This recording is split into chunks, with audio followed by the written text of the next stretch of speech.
Landmines. The landmines. They're doing work.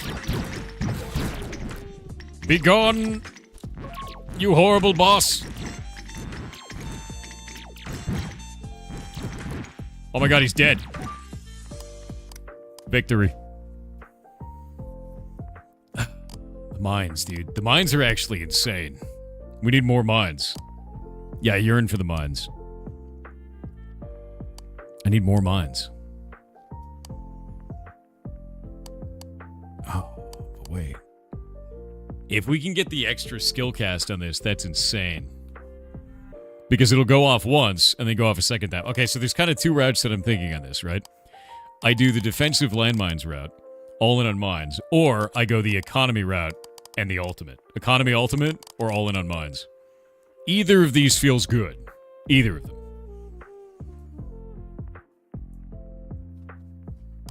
I'm definitely going to get this.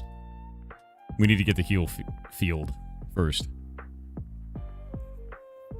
A pulsing node that does area of effect damage.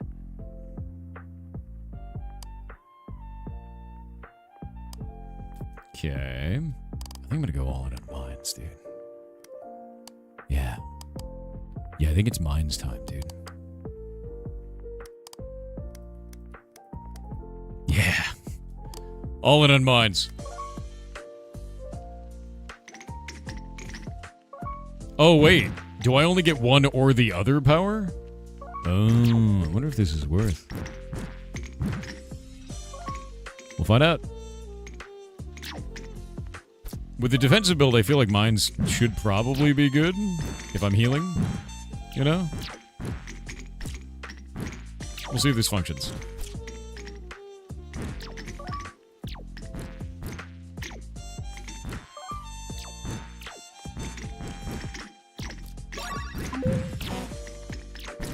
Okay, so it's healing everybody. Alright, I mean, that was cool, but it wasn't like destroy everything on the screen in a giant wave of death cool. I feel like over time it is just gonna get better, though.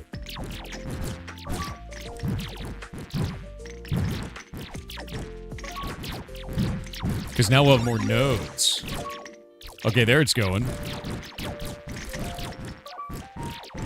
It doesn't feel like it's healing a huge amount. Maybe it's around my cursor that the heal is going off?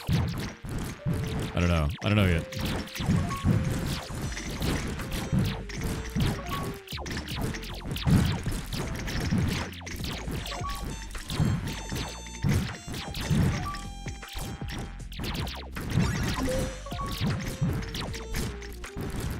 Okay, it's around my cursor, it looks like. So I need to not move it when I'm healing stuff. That is not as effective as I wanted it to be. But I feel like anytime you're trying to balance a heal effect, it's gonna be a hell. Like a hell of a thing. I think it's mostly because, like, I have to... Oh, wait. Wait, what?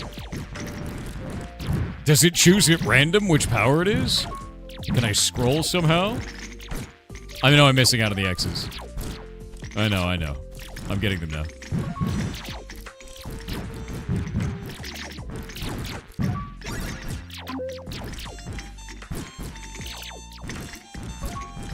It's random? Okay.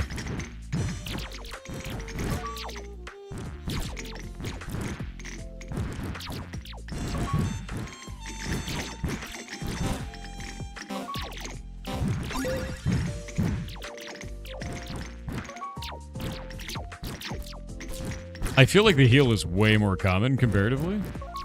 So I need to take that into account.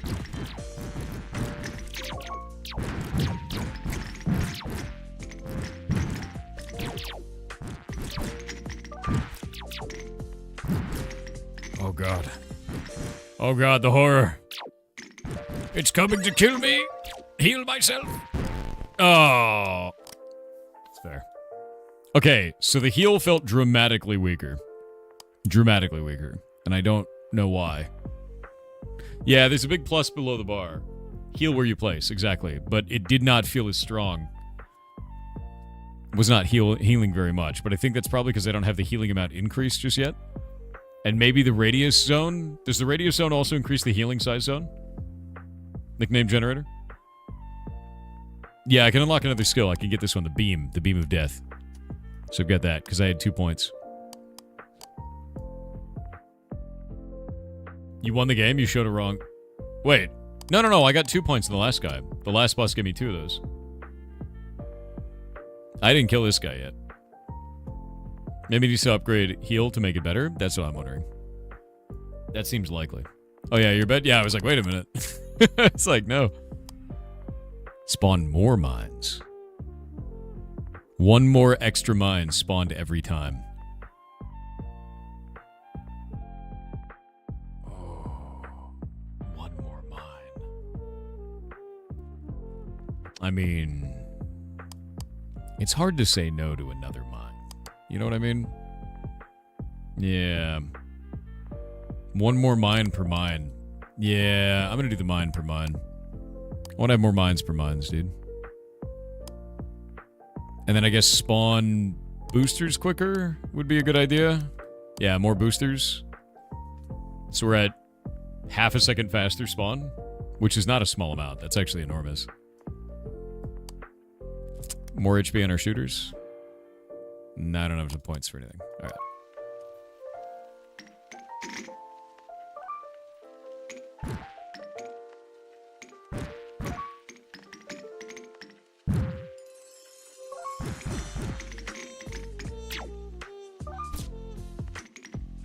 Okay, first one's going to be a boost. Or a burst, rather.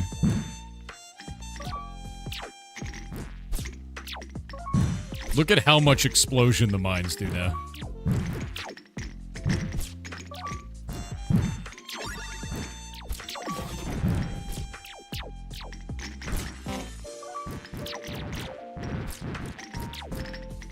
Next one is also going to be an explosion.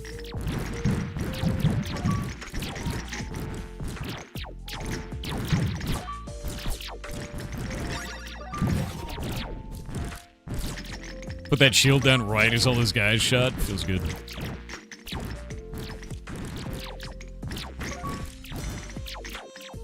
I wish there was something that vacuumed up all this stuff. There's got to be something eventually. There has to be. I just don't know what. We need a vacuum.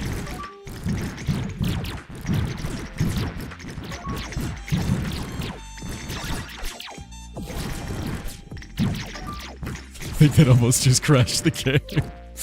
Something froze it for just a moment. The laser beam is coming. Let the beam grow. Okay, wait. I'm gonna wait for the boss, then I'm gonna use the beam on it. I think it's our only chance. Survive. How long to the boss?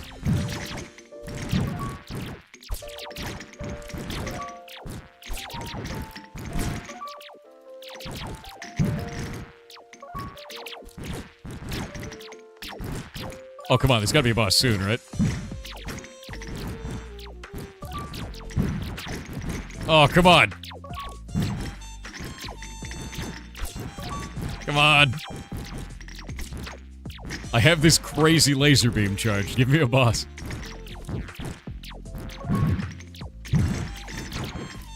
I feel like I'm holding, like, a bazooka, right? Oh, there it is. Eat it! Okay. That did a lot of damage. I don't think it did enough, though. It did enough! It did enough! Lazy. We love lazy. We love lazy, dude. Bottom bar shows the boss. Spawn time? The bottom bar. Oh, alright. I'll look at that. I didn't know what that was, so that makes sense. Laser beam lasts longer? Deals more damage. The only thing that I wish, to be clear with you, is that I wish I knew what more damage was. What percentage, what value, right? That's the only thing that I wish of these tooltips, is that I knew exactly what they were doing. That's it. Everything else feels great. Increase green node's damage. You're a value enjoyer too? Yeah. I love me some values. It's more percent. What do you mean? God damn it. Goblin behavior. I think quicker boost spawning is, like, great so far. I think it's, like, carrying the shit out of me right now. I do feel that the mines are also carrying the shit out of me. Spikes lasting longer is very cool sounding. Yeah, let's just cap that out. And then we'll do mine spawn way more often. Just more mines. Just additional mines. And then mines. And then mines. And then we'll do laser beam. Wait, what's going on up here? Wait a minute.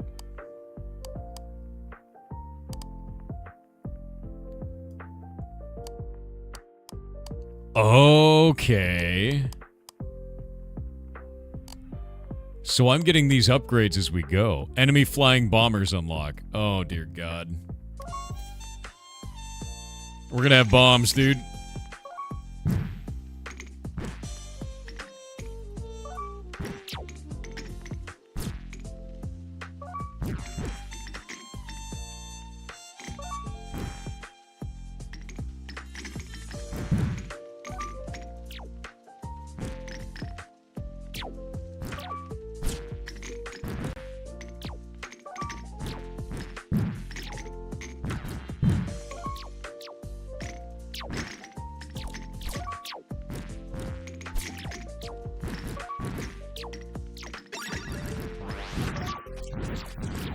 Okay, that doesn't work as well as I thought it would.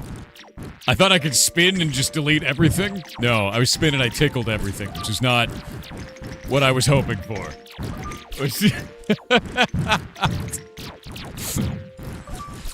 It does not do the damage that I required. Let's hope you can get auto pickup. Yeah, I hope so too. Eat it. Eat it. Oh my god, there's so many points. Is that a hype train? Thank you very much. That's incredibly nice of you. You're awesome. We're gonna have the dev on after this run.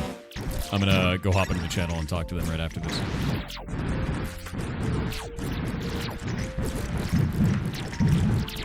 God damn it. Where's my points? There we go. The landmines! The mines literally just cleared a wave, dude. The mines are god.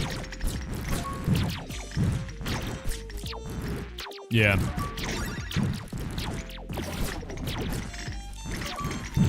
Okay, so the beam is not fire and forget. The wave is. I find the wave to be dramatically better right now. Because the beam is like, you have to control it. I just put that in the wrong spot. Nice. Oh, this is rough. Like if I had a wave on this run instead of the beam or instead of the heal even, I think it'd just be better. So I do feel like the wave is just always stronger right now. That may change in the future though, depending on how they upgrade.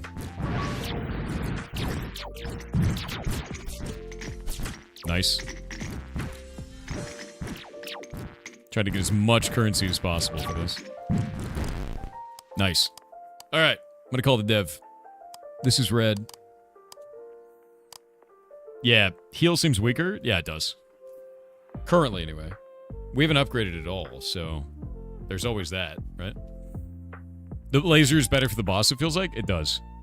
I'm gonna hop into here. And it's always like one of those things of like trying to figure out which one is which. There we go. Hop in when you're ready, dude.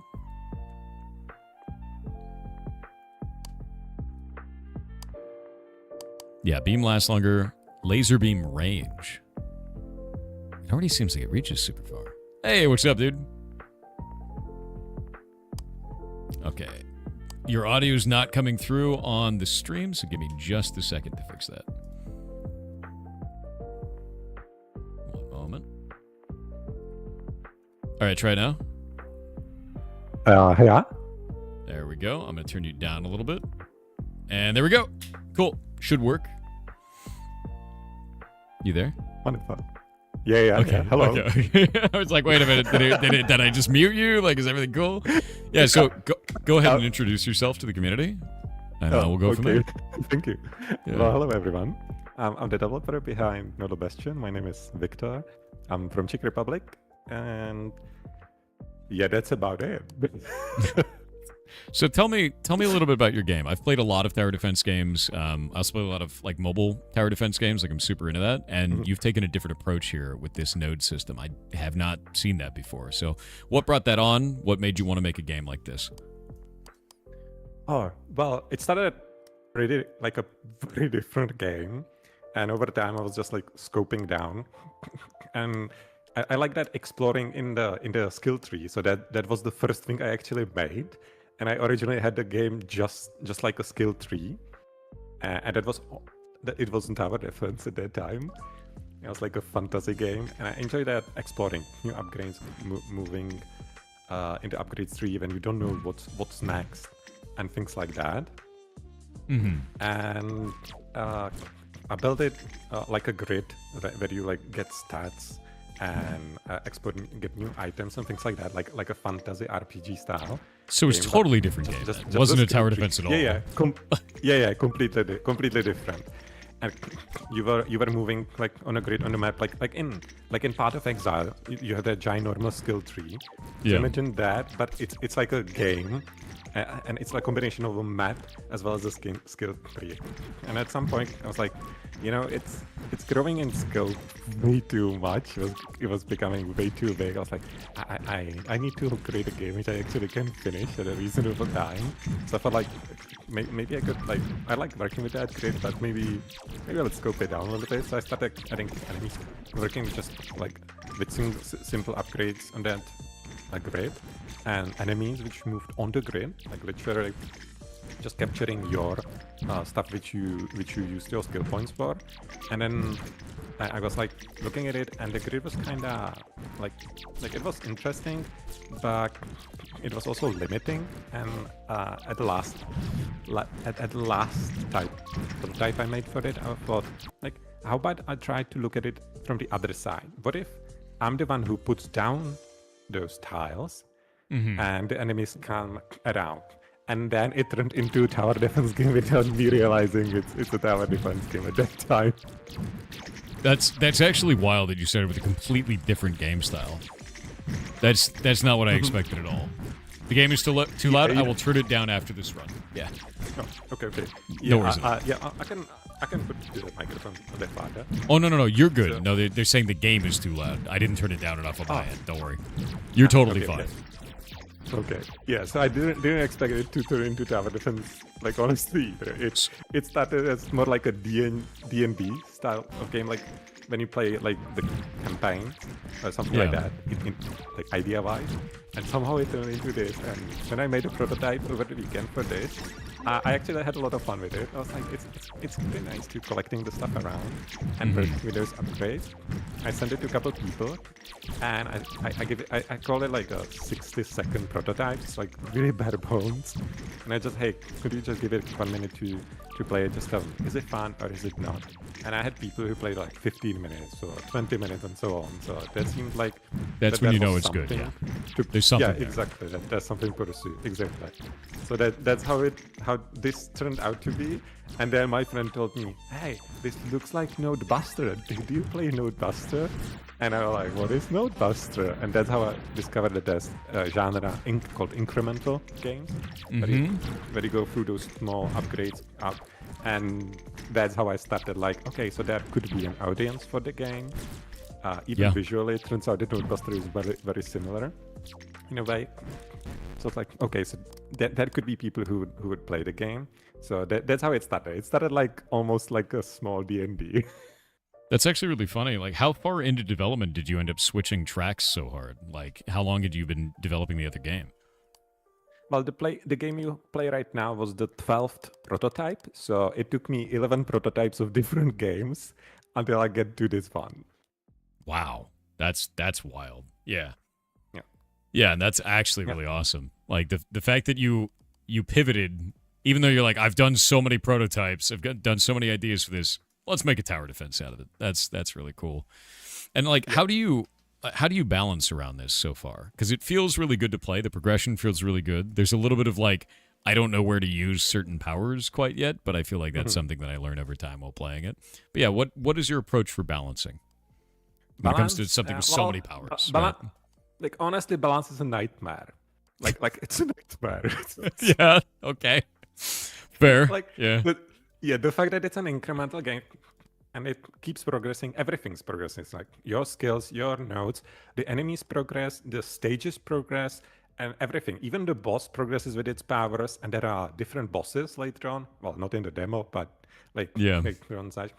So if I make a change to single power, like you get a little bit more green resources, then everything has to be rebalanced, because suddenly you can shoot skills every couple of seconds. You can build everything so much that the enemies can like are not a challenge. And if I just slightly change one enemy, then it starts like the whole progression system starts changing. So I need to rebalance enemies as well as player stuff. So it's a nightmare. Like this part takes so long to do. Yeah, because I was going to say, like, if you change anything in this, like if you change the base health of a green square, the whole thing would just cascade out of control, because it's like the basis of all of your balance has changed now. So I was sitting there, I was like, how the hell did he balance this thing? So it makes sense that it's a nightmare, legitimately so. It feels good, though. Yeah. Feels like you've done a very good job with it, so. Oh, thank you. That's great. Because like you mentioned the balance of the green nodes. That's the worst part to balance, since that's your macro in the game. And it's there from beginning. So any change to that, I'm just like, I look at it and I'm looking at, can I change something else before I get to the green nodes? And I'm like, okay, I kind of want to have skills to be there a little bit more often. So let's increase that number a little bit, increase the resources a little bit, and then let's spend a week or two just balancing the game. Yeah, no, that makes sense. How do you go through that process? Do you just play it a ton? Do you have like your community goes and plays it? Like, how is it? Like, where do all the hours for that go? Well, I put in all the hours, right? You have like 24 hours in a day, so that's a lot of hours. Use them all, yeah. Indie dev time, yeah. Exactly. Yeah, definitely. Just use every hour available, right? Like, why would you waste any? It makes sense. Sleeping, eating, no, who needs that? Exactly. Oh, Jesus. Yeah, that's relationships. Yeah, anything, TV shows. No. Just make your tower defense game. That's it. Yeah, I mean, like, I do watch TV shows, but I have like a backlog from past like 2 years, which I haven't really watched pretty much almost nothing. Yeah, I just started watching Dungeon Meshi. I understand. Yeah. Dad is like, have you seen this anime that came out 8 years ago? I'm like, no. I guess I'll start that one next. You know, like... Yeah, I understand. Yeah, I'm the same. Like some friends were like, "Hey, did you watch the new anime?" I'm like, like which year is it from? Like, is it new from like 6 years ago? Yeah, exactly. How new are we talking? Yes. So otherwise, I keep balancing mostly on my own. Just keep playtesting it, and when it gets to like state where I feel like it's playable, it's decent, I ask a couple people to play the game, and they play the game. I watch them how they play it. I have a couple of friendly developers who play the game and give me some feedback, and a couple of people over time since I started showing the game on Steam and since the release of the demo and such, who just play the game and give me feedback. So that's incredibly helpful. Like any feedback goes, like I'm really going really deep into it to see. But yeah, it's mostly me playtesting it and putting hours into it, and just like regretting that I chose incremental genre. Honestly, I love incremental games though, so I'm glad you did. As much as it's painful, right? You know, I love these types of games. Like they are by far my favorite. Yeah, me too. Since discovering the genre, I love it. I played through the entire Node Buster and such. I love these games. But Jesus, it's such a pain to balance. Like even the simple game takes forever. Oh, we got ads. I have two more. One moment. Oh, okay. So every 30 minutes there'll be 2 minutes of ads, and I pause the stream so that people who don't pay me money don't miss anything, because I don't want them to miss content. We cut this section generally out of the video. So. Okay. Cool. Yeah, no worries. They can still hear you. I can still hear you. It's totally fine. Okay. So yeah, just if you don't mind, I send you, I don't know if it matters, but I send you a save file from like late game when you have everything upgraded. If you eventually want to check it out or not, it's up to you. You don't have to. I just thought, since it's incremental in game, it takes a while to unlock stuff, and you are definitely not getting to the late game stuff in an hour and a half. So I just send it to you fully upgraded. If you where do I want to check where do I put this on my computer? It's I send a path there as well. Like directly, you can just copy that app data. Oh, hey, cool. Yeah, it's in app data. Okay. Should be there. It's a plain text file. If you are worried about it, you can just check it. Whatever. Antivirus. I've already installed your software on my computer. It's so overdue. Like, it's over, dude. Let me see.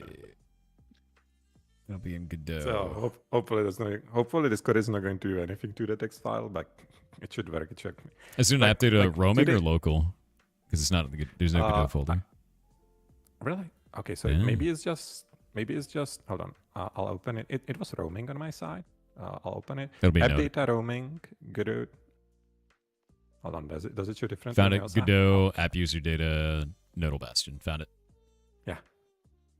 Oh, Kingdoms of Darkness is here too. I didn't realize that was the thing. Yeah, I discovered that too. But this is also the directory which you can delete after you finish the game. Okay, so you don't pollute your computer with too much stuff. Completely polluted. It's over.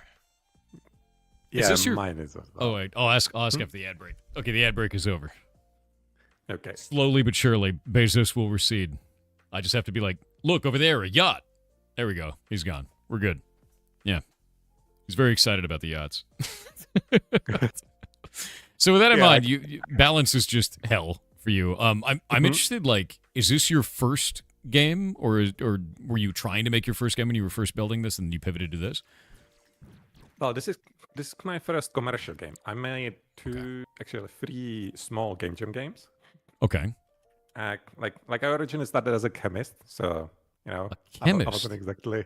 Yeah. I started with that. Then I pivoted into I'll try programming later on in life, and now I started pivoting into game development. So I don't have that much experience in games that just past a year and a half or 2 years or something like that. That's when I started focusing more on games, and now I thought what, I would like to make something to put it on Steam. I would also like to finish it, and the standard challenges in game development. But yeah, I've been learning a lot. So it's my first commercial game, and small games like how those go, right? But you've made something that's really cool out of it, right? Like I think this is actually really awesome. Oh, definitely. There we go. And I've also been learning a lot and working with other people, or learning from other people and such.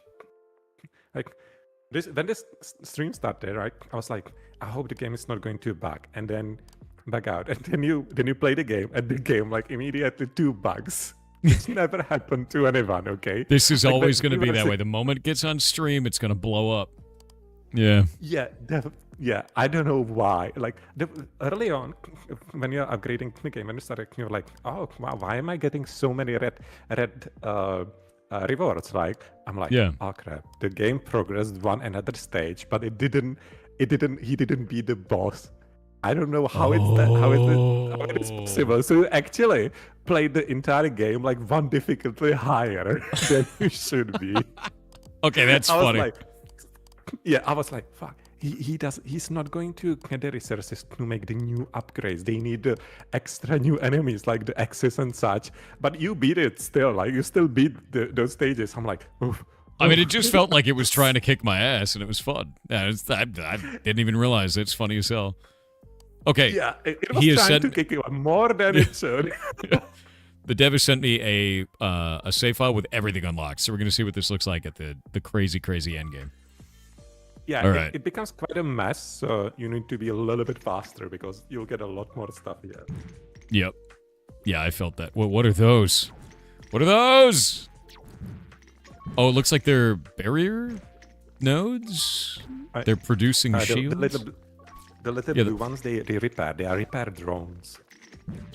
Oh, that's sick. Sorry, they are automatic. So you have some passive skills in the game as well as active skills. I'm trying to give player like some things which they can do actively and some things which just happen, like the mines. The mines are my favorites. That's why I say they are awesome. Just upgrade them. Do you have any plans to... Actually, I'm going to quit this real quick. I'm going to turn down the volume. There we go. Do you have any plans to put anything in that absorbs stuff off the ground? Because I'm finding that, like, the action of having to go out and pick everything up becomes wild after a while. Yeah, definitely. That's part of that incremental progression. It's not in the demo yet, but there will be nodes which will actually be collecting the things for you and storing it. That's fantastic. Doing some stuff with that. There will be also a big passive upgrade, which will be slowly pulling all the things which you can collect towards your core from the entire map and such. So these things will be there. There will be more progression. Right now, you get like skills are randomized, and the build order is also randomized. But eventually, you'll be able to unlock a node, which when you place on the map, it will allow you to choose like what that node, like a factory. So you will have like a random order of nodes at the top to build, but you can also specify like things which you want to do at certain times. So you will get control over the build order to a degree as well. And for skills, you will have some things too. So currently you get all the skills, but I would like to add a load up. So, you know, like having like 2 or 3 skills, let's say, which you need to choose, which you want to use to make it a little bit easier for people when it comes to that RNG. Since that becomes sometimes an issue when you get a heal 4 times in a row like you. Yeah, no, that was true. Yeah, I was like, does this only do heal now? I thought I'd only equipped that kind of a thing. I do think these upgrades are wild, man. Like, I just tried each one of them out. The wave shooting like 3 waves, the laser becoming like a laser that clamps down. Like, this is really, really cool. I dig that a lot, actually. Yeah. Oh, that's great. That's awesome. Like, I tried to put it, like, I think the laser in general, like early on and the heal skill both need like work in the early stages to be a little bit more impactful, or at least feel more interesting. I think the wave and the drones currently feel pretty fine. The mines are pretty neat. The mines are amazing. I love the mines. That's what I was focusing before I did this, but like the drones feel great. Like, I didn't realize what was happening there, but the fact that they're healing drones that are being spawned out of the core that's awesome, actually. Yeah, and I have like more plans for drones. Like each section, these are currently utility drones, and each section will have its own type of drones. And if you get all of these upgrades for drones, that will actually unlock you like extra drone upgrades. So you will have like even in upgrades together will work like incrementally, and that will just boost the drones in like new functionality and such. But that's a full version. They couldn't make it into demo. I actually really love that because it feels really interesting. You know, like it feels like I'm creating a network. What does that glitch feel? What is that? What does that do? Oh, that freezes enemies. Okay. Them. So you can stop them and then laser all of them or things like that. That's really interesting. Like combine these different skills. I'm being owned by bombers right now. It's great. Oh yeah. This part gets a little bit difficult. Yeah, it gets overwhelming when you get displayed. I wanted to give people at the end stage like more of a challenge. And not that many people finished the last stage. With that in mind, do you have any intention of adding something like leaderboards or like a versus mode or anything like that players would be able to compete against each other for best times or best score? I would definitely like to add a leaderboard. That's on the list. It just didn't make it into demo because I needed that one extra day or one extra week to get things done. But I needed to release it. But definitely, leaderboard will be in the game. When it comes to the versus mode, I'm not entirely sure how that would work. Like, I have some idea for like special bosses, which might feel like a versus mode sorta, but against AI. But that's I don't want to talk about too much about it since I don't know if that will make it into the game. Totally fair. Leaderboard definitely. Yeah. And there will be different bosses. So right now, I know some people mentioned Nodebuster. In Nodebuster, when you play against the same boss all the time, So in this game, you will have different bosses. So the next boss is then like a massive air carrier, and it has completely different functionality inside. So I want to have that progression as well. That's really awesome. No, that's actually really cool. I like the idea of different bosses throughout this because it'll change the way that you kind of do things tactically. And I also really like the idea of a node that picks things up or like absorbs stuff or maybe a power up that makes that happen. Because like at a certain point, I was like, I'm spinning this and then I got to build. And one of the things that I realized that was really interesting is you have to pick up the green things to be able to make it so you can build your next tower quickly. Is there anything you have planned to make it so that's like kind of a queue? Because what I notice is I don't want to pick up the green things if I'm about to hit full on building the next tower because it will waste them, if that makes sense. Oh, yeah. And that feels like, and some people come with that too. Is that like, especially early on when you have only green nodes, it feels like a waste. But I think like part of that is like a play style. So this is kind of built more around, rather than waiting, this is more like get resources built. When you have it ready. But when you unlock skills, the green resources also fill up your skill bar. That's true. You are not wasting that much. That is true. Once you get the nodes, which actually like start collecting the stuff for you as well, then it will start like you will have storing. You will be storing the resources, so you will be able to boost production even like more actively without collecting it that much. So these things I definitely am working with. People gave me feedback like sometimes like there could be 2 build bars or things like that. So you can produce. So that's an option. I tested it at the beginning. The problem with that I have is like if you fill up the first bar and then feel like it's a waste of resources to collect, like what stops people from filling up 2 bars and then feeling it's a waste again? That's true. That is true. You're not even wrong. Yeah, no, that makes sense completely. And I think it's cool because like you know exactly what the player is already feeling and like you've heard the feedback before and it seems like you're really in touch with what, the player feels and like how it should be towards the end game. Because like that's one of the things that's always interesting to me is like what do you do when a player gives you feedback and you're like, well, that's a temporary problem, right? Like that's a problem that you get over later in the progression. Keep playing, you'll see. So that's interesting. Yeah, exactly. I think it's actually really rad. Yeah, exactly. That's what I hate sometimes with feedback with this game, especially the feedback now after the demo. Is but a lot of people are kind of like, this is too difficult, too much. Like this thing is too weak. I'm like just put a little bit. Keep upgrading it. The laser becomes broken. Promise. Yeah. Exactly. Like people are like, shooters are so weak. I'm like, yeah. But shooters are probably the most OP or second most OP thing in the game when you increase the attack speed and a little bit of upgrade. Because the moment you get them, you can create like an AA battery, right? It just shoots everything everywhere. so this is kind of balancing that feedback and how people approach it. Like it's like we want things to be impactful immediately. I'm like, yeah, but I need you to upgrade, like I need to get down to. So I'm balancing it like, let's make some things like heal and laser. Let's improve that. Definitely a lot of feedback on that. But I don't want to go too far. Otherwise the upgrades themselves lose the value. Fair. Yeah. So here's something that I find interesting as well. And this is also kind of like a confusion on my part as a player. What happens if it says shield battery appears more often, but also I get shooter appears more often? But also I get, like, for each of those tower types, wouldn't that conflict with each other because you have a defined build queue in a row? Like, are those offsetting each other in some way? Like, if I want to make a build of all shooters, wouldn't I have to not get the bonus shields, if that makes sense?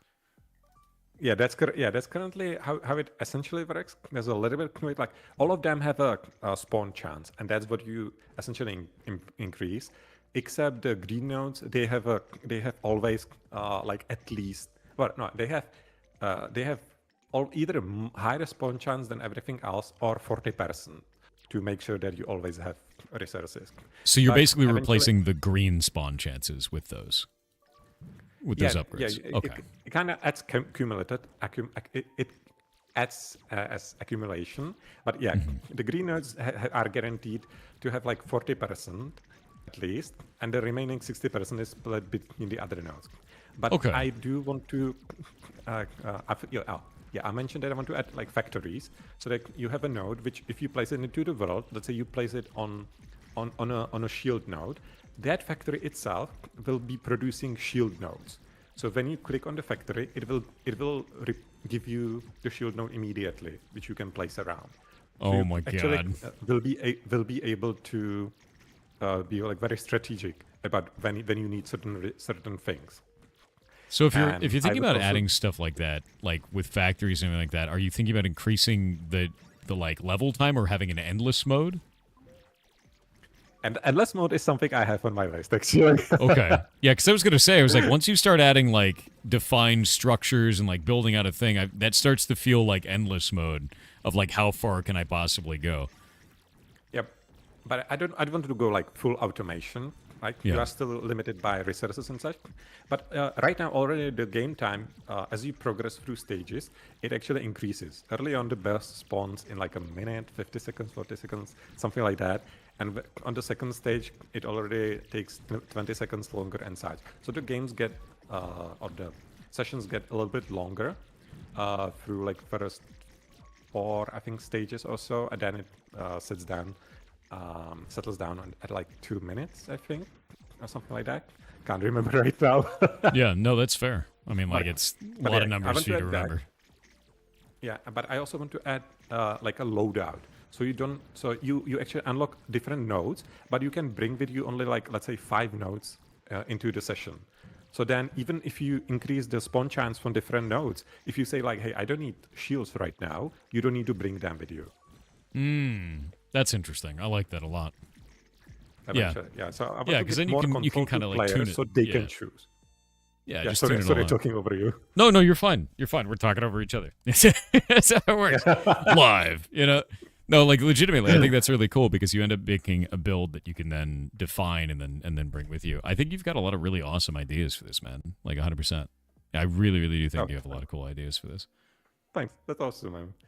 And like these builds, even for like loadouts, even for skills, like I want them to like to give people options. Like since there will be different bosses with different abilities and functionalities, then it will start making more sense once we actually have a different boss, right? Right now it doesn't make sense, but once we have a different boss, then different loadouts start making sense.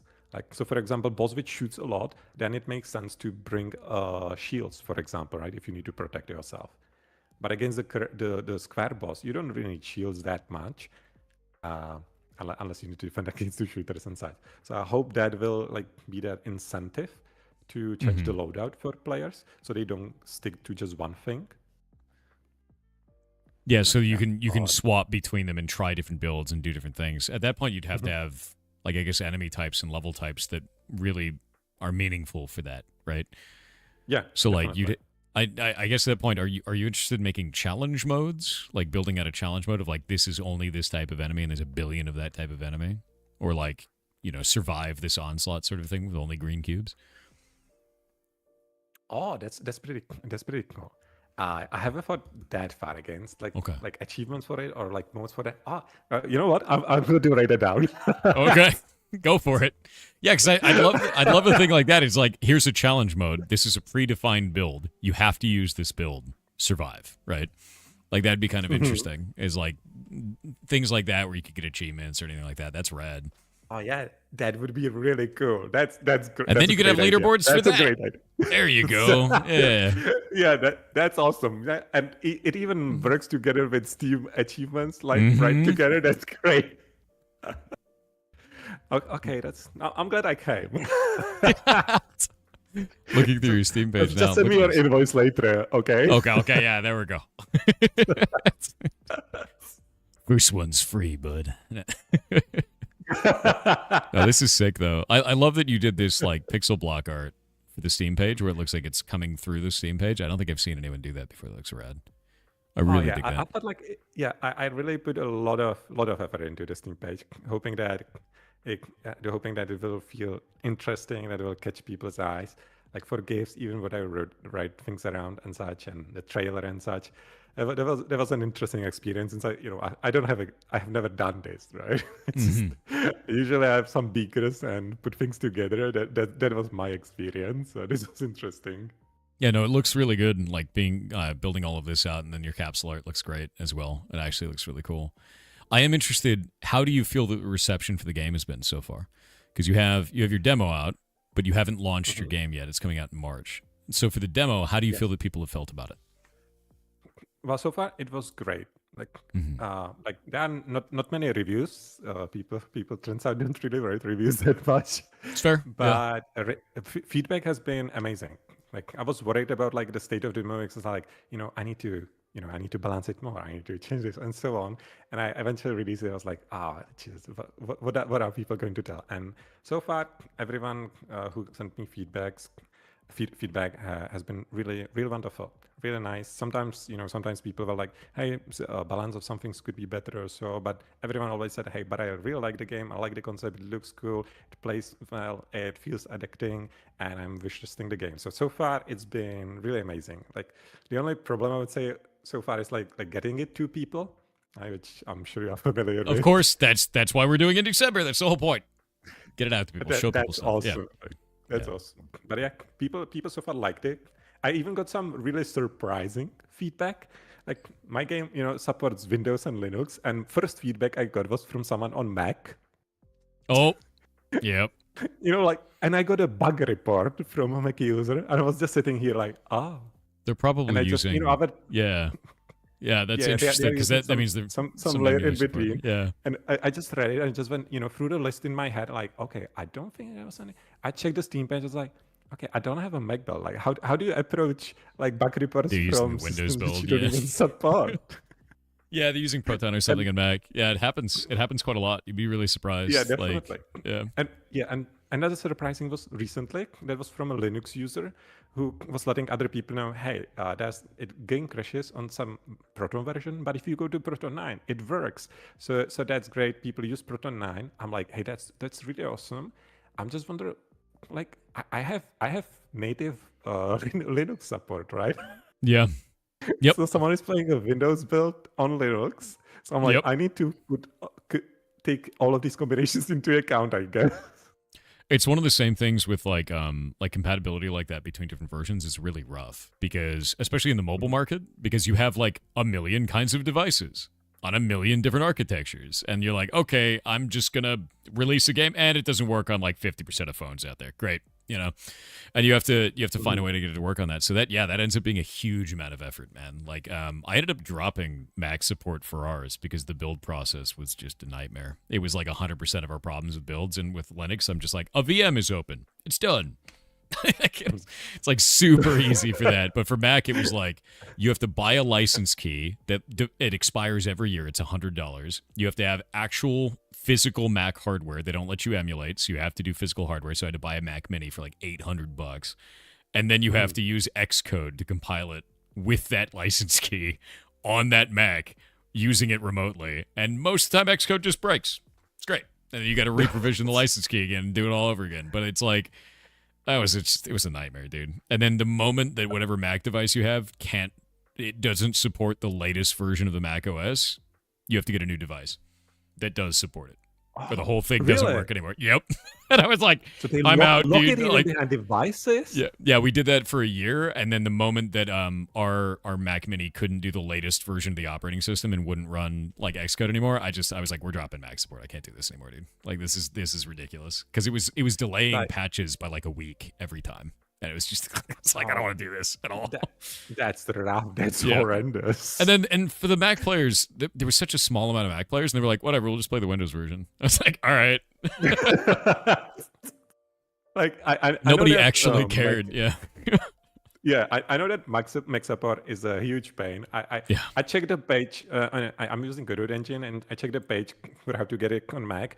I was like, okay, so I don't own a Mac. Then there are so many things around which you just listed. I'm like, okay, like it's just a mess. Windows and Linux is fine. Windows and Linux is fine, and with Linux you can put it up on Steam Deck. Actually, do you have any plans to put it up on Steam Deck? I think it'd be kind of interesting because you have like the point and click to drop the nodes. I'm wondering how you would resolve that, right? Well, I actually don't own a Steam Deck, so currently it's not really in my budget, but I would like to do it because second feedback, which I got right after the Mac report, was from someone playing it on Steam Deck, saying, hey, it works on Steam Deck, thanks. So, okay, well. So at this point, I guess it would be worth at some point to get a Steam Deck since it seems to work just fine. You'd probably have to use the touch controls because I'm thinking about like how you would place the nodes correctly. if you don't have like touch, you'd have to do it with touch controls on Steam Deck. Also, people in chat are saying that you can use like cloud services to provide OS X agents, but you still have to get the keys and do the whole process. So, and then you're sending your keys to somebody else. I don't like that. Oh, for this, yeah. Well, I don't know. I'm not doing it for Steam Deck, like directly supporting it myself, because I don't own a Steam Deck, so I can't test it. Fair. And I don't want to release a game where I can't test it on a device and then let people have some issues. That's why I didn't support Mac initially, because I just don't feel comfortable doing it. Because if eventually people pay me for the game, I want to be able to support it and to work with it. One of the things that I found so far don't have. One of the things I found developing on Steam Deck is if it works on a normal Xbox controller, you have most of the work finished for you already. So if you do end up going the route of going like Steam Deck and you want to do it, just get like an online Xbox controller first and build it out so that the UI and everything functions on the controller, because 90% of your work is done at that point. It uses the same inputs most of the time. Yeah. There's some like idea. There's some like really specific shit that I had to do with like how menus function on the Steam Deck, because you can exit out of a game and the game keeps running on Steam Deck, and we had some bugs with that, but like that was it. I think it was the only thing that I really had to care about outside of normal controller support. It really was not bad. Mm-hmm. Oh, that's great. That's great. Like the only thing for me right now is in that case the budget for Steam Deck. 100%. Yeah, no, it's expensive. Since it's the first game, I want to like keep everything like reasonably limited. So you never know what's going to happen when you release. Speaking of budget and pricing on stuff, do you have a general idea for how much you want to charge for the game? Knowing that most of the time indie devs will undersell themselves, to be clear. It's going to be honest. It's not going to be very expensive, is what I wanted to say before you said it. Yep. But I'll be pricing it similarly to other incremental games. So it's not set in stone entirely, but I think around $5 or something like that. That's a great price. Is going to be for the game. And it would be great if I could go. What was the GTA expected for? $70, like baseline. Like, oh my god. That's so much. Really, $70? Oh, it's like 70 or 80 or something. Yeah, it's like 70 or 80 now. Like most AAAs are up in that 60 to 80 range now, and that's before you end up getting like the big pre-order bonus for 110 or whatever it is. That's so much. Yeah, the Diablo 4 already had $100 for that second tier, right? Yeah.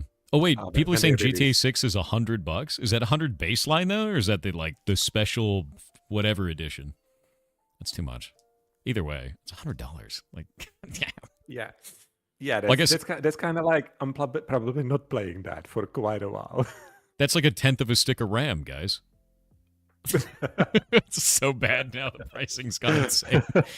We were looking like last month, and RAM was like $200. It's $1,000 here now. It's like $950 for 64 gigs of RAM. It's terrifying. It's actually on nowadays bonkers. Everything's going up. But maybe GTA they keep pushing it forward, right, into the future. Yeah. So maybe they're just waiting for other games to increase the price, because Diablo 4 came with $70. Doom started with $80, right? Yeah. Maybe so they're just ahead. AAA games. So what you're saying is the GTA 6 developers have gone into the future, and their $100 is normal for a video game. I can't believe it. You figured it out. Exactly. They're like, we can't release it yet. We know. There. They're like, we know when it'll succeed. We have to release in the future. It's not ready yet. The game has been done for years. Like they're just waiting for the opportune moment. They've seen the timeline. I believe it. Yeah, and they know things about the Elder Scrolls which we don't know yet about. That's true. It all makes sense. Explains why it's been pushed back. Yeah. No, this is cool though, man. Like I think $5 price point makes a huge amount of sense. I think that is like that's in that range of. It's weird because I see like when there's a $1 game, people kind of go, I don't know about that. That seems sketchy. When it's $3, they're like, okay, it's probably a little bit scuffed, but whatever. It's $3. I don't care. When it's $5, they're like, hey, this is probably a well-built indie game. If it's $10, they're like, that's kind of like a really good indie game. And when it's $20, they're like, that's almost a double A. Like 20 to 30 is kind of like the double A range. And then $60 and up, everyone's like, that's triple A bullshit. I don't care about that. It's like a huge sentiment right now. Like anything above 60, they're like, that's a scam, dude. Like I'm out. Yeah. Like it's like you have kidneys, right? So you can afford GTA at some point. Yeah, Jesus. That's so much. Like the idea of $100 but game is just baffling to me.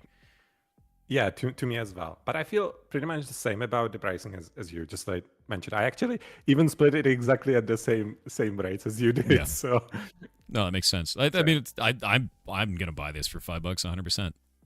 Absolutely, dude. You're making something really cool. That's like, awesome. I have spent, I don't want to say how many hours, a lot of hours playing like Infinite Toad on, like that tower defense, like Infinite Toad on phone, and then like the tower. Just like an absurd amount of hours. Like it's not, whatever amount it was is unhealthy kind of time spent on that on my phone.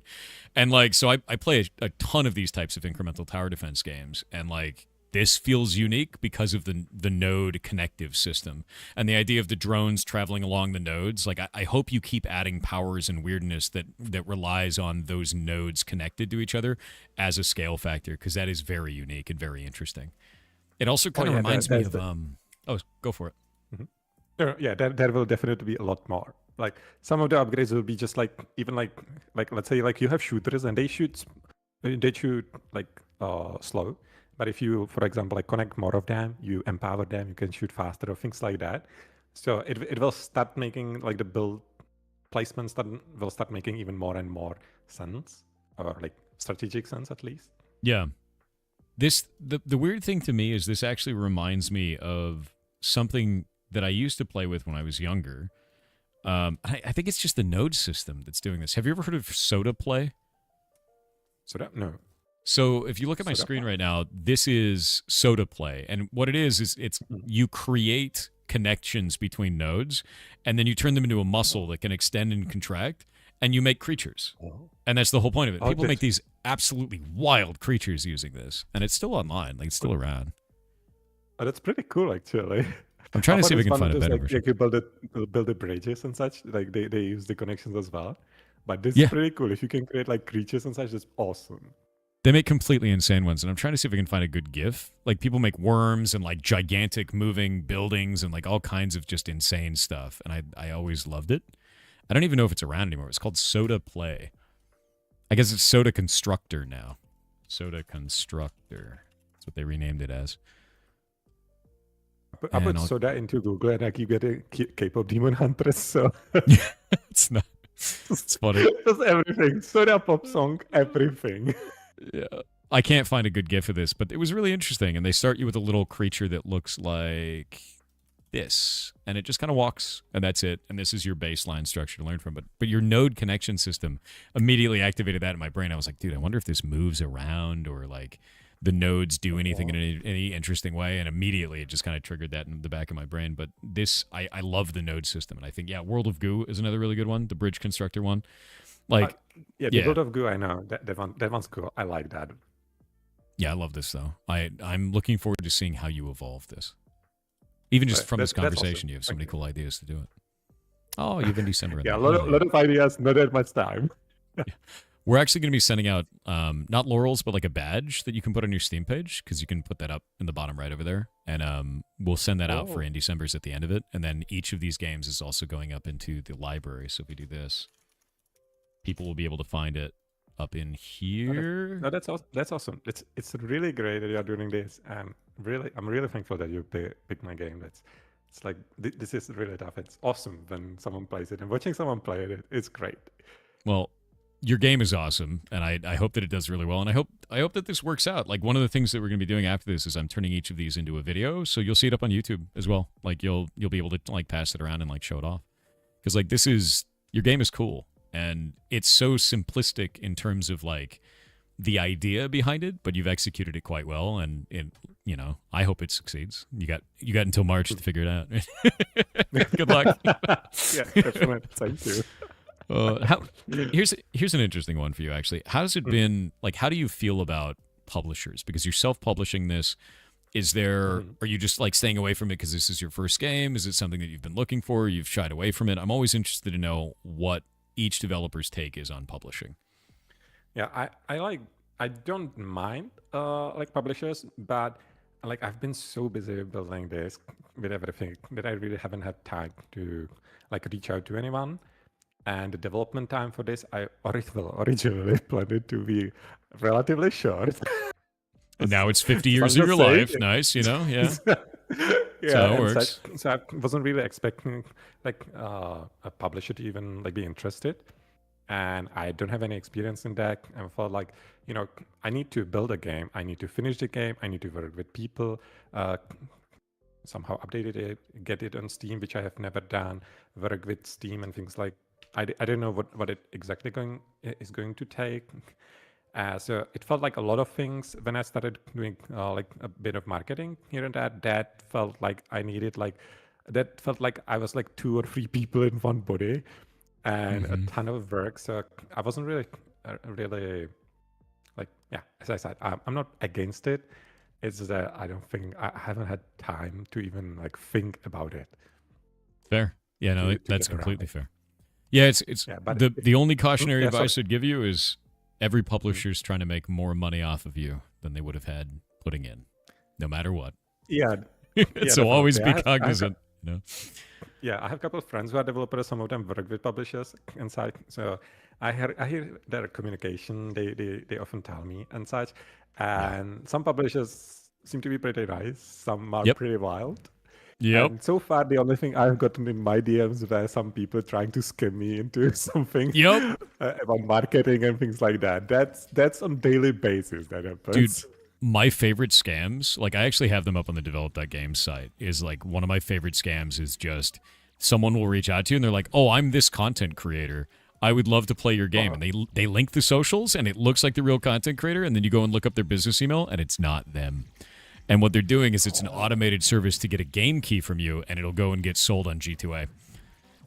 Oh, So yeah. the way, yeah, go for it.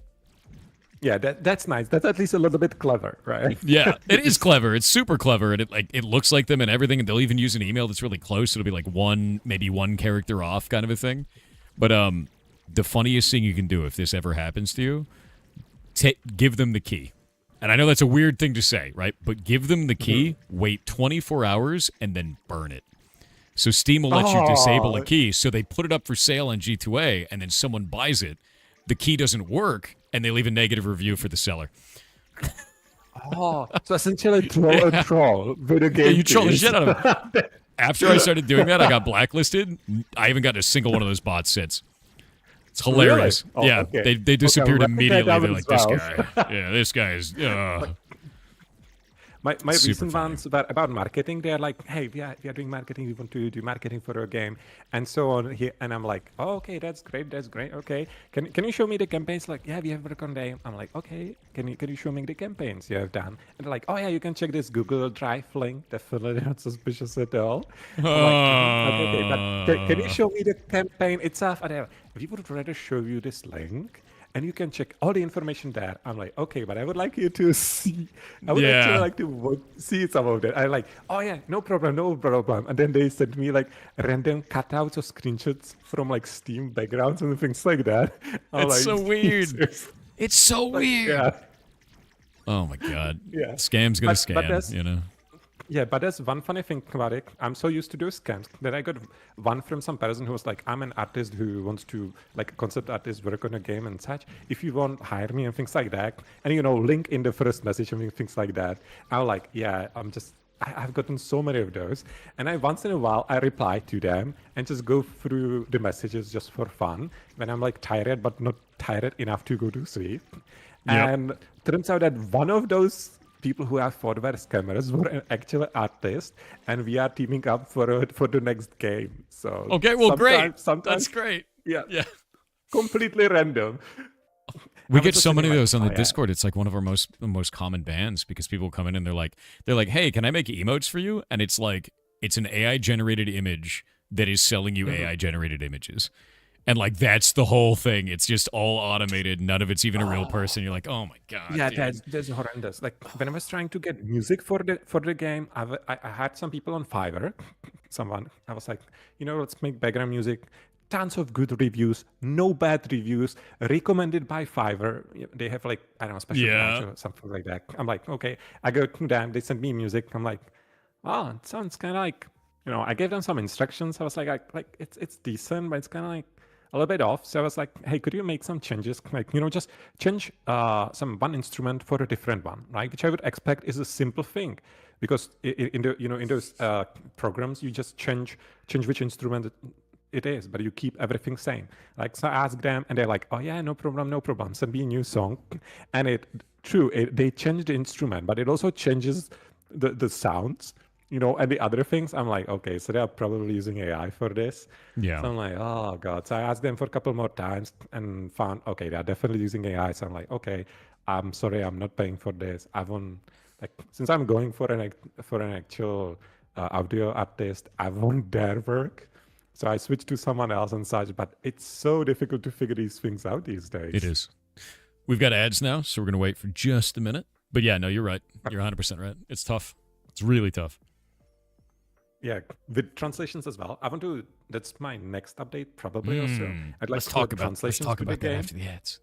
Oh, okay, yes. Because the answer, but I really want to talk about that because localization is something I'm really passionate about. 100%. Yeah, I'm like, when I start talking, it's okay. I can't stop. It's okay. I have the same problem. That's like I don't. It's always really tough because it's like, oh, this conversation's so interesting, and we've got like the ad break comes in. Lord Bezos arrives and is like, I want to take all of your attention. Well, I hope he shares some attention with you as well. That's what he's doing. He's stealing it all, man. Well, at least they let you know that they are running the ads, right? That's true. No. I actually, they have like an API call, and I just run it into StreamerBot, and then I have StreamerBot bring that overlay up on my stream. So it's all tooling on my end. Yeah. StreamerBot's awesome. Okay. It's a freaking rad. Yeah, I remember I streamed a couple of times, and I think there are some things around the ads, like how Twitch kind of pushes it, right? Mm-hmm. They want to like run it at something like certain times or something like that. Oh yeah. Here, the ads are over now. Be gone, Bezos. Yeah, no. So if you want to know about like Twitch ads, basically what they do is you can set up a timer for like how long it's going to go off. Mine's at 30 minutes, and they last 2 minutes because what they want is they want you to run 3 minutes of ads for every hour that you play, right? And or every hour of the stream. As long as you do 3 minutes, no one gets pre-rolls, which is the best part about it. Now, pre-roll is like when someone enters your channel, they get like 8 ads. They've never seen you before. They just leave, right? Like if you were changing channels on the TV and you've never seen a TV show and you're like, oh, maybe I'll check that out. You switch to it and it's just ads. You just leave. And it's exactly the same on Twitch. So you run ads to not have pre-rolls, but you need 3 minutes an hour. So I do 4 minutes an hour because I press the snooze button because you get like a snooze. And I don't want it to dip under 3 minutes because that would suck. Also, if you do at least 3 minutes, they change your rate from 30% of the ad revenue to 55%, which is not small. That is a lot. Yeah. So yes, actually, that's massive. That's what I wanted to say. That's a lot of money. Yeah, it's not a tiny amount, but it's one of those things that like it is disruptive. And if you, like you said, you'd try streaming and stuff like that, it's disruptive, but it's one of those things that if you do it in a way that I think makes sense for your community, it's not that big a deal. So I just wait, It's hard on multiplayer games, Can't pause. Oh, yeah, can't pause that. It's like, just, hey, Blizzard, pause that boss for me for a moment, okay? Yeah, please. Could you just pause that for me? Like, or your mom's like, just pause it. And I was like, I can't, it's an online game. Oh yeah, that's the best part about multiplayer games. Like, tell everyone you're ready to wait. Then it's like, all right, man. Or games where exactly where you have it multiple people and it depends on each other, like Dota, League of Legends, or something. And you're like, just pause it, just do it. I'm like, no, 40 minutes. I need 40 minutes. So I'm interested with everything you've built, and you said that balance is probably the hardest thing that you've had to do on this. What advice would you have for a newer developer that's just entering the arena, that's just trying to make something? Indie? Well, I would say, I guess, 2 things. One is don't get hung up on things too much. Just make small prototypes and go through them quickly. They don't need to be perfect, and just go through that. Test different ideas, test different genres. Don't lock yourself up into something early on. Just go testing stuff. That's where you will start finding where the fun is, at least as far as I can tell. And you can test it quickly with people. So that I would say is important. And second thing, team up if you can. Like, please team up. Okay.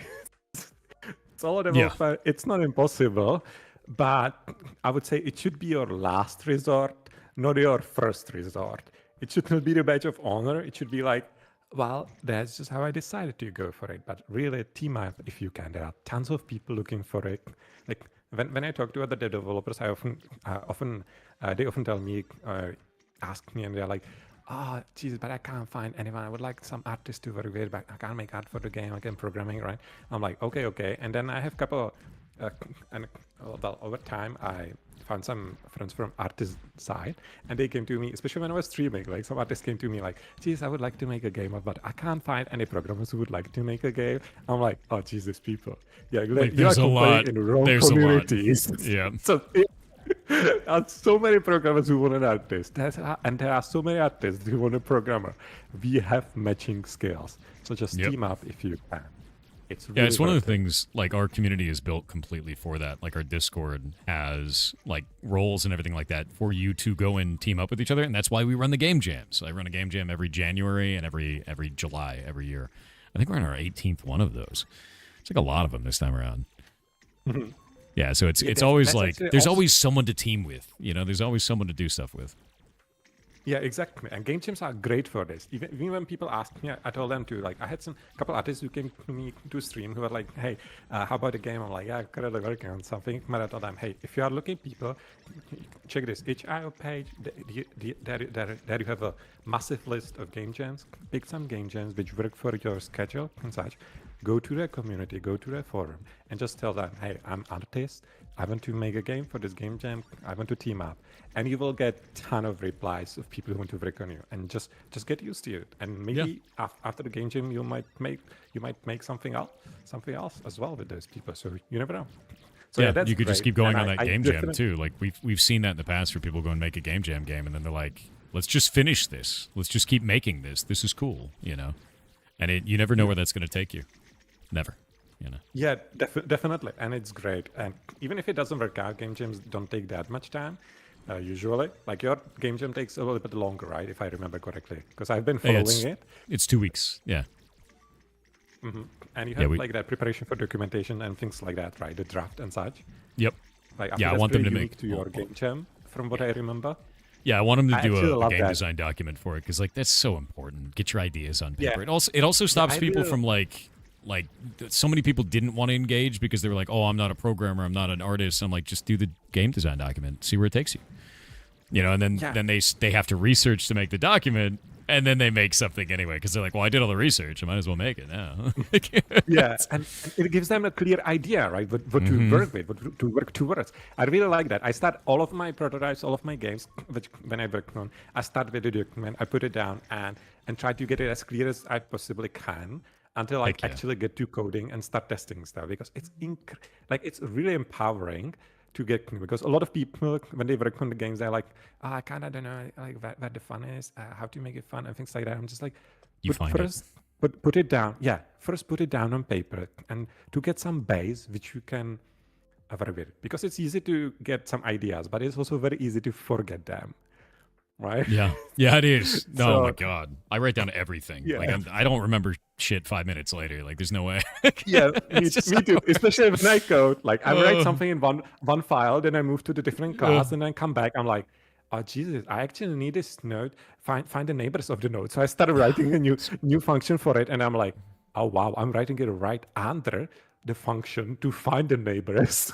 Yeah, when because I'm doing narrative stuff and I have to do like the branching path narrative based on what the player did, so I have to use a tool. So I end up using Obsidian because you get these nodes, and then I can write dialogue into the nodes. So I'm like, okay, if the player did this, then we go down all these different branching nodes, and these are connected to this, and like I can see a visual map of what it is, and this is free, so you can just use it, right? Yeah, So it's that's like awesome. I use Obsidian as well. I actually have it open It's so here useful. with the Kanban board. It's so useful, that's dude. great. Like, no, it's anything where you have like just to memorize things in it. Because if I don't do that, I'm just gonna forget, man. There's too much. Yeah. There's too much to remember. Yeah, that's actually one part which I like. I in the past, last year, I tried a little bit of Unreal Engine as well, and I tried the blueprints there because that's like very different way The visual nodes, of yeah. working. And yeah, and I actually really like it. like combination of coding as well and the visual language felt really nice. Like especially for some like asynchronous stuff, like with timers and stuff, having them just like or just seeing that general flow of the program in that visual language, it's really nice. It's so nice. We're going to be doing that soon because when Hightail launches in January, if you know about Hightail, is they're doing visuals for that as well. So it's going to be like a whole. It's just going to be just like Blueprints, and I'm like, yes, it's going to be so much easier than just dealing with only Java in Minecraft. It's a nightmare because we do everything in Minecraft right now. But that's cool, and it's so nice even for like exploration. Yeah, and it doesn't feel as daunting for people like when they start with programming languages. You know, some people go like, I like with Unreal Engine. I was like, it's C++. I was like, okay, well, I did JavaScript before and PHP, and now I work in C# and Godot. I'm like, I just don't want to touch C++ that much. And they were like, hey, you can use Blueprints. And I was okay, and I suddenly started combining things and it also allowed me like build small things in C++ and expose them to Blueprints. It's awesome. Like I really like that approach. Yeah, no, I'm super into it. I think the visual node system is going to add a lot to it, and I'm excited to get into it more. And that is one of the big strengths I think of Unreal. Like Unreal is really, really good for that. Actually, speaking of that, what made you want to use Godot? Because we've seen such a big increase in Godot usage for indie devs. What was your determining factor to go with that engine? Yeah. Feel free to laugh. Well, I started. I'm not gonna laugh. I was working on a website. No. When I get to the point, okay. I find it as a funny point, but at least personally, I was working on websites while I was doing chemistry and such, and studying, doing some research and such. And I made websites with JavaScript, and I made like small 2 games, game jam games in JavaScript. And I thought like, you know what, I would like to try to learn a new language, but I would like to learn something desktop oriented or something which is more used a little bit further.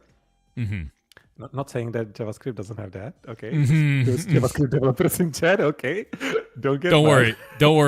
They use JavaScript. They're used to punishment. It's fine. It'll be fine. Yeah, don't worry about it. Yeah, Java users I too, even though they're different, we get to say that they're the same, which makes them even angrier. Yeah. Oh yeah, that's definitely. Yeah, you want to start a flame war, right? That's what. That's why I asked you. Right? Oh no, I mean it's true, right? That's how that works. I actually like JavaScript. But I wanted to learn a new language. So I was deciding, and I wanted to make some games as well. And so I thought, like, I checked what's available on the market, it's popular, and it was Unity with C# and Unreal Engine with C++. I was like, I know a little bit about C++, tried it a little bit, and I was pretty sure that I didn't want to get myself bogged down so much, especially so early on. So I was like, I'll try C#. That can be used pretty widely as well. And even if it doesn't work with games, I could still use it for some like desktop stuff, right? So it felt like an you could try things, effective tool. So I downloaded Unity, started Unity, and it didn't work. It just didn't work. All the settings were grayed out, and I could open like the context menu at the top, but everything was grayed out. I couldn't click on anything anywhere. I was thinking, like, well, that's a great start. Yeah. So I started looking for what's the problem, trying to reinstall and so on, differences, and eventually I found out that it's some bug in Unity, which happens due to some certain hardware combination. Apparently, at least that's what they said. And it's been around at that time. It had several pages of reports. And it's been there was a Unity developer inside it confirming that issue and talking exactly about that there is some issue with like the hardware or something like that. And I had pretty decent hardware at that time. It's been around for 2 years at that time, or it was around for 2 years. So I was like, well, they're probably not fixing that anytime soon. Yeah, it's might as well switch at that point. Unreal Engine or something else. So I was like, okay, so before I go to C++ route, how about I check which engines also use C# and Godot, just like a version before that or something like that, added like official support out of, beta and experimentation phase for C#. So I was like, Godot, what's that? And I checked Godot 3.2, 3.4, something 3.2 or something like that. Oh, so like earlier than this, yeah. Yeah. It seemed to work pretty nice. I was like, okay, realistic. I was looking at it. I was like, okay, if I wanted to do 3D, I can do some 3D stuff. It seems decent. And I looked at Unreal Engine, I'm like, yeah, that definitely looks better, no doubts about it. But like realistically, what can I do? Like I can't even make a model, or at least at that time, like I've been learning a little bit. I was like, realistically for me, I probably can make the same game in either of the engine. So I wanted to try the C#. So that's how I started with Godot and C#. It was just originally a Unity test, and it just really didn't work. That's funny though. I mean, like, and the thing is you said, oh, I can't make a model or anything. Programmer art. That's the way. I mean, just make a bunch of squares. Who cares? This game is compelling. A game is fun in situations like this, whether it has beautiful next-gen HC art or if it's just simple blocks. The block test is always the way, and it feels good. Yeah, and the visuals for this, well, like, yeah, it came from that idea of skill tree. So that's why it looks this way. And I just came to like it. I just enjoyed it. And I also like the fact that, like, since you have that dark background, any shape you add, like different shape, not just a square, really pops. It immediately has a massive impact. Yeah, exactly. Yeah. It pops immediately. And changing the color also makes a massive difference. So it's really simple, even with just few nodes, to create something which feels a lot more like very different. It's like a different identity. And it feels that way. It's like, that's a yellow square. That's got a different power. That's exactly what it is. Yeah. It's kind of funny. Yeah, so that I felt like really nice. Even for me, it's like I'm not an artist. Like I'm learning, but let's be honest, I'm not really an artist. I mean, you've made beautiful squares. I think you're an artist. Yeah, that's wonderful. Thank you very much. It's kind of, what's funny about that is like the idea that like the color of the block would change the entire identity of it. It's for me, that's kind of the Dwarf Fortress effect, because I played Dwarf Fortress most of my life. And it's like, that ASCII symbol is completely different than this ASCII symbol. I know that's a goblin, right? Like this, it's simple symbols is all you need to differentiate between entirely different roles. And players will eventually adapt and learn what those mean. And it's you don't need next-gen art. You just need a color difference or a shape difference. And this is a very good example of that. Yeah, and eventually I'll be changing the colors even more because I want to add some colorblind friendly modes and that's nice. But yeah, it's really massively impactful to making even like this is my first commercial game, so making things or finding ways how to make some things easier for me it's always a good way, like easier when it's like a positive change for the game. So these things can make quite a bit. So like I could paint it maybe at some point. That'd be wild. Yeah, so like very maybe. So since this is your first commercial game, and you're talking about that, you said something earlier about localization. Can you talk a little bit about your approach to this and what it is you want to localize, and what languages are you even targeting? Yeah, okay. So I actually have the languages on the main page. They already are somewhere listed. I already started some of the news. Like the page for the game, not for the demo, but for the main game, is actually already translated into 9 or 11 languages. I can't remember. 11, I think. Yeah, it's 11. So, yeah, wow, nice. So I want to support all of these in the game as well. Since like in the game, when you play on the map, there's pretty much nothing to translate. Like when you place things down, so that makes it's mostly just UI. So So it goes to UI and the upgrades, and I think that's manageable. So I'm doing English and Czech since I'm Czech, and that's why the Czech feels the weirdest out of all those languages on the Steam page. Do you think it feels weird because it's your language? Yeah, it's my language and it feels really strange. Yeah, because I'm used to English, right? I'm programming everything in English. I'm learning in English. I talk to people in English, read in English. And then I need some things like Node in Czech. I'm like, in Czech, it sounds really weird. Just really weird. I needed to change some words and some things I said because we just don't use some of these things in this way. So that was a challenge to translate it so it doesn't feel too cringy for a Czech person, like massively cringy. It's one of the things of like localization all the time is like dealing with anything. If you're going to localize it, it has to fit the target culture. So like that ends up just being a whole can of worms no matter what. You've got it in 11 languages right now. That's going to be a lot, dude. Yeah, definitely. So I would like to, like, I already have the system for translations in the game. and I've already started working on it. I could add almost all of the languages right now, except the East Asian, so the Chinese, Korean, and Japanese, because the font doesn't support symbols I was for going them. to say, yeah, So I it's cannot- font related. So I I need bet. to find, yeah. So I need to find a different font for that, which works, and then I need to check the French when I add the translation, because turns out even short things which you say in all the other languages are very long in French. So I'm pretty sure French is going to break all the UI. Yep. So I need to figure that part.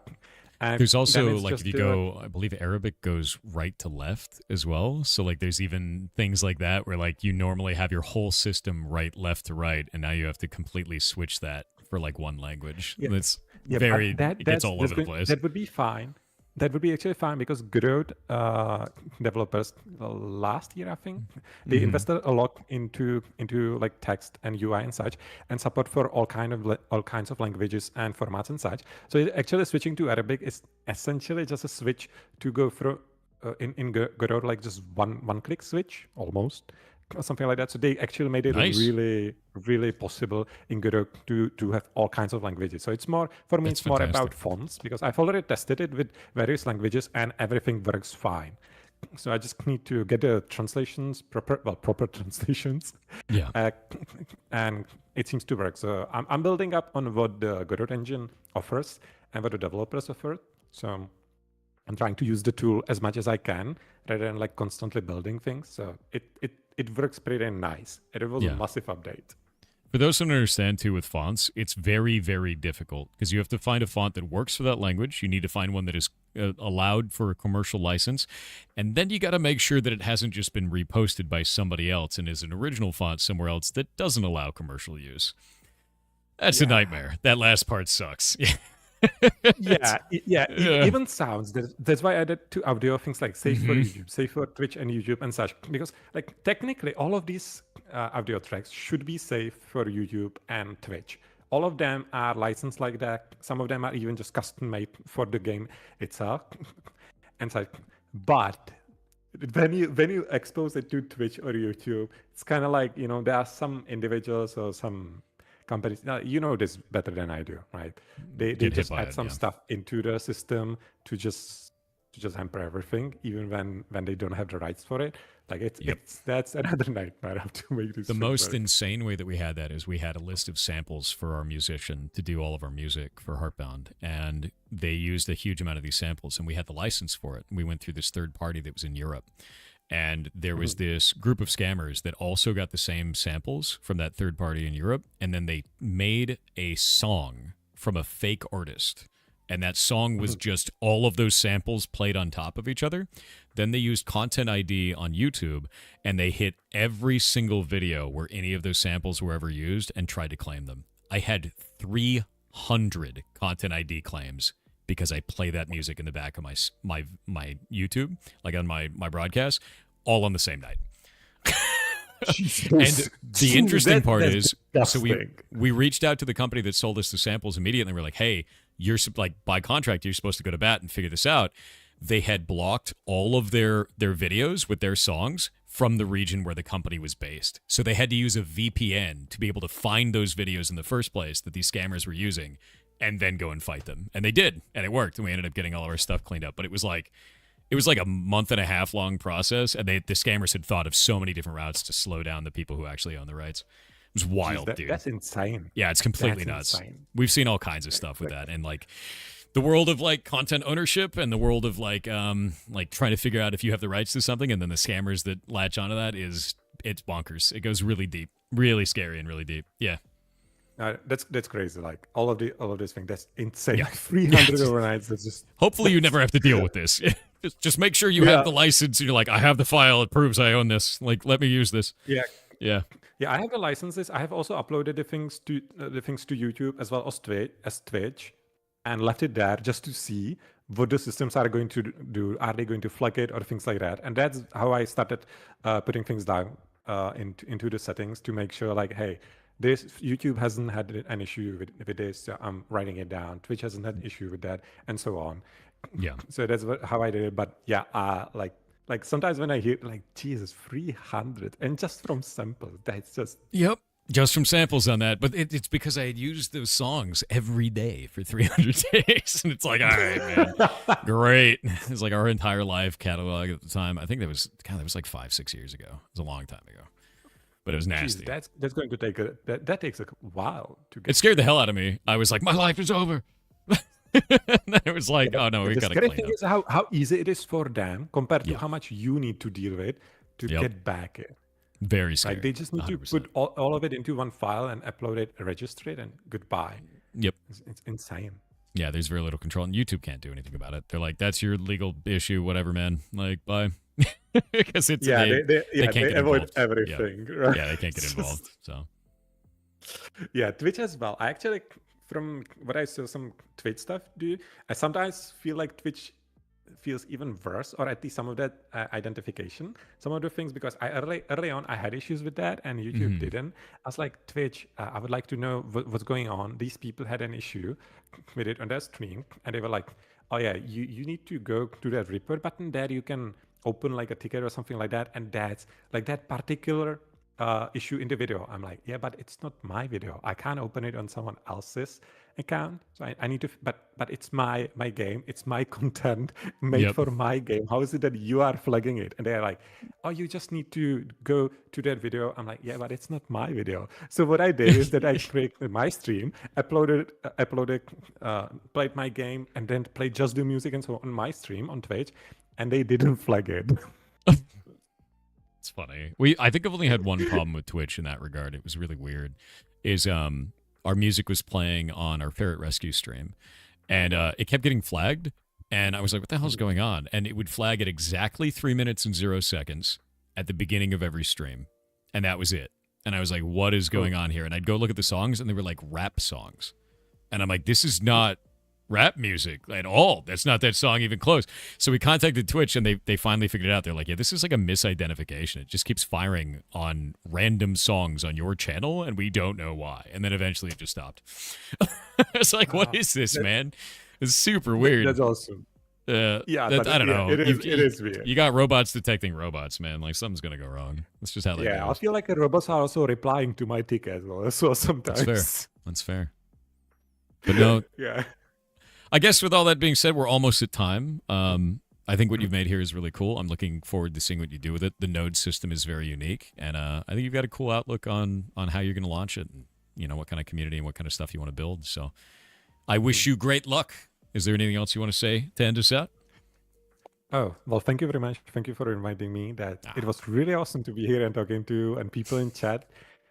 Just letting the goblins in chat know that the red enemies in the game are internally called goblins. So just so you know who you are killing there. Wow. Goblin death, dude. They surround you and don't let you go. And for all of you guys there in chat, make sure to wishlist the game. If you do that, it's going to tell Steam to push the game because it's like upvoting on YouTube. It's exactly the same thing. So make sure to wishlist it, help the algorithm to find the video game. Oh, that would be awesome. Thank you very much. And if some of you could even write a review if you play the game, that would be also great. Apparently Steam loves that. Do it. But the wishes are awesome. Thank you very much. And good luck with everything. Absolutely. You have a wonderful day. Thank you. You too. Bye. Bye-bye. Game is red. Dev is red. Everybody wins. Yeah. All right. I'm going to swap this back. We'll go to just chatting for a little bit. There we go. Turn this off. The music in the game is quite nice too. Really, really enjoy it. There we go. And I'm going to go add this up onto the Steam page.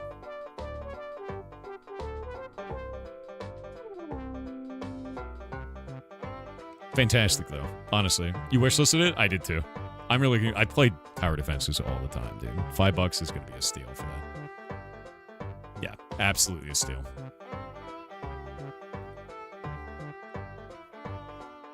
Morning, Pirate Sapphire. Morning, chat. Good morning to you.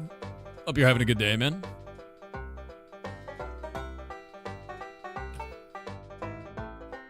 See how much TTS we have queued up. 1. Got it.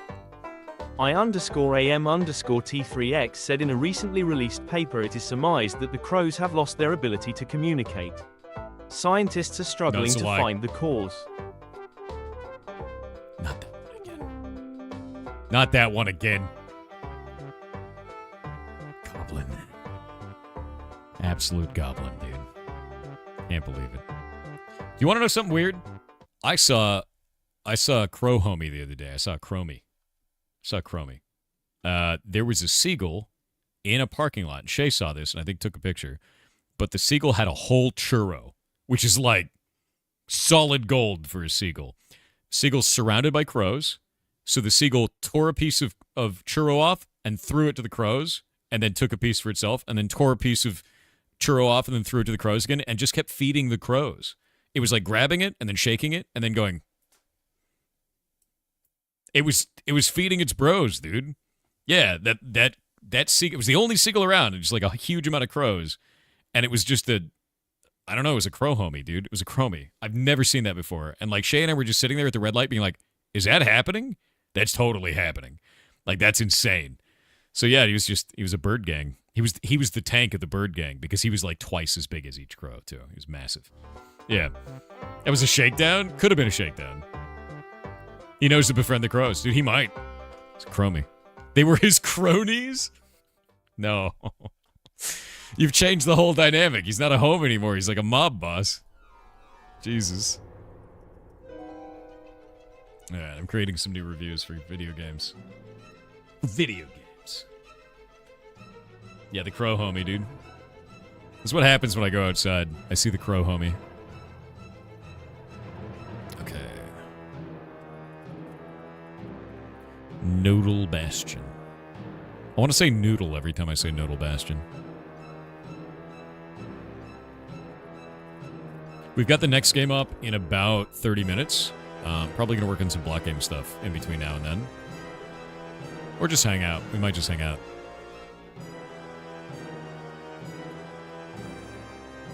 But the next game is a game I have been waiting for forever. And they came into the stream and talked about it. And then I found out about it from somebody else. And then I told the dev, like, hey, I want to cover your video game. Quick update on Nemo. He's doing great. He's not having allergic reactions right now. At least he hasn't for a bit. So he's doing good. Proud of him. There we go. Admin. Go look at this. Go to manage lists. Edit this list. Go put it in here. Noodle Bastion, dude. All right. New games are going up on this. I've got this one.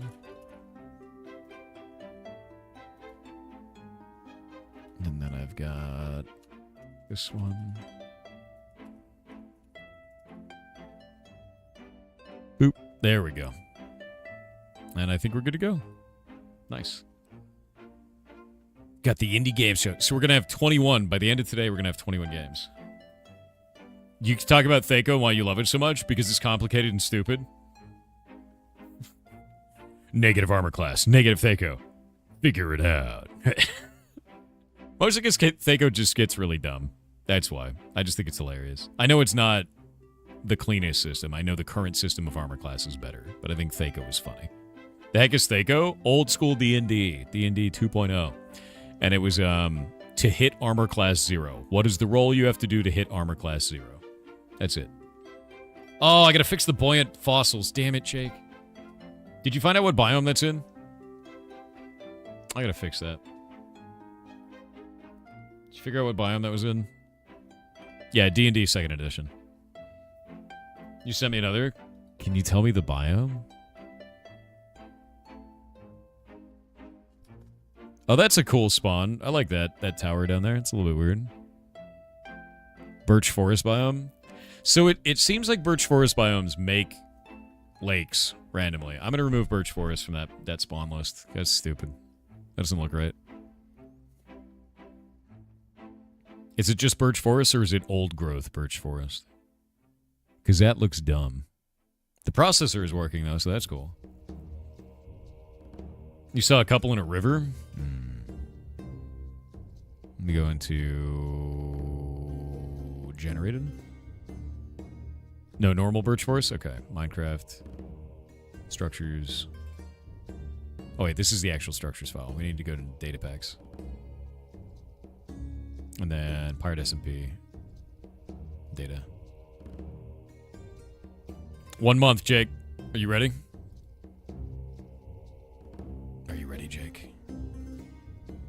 1 month. That's all we have left. That's all we have left. And then we get to deal with another thing of weird bullshit.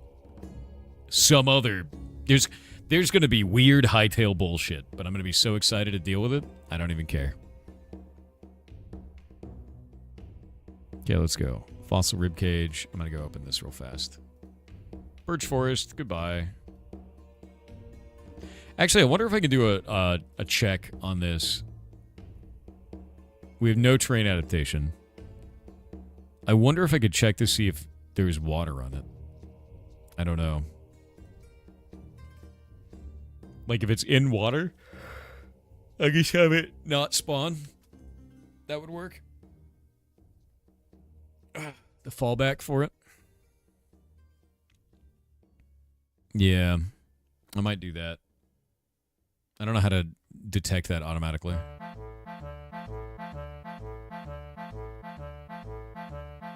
Yeah, meteorites have the same problem.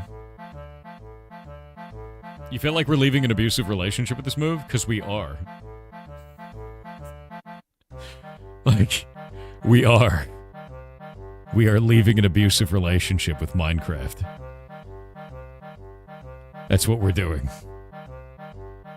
Like, every time I go to make something, it's like, okay, I'll make it anyway. Every time. Maybe the 5 gifted subs. Glad to hear Nemo's not sleeping with the fishes. No, he's doing great. Thank you, seriously, for the 5 gifted subs. Autry, that's very nice. Thaxoran with 500 bits said it's your buddy Thax again with a better message than last one. Oh? I hope. The queue being done doesn't seem right. Here is a joke. So a grocery store saw some snowmen at the produce and wonder what they were up to. They were just picking their noses. Merry Christmas, you awesome goblin master. Literal goblin. I think we heard that one earlier today. That must be making the rounds. Must be making the rounds. And guess what? With this button press, I beat the queue again. Yeah. Dinte Dark Spear with 500 bits said, "Yar cheer 500. I hear you are planning on playing D&D with Winky. Don't forget to find your panic button for your character. A panic button is usually a consumable that you keep on yourself for those moments in D&D where you start to panic. Which means when you're in a fight and losing. At levels Fireball. 1 to 4 scrolls of Fireball work well. Fireball. After that it is whatever you can find. My favorite panic button is to conjure animals or any other mass summon item. Cannon fodder works wonders in turning the tables." Cheese! Just summon a shitload of cheese at the last moment, dude. Yeah. It's very funny. It's really funny, though. I highly recommend Fireball whiskey. Keep at least 4 bottles. That's your panic patent? Does that cast Fireball when you drink it?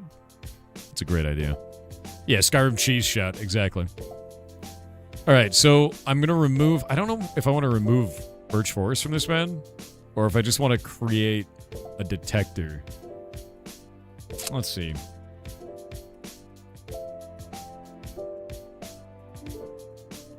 Don't spawn in water.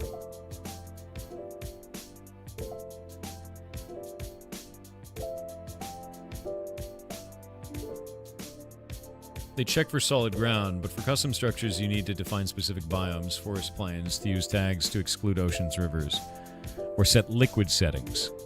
Okay, Minecraft structure liquid setting.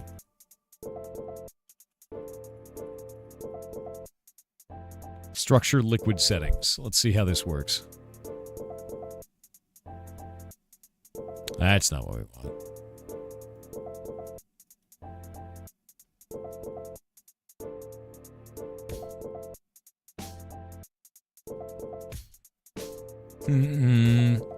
I mean, it's still inside of the biome that I want it to be in, but it's doing it in the liquid. Yeah.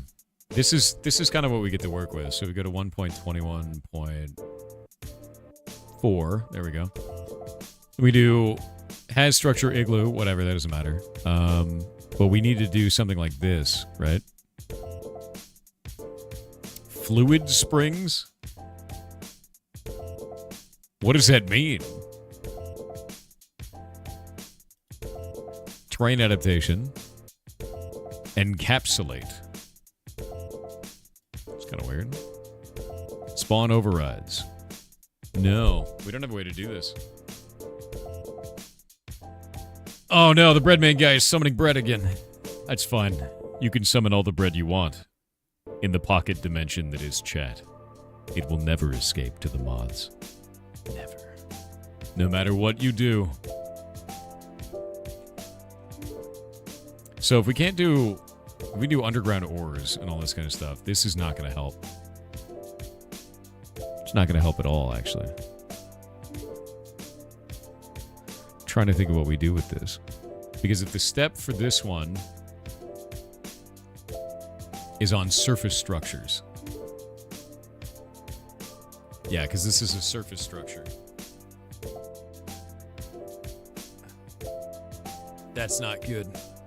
Yeah, that's not good. The only thing I can think of is apply a beard thin to it, and it's going to look real weird. You know what I mean? Because beard thin is going to put it like... It's going to make a platform, then dig into the platform. Which I guess is fine. It's kind of look weird. Maybe I should beard thin this. Do you think I should beard thin this? It'll make like a platform underneath it, and then dig into that platform. Blazed Out Gaming said Q must grow. Like a Thormera, it cannot be defeated. The horror. The channel points go to the children too, right? Yep, sure. Sure. Yep, definitely. A wet definitely. with 500 bits said Yar Cheer 500 chat must win the queue for the orphans who can't afford the demo. They can't do that. I hope you're having a wonderful day. The demo is free. World Gen sucks, the game is bad. I know, dude. Honestly, actually, I can't do beard thin because then it won't dig. We did this before. Remember? Yeah, it won't work. It's gonna look real weird no matter what. Shit. Goddamn Minecraft. God damn it, Minecraft. Never want to see the word beard again. Ever in my life.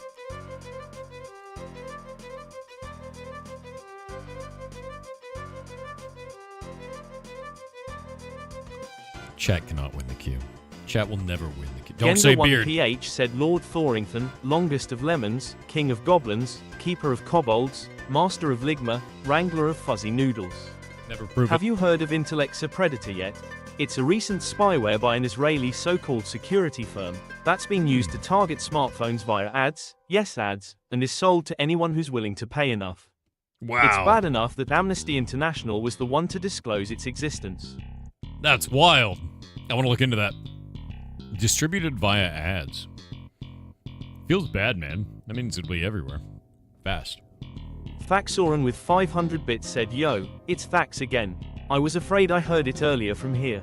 Sigh, I guess I will have to make an even better message.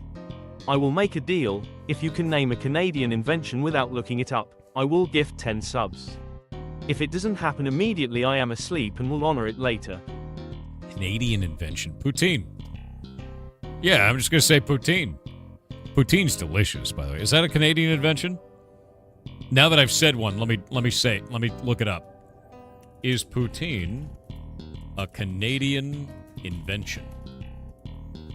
Yes, poutine was invented in rural Quebec, Canada, in the late 1950s. Poutine!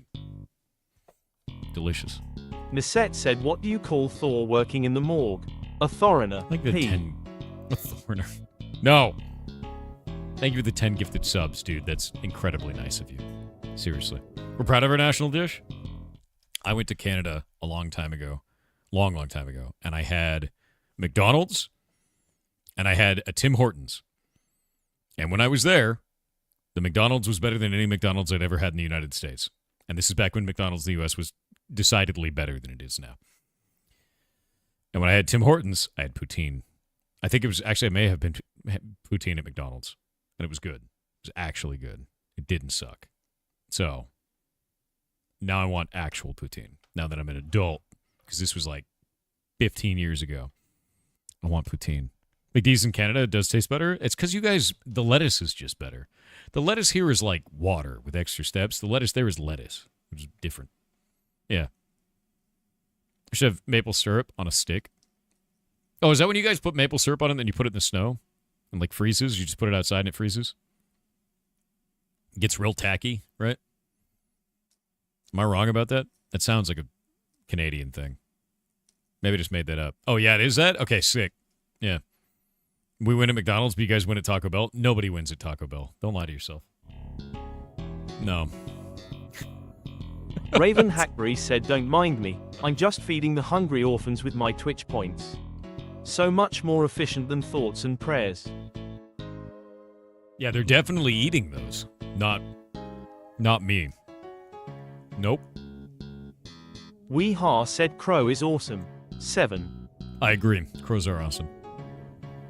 Big TP wins at Taco Bell. That's true. That is actually true.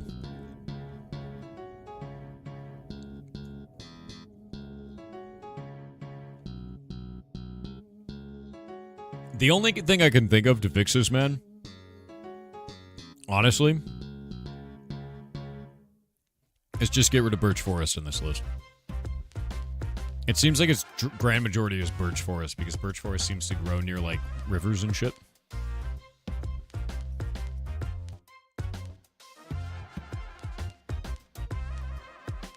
I've got sparse jungle in here. Is there jungle as well? Or is it just sparse jungle? Is jungle a biome in Minecraft? Is that a thing?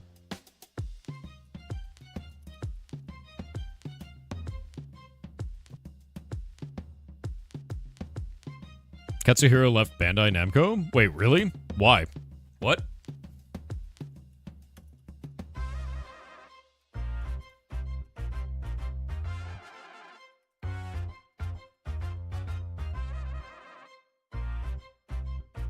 How is Tekken going to recover from this? Like, that dude is Tekken. What? Whoa. No, he actually is. That's crazy. I'd like to show that I'll be leaving Bandai Namco at the end of 2025 with the Tekken series reaching its 30th anniversary, an important milestone for a project I've devoted much of my life to. I felt this was the most fitting moment to bring one chapter to a close. My roots lie in the days when I supported small local tournaments in Japanese arcades and in small halls and community centers overseas. I still remember carrying arcade cabinets by myself, encouraging people to please try Tekken, and directly facing the players right in front of me. The conversations and atmosphere we shared in those places became the core of who I am as a developer and a game creator. Even as the times changed, those experiences have remained at the center of my identity.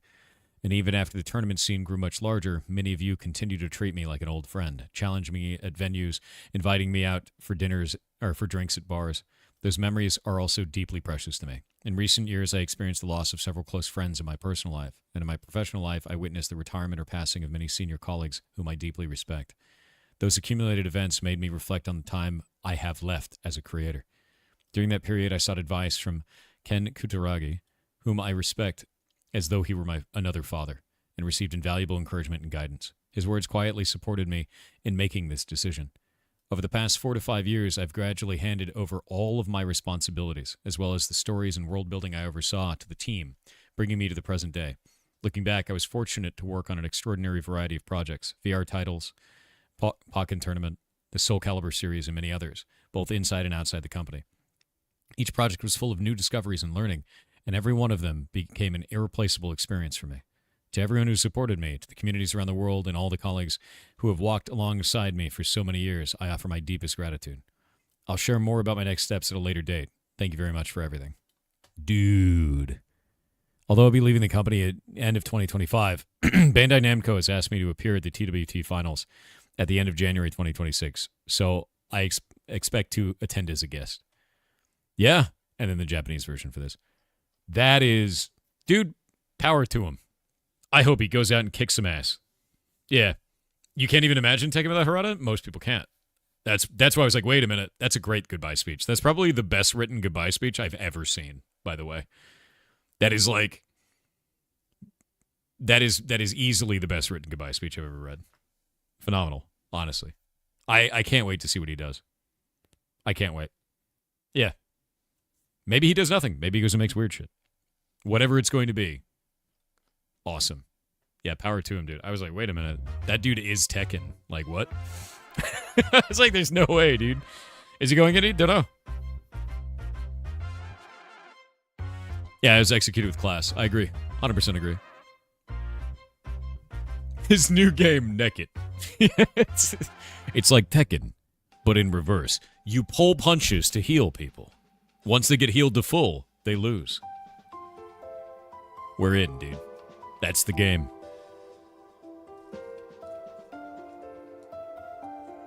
Absolute goblins. Action_Dan said Yullen 4. Just a reminder to do the Scrandle Mushroom Challenge if thou desire. Oh, goddamn. Max sure to click history for the Wild Mushroom version. It was last Friday's.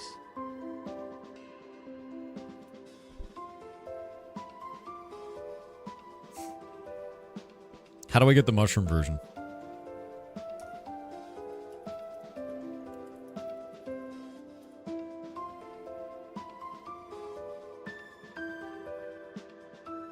How do I get the mushroom version? Ah! Click history on Scrandle. What day was it supposed to be? You said last Friday? Oh, hey, yeah, no, this one. The one on the left is a chicken of the woods. Done. Yeah, edible mushroom. Ooh, this one I don't know. I have no idea what these are.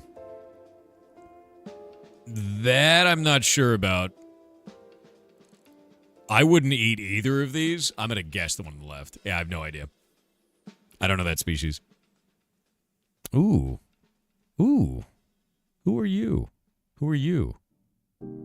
I don't know either of these species either. I wouldn't eat either of them. Yep, no idea. That one's an amanita. That one you can't eat. That one's a pig's ear. That one I think you can't eat. I'm pretty sure that's a pig's ear. Looks kind of like a pig's ear. At least it's in the same area. But that's amanita. Yeah. Yeah, don't eat that one. This one looks like the mushroom that turns into a lobster mushroom after it gets infected with a parasitic fungus. I'm going to guess this one. Yeah, that I think it is. It looks like one. I don't know if it is that one.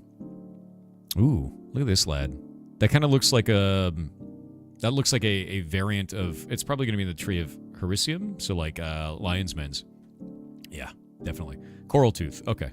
I'd like to look that up. Chanterelles on the left, 100%. Love chanterelles. I pick these all the time. They're super tasty. I don't know what either of these are. This is a total guess. Looks like an apple. Probably will kill you. And it will. Mushrooms. Ooh. What is this, lad?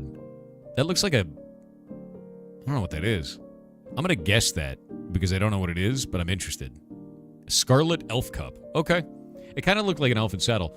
One on the right is a... Is that a false morel? That looks like a false morel. Yeah, morel mushrooms... Oh, is that a false morel? I'd have to see the underside to see if it's attached. It looks like a false morel. Might not be false. Okay, that's a normal morel. All right. There's morels and there's false morels, and you never know. Community average is 6.1. I got 7. Almost dead. Yeah, there's a bunch of species in there. I had no idea what they were. Is Shay asleep right now? Can you quickly fix the ferret cams? They'd be frozen. Let me go do it. I'll be right back. Again, do not the mushroom.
I have returned.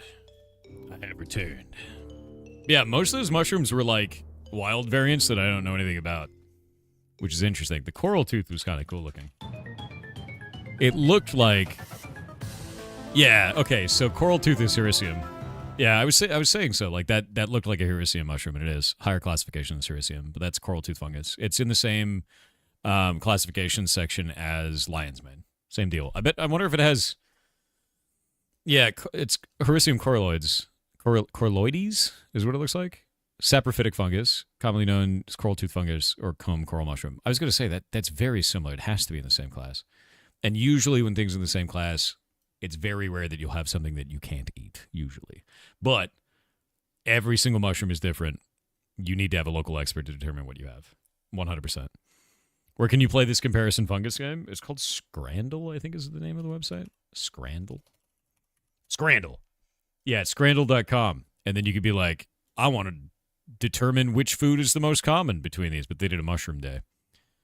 And they're like, which one is the most common? The currywurst or the captain's mom? I would say currywurst, dude.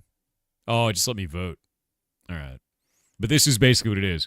Burger with gherkins? What the hell is that? Do you really? Look how small. That's the saddest shit I've ever seen. What do you mean? Burger with gherkins, dude. Yeah, that's grim. That's pathetic. That is pathetic. That's pathetic. Cheeseburger? Why is the cheese on the bottom? Why does the burger look like that? Europe, do you really? Is this what your burgers look like? I need to fix you. That's awful. These burgers are sad as shit. You don't put the cheese on the bottom, dude. As an American, I am deeply offended. I'm incredibly offended by whatever that is. I am what?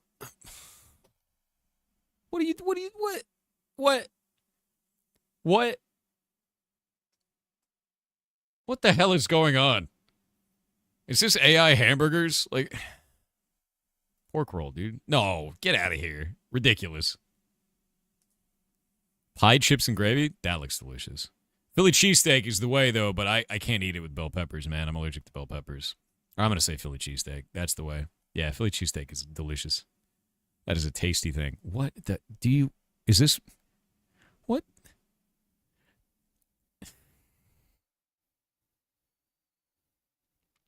This is wrong.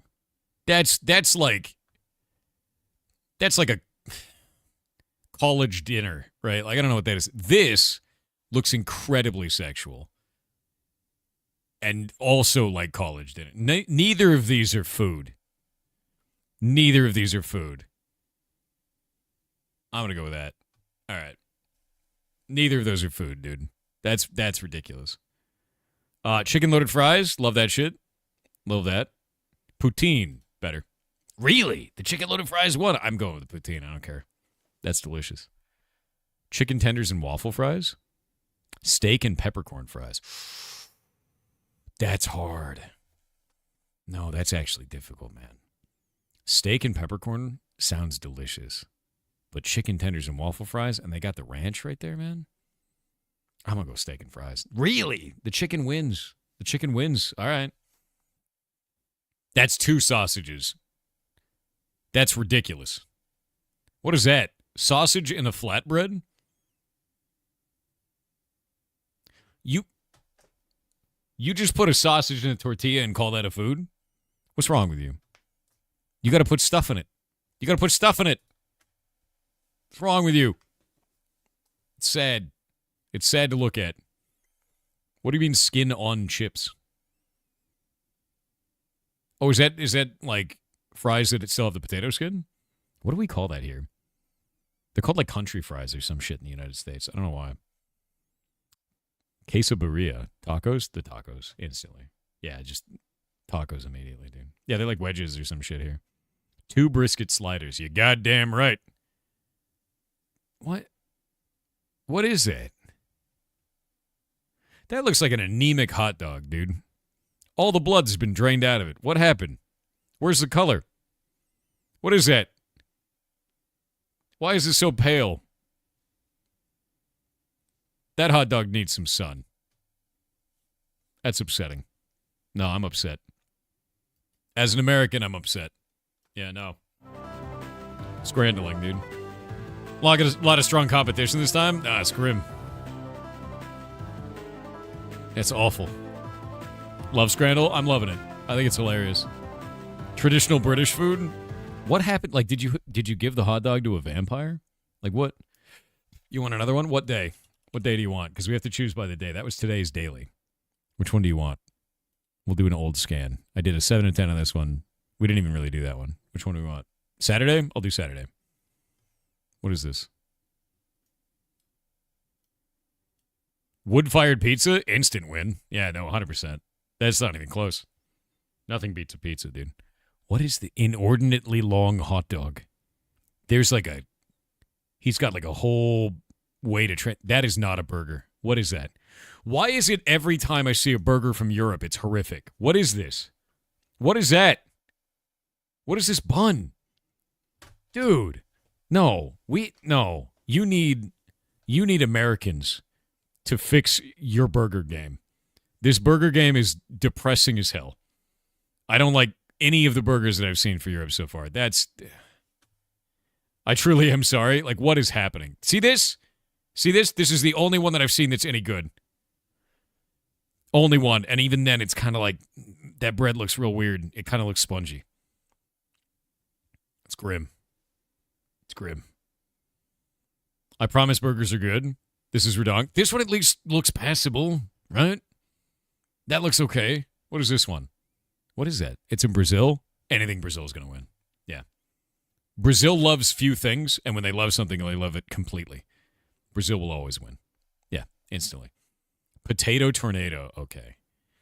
All right, I'm going to tell you this right now. The potato tornado I've never seen before from Korea, and the chicken wings and rice looks like it would hurt to eat somehow.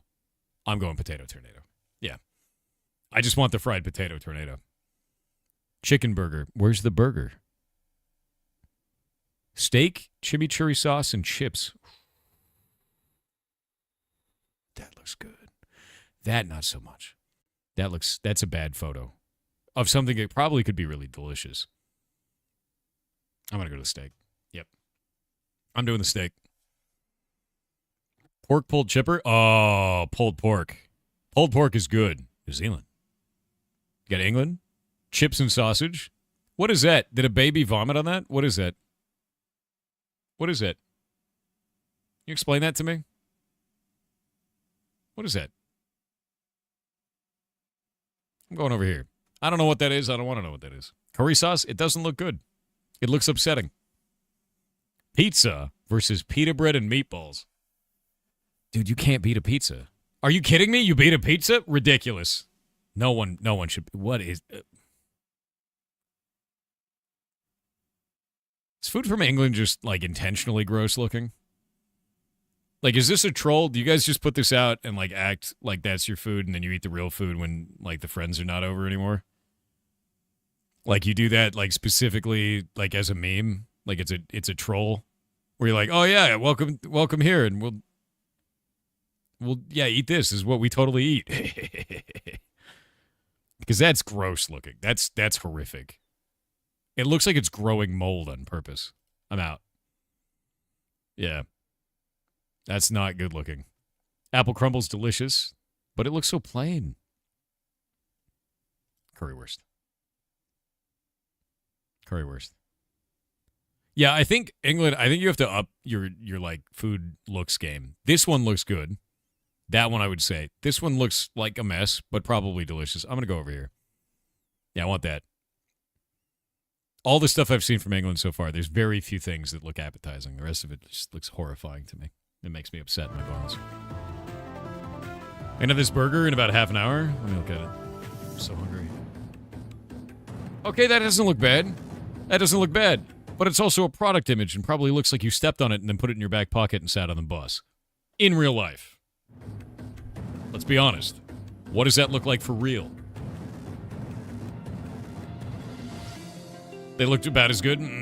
Prove it. Take a picture of no balls. Yeah.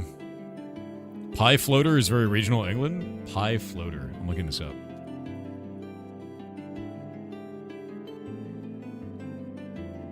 Dude, no. Dude. What is... Oh.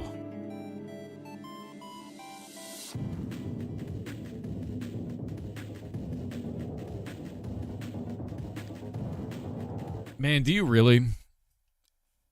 That's not real. That can't be real. You're not serious. What is that? What is that? What is that, man? Why is it all of that, dude? What is that? Yes, please? What? Blink twice if you're being held hostage to eat this. That looks horrific to me. That scares the shit out of me. I feel like if I ate it, it would scare the shit out of me the next day. You know what I mean? Yeah, that's like you blended a glorp. It's like Shrek soup. Oh. It's like Futurama bachelor chow, dude. Like, no. That's awful. Yeah, it's upsetting to look at. Is it good? Does it taste good? Because it looks awful. And usually things that look awful are actually good. But that really, really looked awful. Shroop. I'm going to send it to Kronos. It looks like Shroop, dude.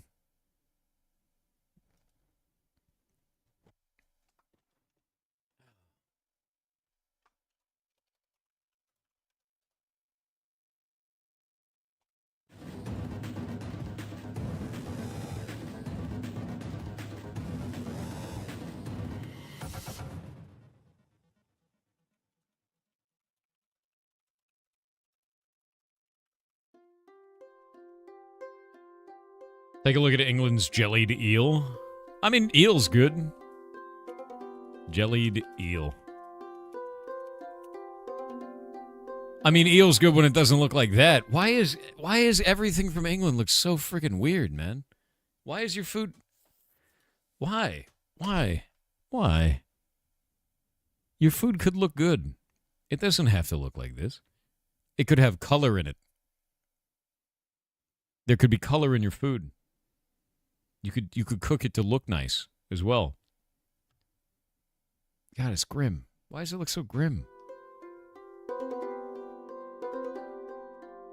You love the Greg's? Yeah, because Greg's has color in it. Like, what? It's so upsetting. I'm upset. Oh, man. All right, you guys ready for the next game? The Chip Buddy? What is it? That's just that's bread with butter and French fries in it. If I said that to another person in America, they'd be like, oh, girl dinner. Or, yeah, I used to eat that in college when I had 43 cents to my name. What? Why? You could eat beyond that. There are other foods.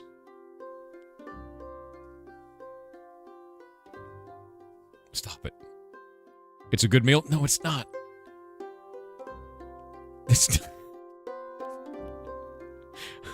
I can fix you. England, I can fix you. I don't know what's going on over there, but it's time for you to go to Texas. It's time for you to have brisket. It's time for a real goddamn meal. That's what it is. All right, I don't know what's happening over there, but it's time to stop. All right, swapping video games. Is this not working? Are you broken? Oh, I broke it. One moment. How did I break it? How is it broken? Oh. Weird. All right. Oop. Kind of broken. Kind of unbroken now. Maybe.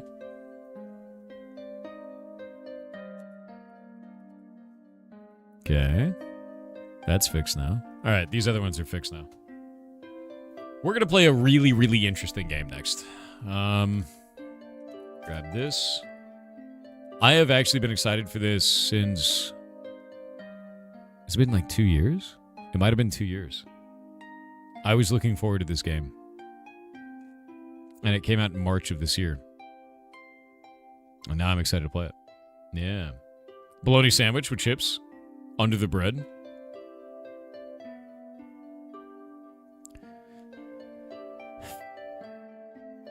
You can just be normal.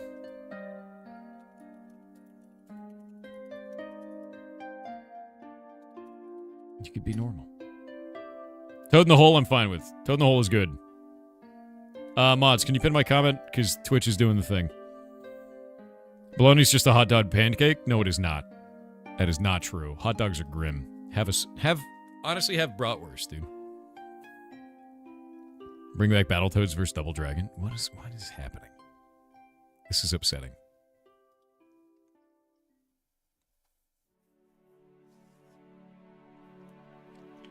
Brits are afraid of flavor. I've asked Kronos about this many times, and I've never understood why the food looks so terrifying. It just looks sad. Like all the color was drained out of it. Like the vampires got to it. You know?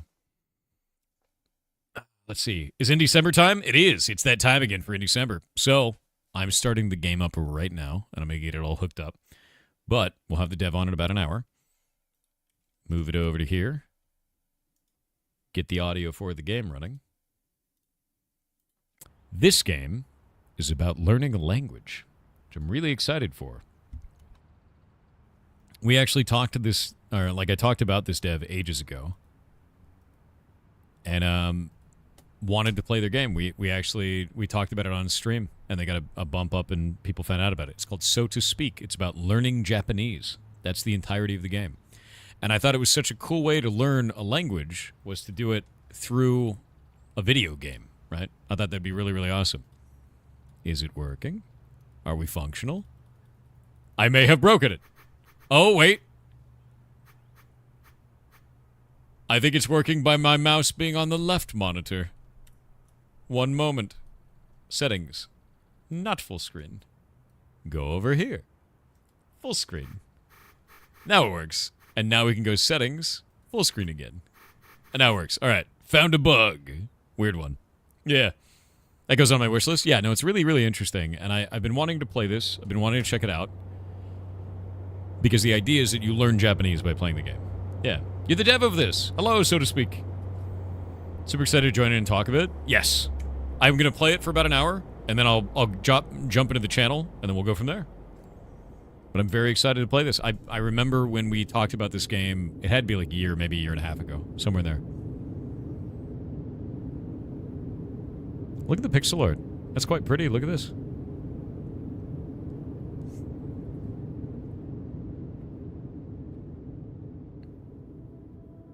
Drag the yellow Japanese word onto its English meaning. So this goes on to exit. So we now know that this combination means exit. Click and drag the background to move. So the idea is that you do pattern recognition so that you know what these words mean. And you slowly learn the language as a result of this. So this means station. This means entrance. They're easy right now because they're really close together, but it doesn't mean it's going to always be that way. Entrance. 入り口入り口入り口 I don't know if I could say that. Iriguchi. 入り口 Iriguchi. But what does it mean? What does it mean? Does that mean... What does it mean? Click speech bubble, drag the word to its English meaning. Does that mean... 入り口 So that's how you pronounce it. Okay, so that means entrance. Iriguchi. I'm probably pronouncing it incorrectly. This is a park. 公園 Koan. 公園 Koan. Park. 公園 We're doing it. Yeah, this is cool. It's a really cool way to do it. So it gives pronunciation, it gives pattern recognition, and you kind of go from there. And I will likely scuff it immensely. 駅 Icky. Station. 駅 Icky. 出口出口出口 Deguchi. Deguchi 出口 means exit. 出口 We did it. This is cool. It's just a really interesting way to do this, and it's all done with pixel art, and I thought that was rather phenomenal, to be honest with you. Yeah. And it's something that's done in a way that even a dumbass like me can learn Japanese. Badly. 神社 Jinja. Jinja. Jinja. Jinja. Jinja. Jinja. Shrine. Jinja. It's an entrance to a shrine. Entrance. Oh, we don't have the symbol for entrance, though. I wonder if we'll get combinations. Book on the lower right of the screen. Drag words onto the books onto signs. Okay. Ah, here we go. So we know that this one is station. Eki. That one's ready. And we know that this one is shrine. Jinja. So Jinja and Eki. So down is the station, right is the shrine. See, now we don't actually have people talking about it. We have to base it on what we've learned from the previous section. They do often sell ginger candies at shrines. Wait, do they really? Is that a common thing? It's Jinja, right?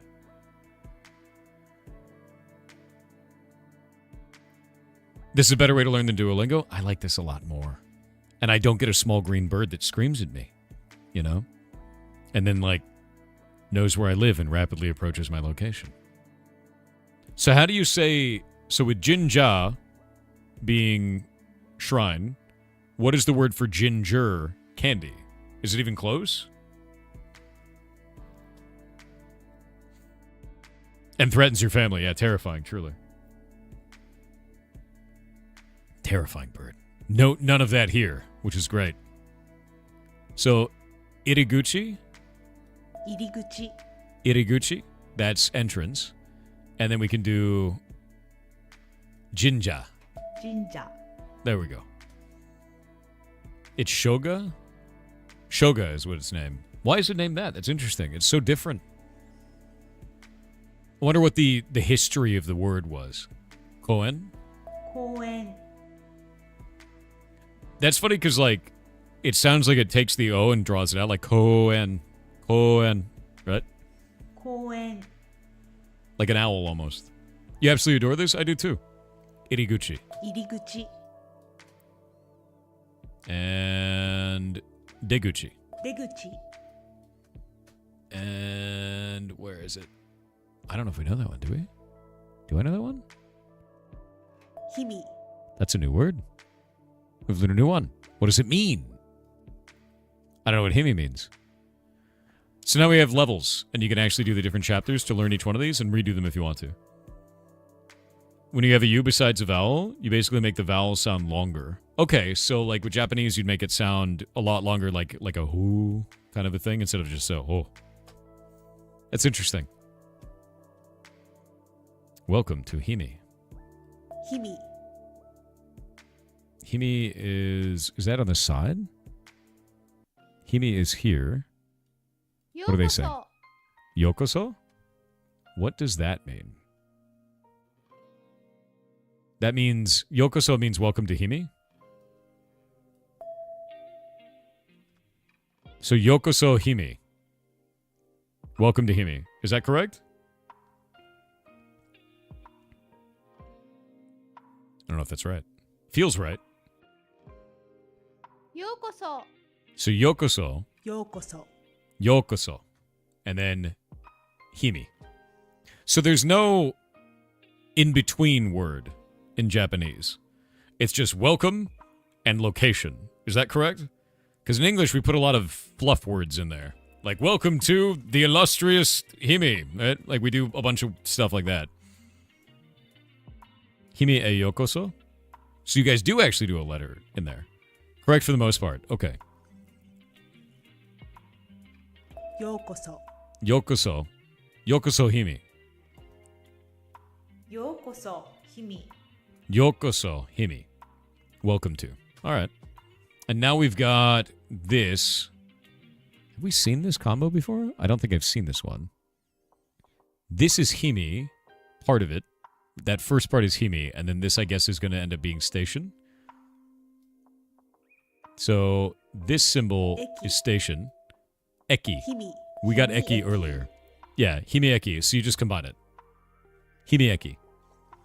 Is there a natural pause between those? In English, we do a pause between it, like Himi Station. Is it Himi Eki or is it Himi Eki? Are they separate? Feeling. ひみ駅 It seems like they're not very separate. No pause? Interesting. I feel like that would make conversing much faster. Does that make sense? Like, if there's no pause in between words, I feel like you just have, like, a dramatically more efficient language for, like, just transmitting ideas. It's like English abbreviations. Interesting. Japanese is more direct than English. Feels like it so far. English is kind of all over the place. English is the only language I know. Okay, this one is close to this, so it's going to be himi, and then a word we don't know. It's going to be river. It's the river, Himi River. And it looks like a river. All right. Now, how do we get the term for it? What would it sound like? Yup. We got Himi. I don't think we have the sound for this anywhere. Do we have the sound for it? Because we can get that it's a river.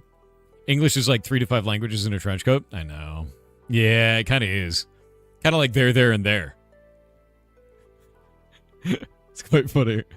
We don't have the sound for this one, but we can't move ahead unless we find it. So there's got to be something in here somewhere that we can do with this. 日々 There we go. Himi and then something. So we know that this is the Himi River, but we don't have the sound for river yet. A bridge. So now we can talk about a bridge. Is this a bridge? That looks like a tree on the left and then something. Because I know that symbol means like tree and can mean forest, if I'm correct with that. But I don't know what the thing on the right is. Is that like a... Looks almost like a building. Hashi? Does hashi mean building? 橋 Or bridge? Might mean bridge. 橋 Hashi is bridge. All right. Now we have the word for bridge. Himi City. So this is going to be Himi. We have that part. 日々 But we have the symbol for a city now. I wonder if we can put that over here. Let's see. Gakko? 学校 Himi Gakko. So that's going to be a building in this place. Is that like a common thing? Let me find Himi. There we go. 日々 Is that a common thing in Japan as you say, like, this is like the thing from Himi? School? So it's like Himi School? 日々学校 Himi Gakko? Okay. What if there's 2 schools? Do you then determine it by direction or by like another special classification of name? Like a noun name? Do your schools have names? Here in the US we kind of have names. They have names? Okay, I didn't know. I have no idea. There's very big cultural differences in things. There's the river. Kawa. So river is kawa. 川 I love that you can just do it in this too. So kawa, which makes the last one into Himikawa for the river in Himi. Love this. It's actually super fun. Let's see anybody else who's talking. What are they doing? It's a forest. Forest is going to be, if I'm remembering right, ages and ages ago. It's like a portion of that, but this is not. We don't have the word for it yet. Let's go down here. Is that some delicious udon, dude? I know what that is. This is some himi udon, dude. At least I know that word. 日々 Himi udon. Give me the 日 noodles. 々うどん Himi udon. You definitely need this game. This is quite good. 駅入り口 Eki Iriguchi. So we did Iriguchi earlier, and Eki is, I believe, was that? No, eki is not that. Eki is station. So the exit to the station? Or is it the entrance? That's the entrance of the station. So iriguchi and eki. 駅入り口 So the station entrance. And this is the station. 駅 There we go. And then this is eki deguchi, so that's the exit to the station. 出口駅 Hey. 出口 Eki deguchi. I love that it's all voiced, too. You've done a really fantastic job with this. What is that symbol? Let's see there. That's going to be the entrance to the station, eki. 駅 And iriguchi. Iriguchi. So that's the entrance, deguchi. 出口 And eki. 駅 And then this is going to be station at the end there, and it's Himi Station. 氷見 Himi eki. So that's the station of Himi. Now this, I know that symbol there is for forest, because it's 3 trees. Ah. See, that one I know. So this is going to 森 be ホテル Mori Hoteru. 森ホテル Mori Hoteru. What does that mean? I know this means forest. Got it. So, Hoteru, so this is going to be the Forest Hotel? Would be my guess. Because you have people showing up with bags. Is that correct? Hoteru, yeah, I know, right? But I don't know if the word is correct, dude. It's close to the English hotel, but it's a borrowed word, yeah. We need to find somebody who knows hotel, though. Does anyone know for hotel?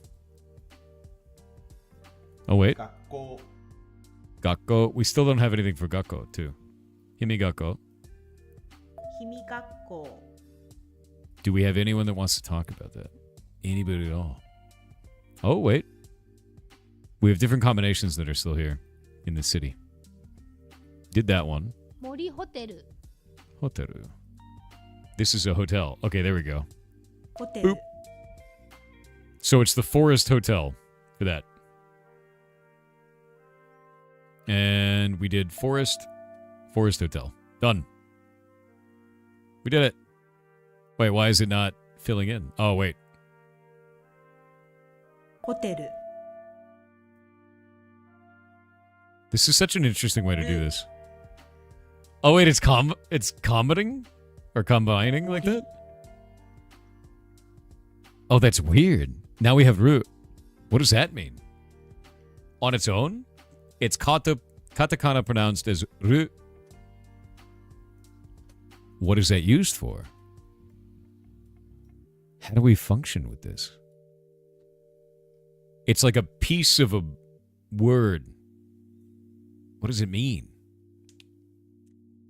I have no idea what that is. Katakana is purely phonetic. Does it have a symbol or does it have a meaning for that?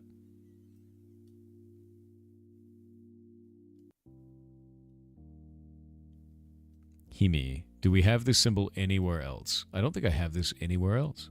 Just a letter? It's just reading? Okay, so it's just for phonetic loanwords. So when a word is a loanword from, say, English, you phonetically sound it out. So instead of hotel, it's hoteru, right? And that ru sound is just kind of like you've made the word phonetically, so it's a bunch of particles. Is that correct? There's 3 writing systems in Japanese called hiragana, katakana, and kanji. That much I knew. I just don't know much about them. I know some of these from when I was younger. Because I knew I took a... This is stupid, but I took a class for Chinese when I was in high school. We had it available. You could take Spanish or Chinese, and I was like, I'm going to take Chinese. And I learned a couple of symbols with this. And I know this one is from Chinese for forest, because it's three trees. That's like the bounds of my memory here, right? Katakana is used for foreign stuff. Okay. Let's see if there's anything else that I can click on. Anything else to investigate? Is that a weird tree? No, it's a forest. Hold the right mouse button to see what you can click on. Ah, that's helpful. Restaurant that sells udon. I love udon. Can we click on the train? No. I don't know if there's anything else I can click on. It looks like I've seen everything here. I might be missing something. 学校 So Gakko is this. が Ga. And so that's one symbol there.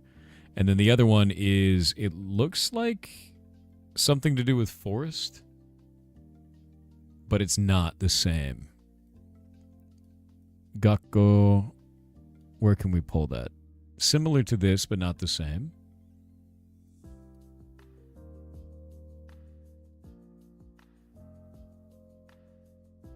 Who do we have that's similar here?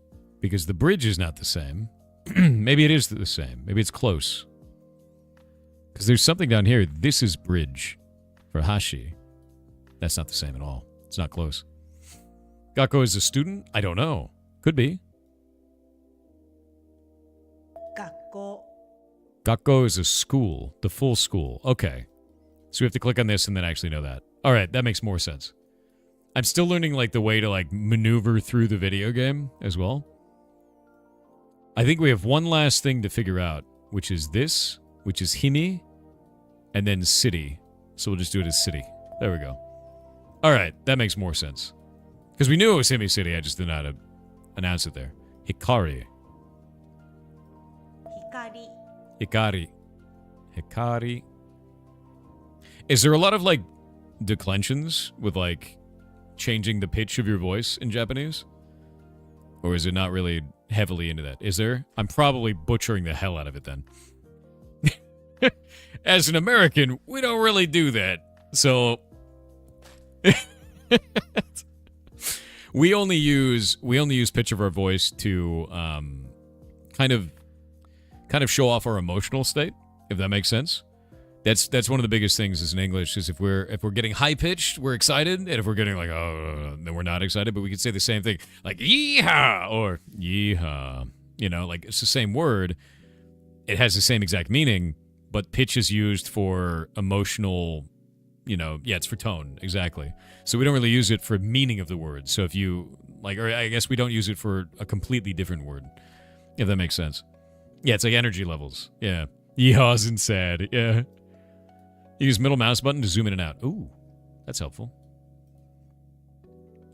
Is this going to be like pickup? We'll hold on to that for now. 駐車場 Chushajo. Let me try it again. 駐車場 Chushajo. I'm going to guess 駐車 parking. 場 Lot. 駐車場 I think it's interesting that you guys have like almost word for word, so there's no like, I guess a concept that would make it really hard to translate over. Yeah. It's even the same number of syllables in this case. Chusha jo. Parking lot. It's very interesting. Yeah. I really like that. What is this? 駐車場 That is chushajo. Okay. 駐車場 Because that's the same thing that she said there. Perfect. This one, do we have anything that's similar? Okay, so we have this. It's got the sha in it.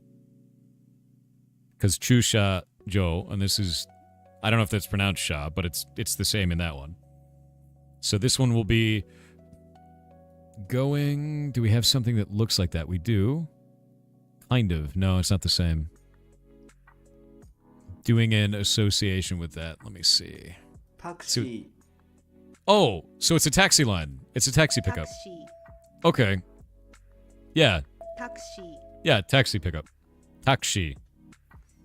駅 Eki. So we have that from before. That's the station. 駅 There's our station. So this is the taxi station. Takushi. So you guys do, with us, we do taxi as 2 syllables. You do takushi. And she has like a drawn out I. So it's takushi. Is that correct? タクシー タクシー It almost sounds like it blends, like takushi, takushi, takushi, where you don't even do like a takushi. It's more takushi. Like there's a K kind of just blended in. Is that correct? All right.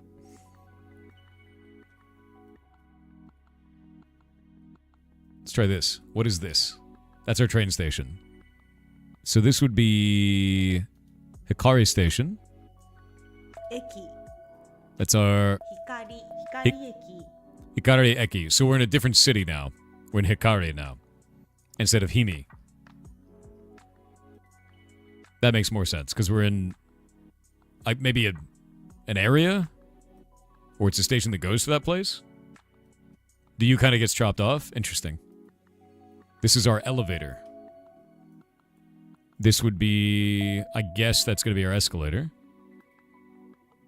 But we don't have a way to say it. Of course it's... So that's a borrowed word as well. Because it's done phonetically. We'll wait for the ads. I'm gonna wait on the ads. Yeah, it blends. I quite like that, yeah.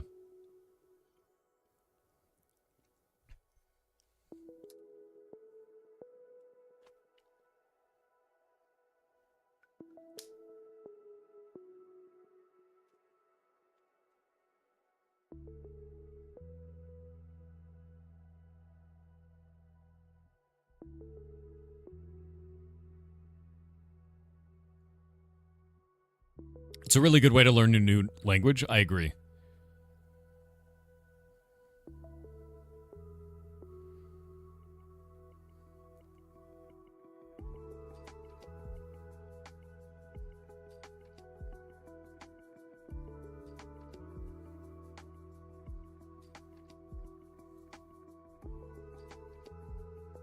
How much is the game? I don't know.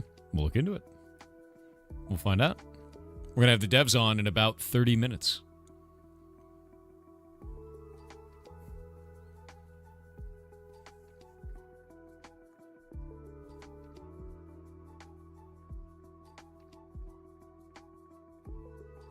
Your hand is cramping from the memory of drilling the kana. Did you have to draw them all? And it was like hurting your hand? Oh, there's a free demo. It's $18 on Steam. Okay. That means it's probably localized originally from Japanese pricing. My guess. Because $18 is an odd price for USD.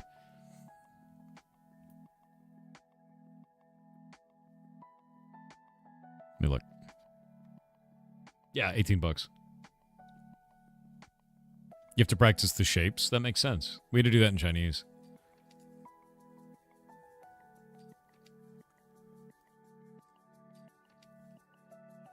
All right, ads are over. So the word for escalator is エスカレーター escaleta. So that is escaleta. So that is a borrowed word. That's going to be completely borrowed at that point. エスカレーター And it's all using phonetics to get it to there. And this is... That's just you using a particle to be like, excitement. Right? But it's interesting that it's off on its own for an exciting kind of a situation.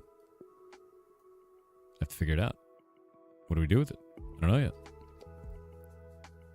So south is going to be that one.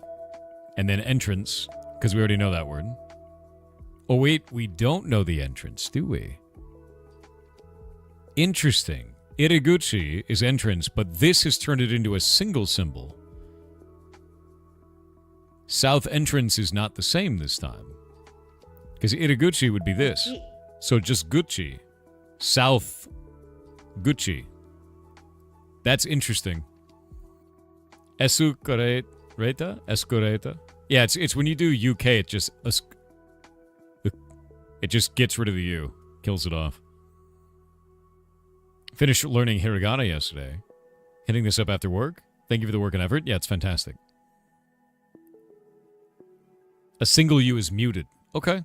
So you have like a... 南口 Minamiguchi. Okay, so this is going to be south. Is 南口 Minami. 南 Yeah, Minami. 南口 So south is Minami. I'm going to guess the north is going to be something similar to that, but in the opposite direction. And we can shorten Iriguchi from just being entrance to just being Gucci. What does that mean about the brand Gucci? That starts to put really like words into a weird area for me, right? Minami. That almost sounds like Monami. It's very close. Bus stop. Bus. So bus in this direction. 自動車 Jidosha. Is that car? 自動車 Automobile is jidosha. Jidosha. Kuruma. What would that be? The road? Maybe? I don't know. I don't know what that would be. Maybe a person in the car? Maybe movement. 車 So Jidosha. automobile is jidosha, and kuruma is car. Kuruma is car. That's really interesting. I mean, it's funny because you'd think like, oh, those are the same things, but we have the words automobile and car. So is one of them more formal? I guess kuruma. It seems kuruma. 車 Kuruma. Yeah, we also have vehicle. We have car, vehicle, and automobile. Automobile is considered to be older and more, like, I guess, out of use. Yeah, automobile is old. Is automobile... Yeah, for you guys, is it old wording? Yeah, it's more formal, I guess. That is an automobile, sir. Like, if somebody walks up to you and they're like, that's a car, that's a bit different than, this is an automobile, right? Like, that's... It's formality is kind of the difference, and I'm wondering if it's the same here. That's a car, yeah. Exactly. 乗り場 Noriba. What is this one? Is that going to be...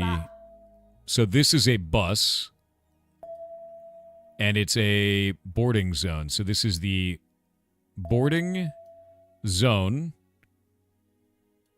That word is going to be zone. 乗り場 So bus boarding zone. Bus is a borrowed word. So basu. So that's going to be all done in phonetics. So you have bus boarding zone. There we go. Basu. Basu noriba. Yeah. You say auto vehicular car. I say machine spirit inhabited wheel. Machine spirit inhabited wheel demon. Yeah, it's noriba. Let's try it again. バス乗り場 Basu noriba. Basu バ noriba. ス乗り場 Noriba. Ba. It's kind of longer. バス乗り場 Noriba. Basu noriba. Yeah, it's like noriba. エレベーター So that is another borrowed エ word. レベータ Erebeta. So elevator is erebeta. ーエレベータ And that's a borrowed word, so it's phonetic. There's a lot of borrowed words for, like, it seems like mechanical things or electronic things. That's a lot of borrowed words for that, which is really interesting to me. Was the game be localized? I mean, it is, technically. Unless you mean it for other languages. We'll ask about that. Okay, this is going to be the location. We had this from earlier, actually. It's, where is it? Himi River, Himi City, getting around, Hikari. There's ー Hikari. And then we've got bus. I think that's bus. Is that word for bus? I might be wrong. That section looks like this section. Yeah, we have that, but I don't know what that means. Where's Hikari? Hikari. There it is. Put that up there on this one. Boop. Okay, so we already got Hikari. But the last section is a symbol that I have not seen, I believe. This over here also has it. We'll go to this one. 自転車 Jitensha. Let's try it 自 again. 転車 Jitensha. 自転車 Jitensha. And that's going to be bus? 自転車 Or not bus. Bike, like parking? Bike lot? I'm going to guess bike lot. Because we have the word for lot here. Jitensha 上 Jo. And then this is... bike. Bicycle. No, we're going to do bicycle. 自転車 Jitensha is bicycle. So you guys have a unique word for that. So you have a borrowed word for buses, borrowed word for cars, but a local word for bicycles. Yeah? That's interesting, actually. It makes me wonder if that's like the time that the item was introduced in the history of Japan. They did that. It's just bike? Okay. We have 2 words left in this. And I don't know what those mean quite yet. Let's look at other things that I can click on. Ah, the station. Did we get the station word? I think we got station. But we have this too. This is not the same. There's entrance in here. Let me grab that. We know that that is entrance. There we go. And then we know that also that there is the same from this, which is eki. So the Hikari Station, I'm going to guess bus entrance. Where's our bus? Let's grab bus. Oh, can we not do that? Is that not bus?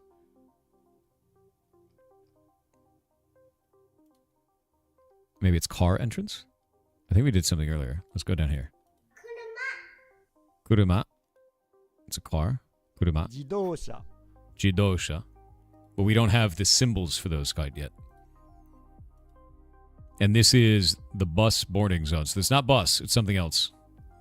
We have Hikari, Eki, Gucci. Something entrance.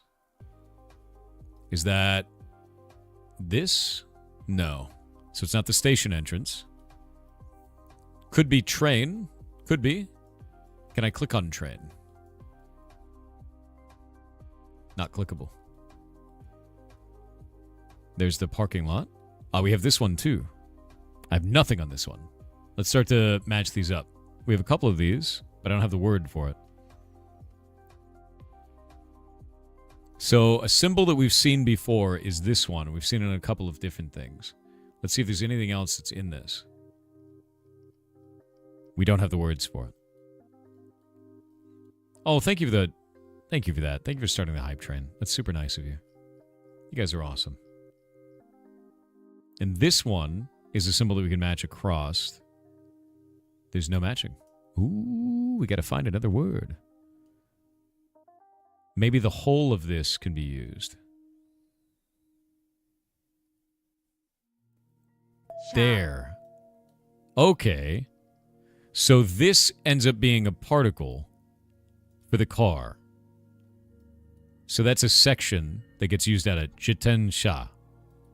So that right there for bicycle is, maybe that means movement? Something like that. 自動車 So jidosha, mobile. It means mobile. It means move. Yeah? That makes most sense. So bicycle will be another word for that. So jitensha is bicycle. Jidosha is automobile. Makes sense. Thing that moves. I don't know if that makes sense, but it makes sense so far. This is the same there. Something lot. And we've seen this same thing. It's probably going to be a place then? Or is that up? Where did I find that? タクシー駅 Not a station, but maybe a particle on something else. バ Noriba. Zone is ba, right? Ba on its own. So if we pull that, we can't get anything from this. Let's grab this. Jitensha. So there's our bicycle. ー車 And we've pulled another sha on this. So that's going to be car or movement. And then this one is its own thing. But what is that? What is that used for? It's on here. It's there. It's eki. But it's different. So it's the left side of station, but something else on the right. Parking lot? Let me see.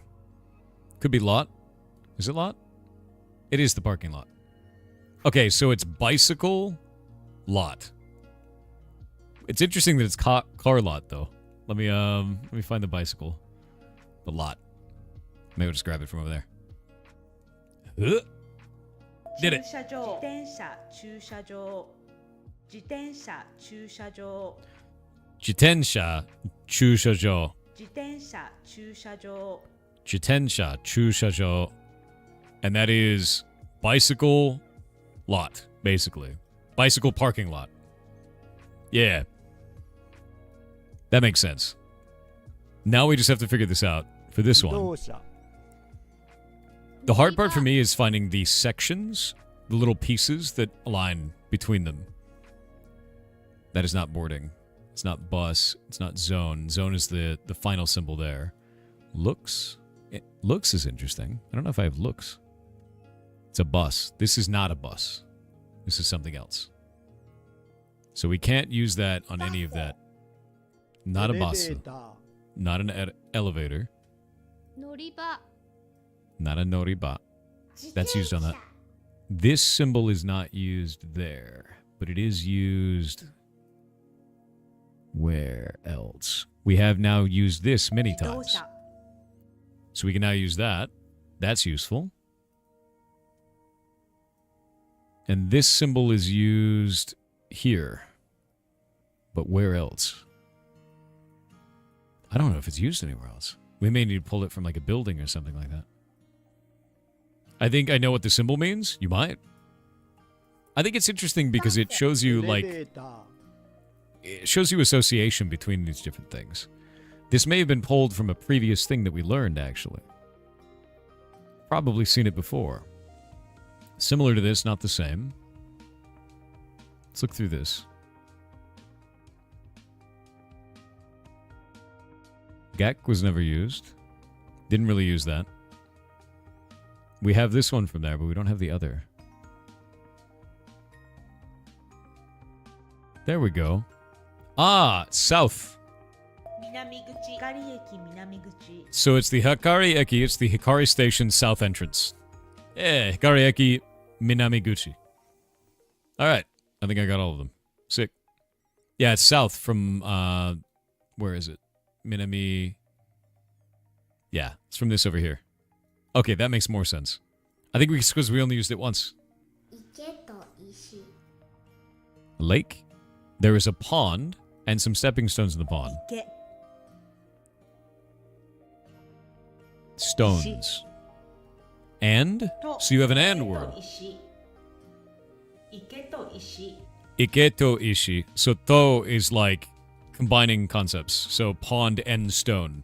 But in English, we'd say there's a pond and some stepping stones in the pond. Or that pond has stepping stones. Or there are stepping stones in the pond. And in Japanese, it's just pond and stone. And that's it. That's ridiculously faster to communicate. You're just like, these two concepts together. Doesn't that lead to misinterpretation and misunderstanding? Because with ours, I guess we elaborate very heavily. And I feel like Japanese cuts to the chase. It works in context. Is it all contextual based? How do you communicate that over the phone? If you can't see the subject matter, how is it communicated? If there's no context, if that makes sense. I feel like that'd be with great difficulty. Okay, that's what I was wondering, because I was like, I feel like this language is super good if you're there. And if you're not there, how do you communicate it, right? You create the context. Okay. That's interesting.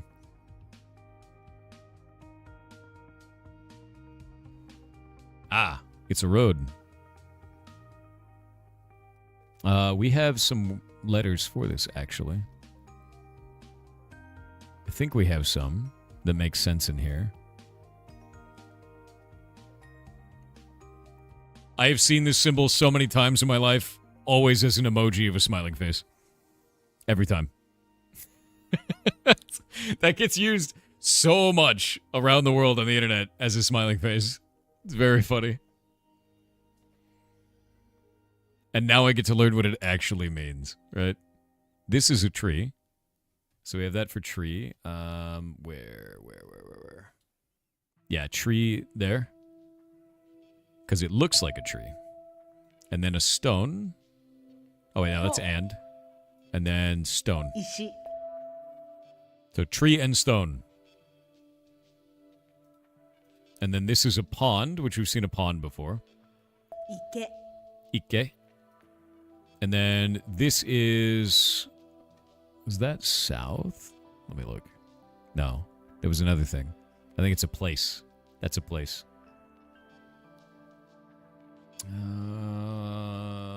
Getting around and Himi City. Let me see. It starts with a tree symbol.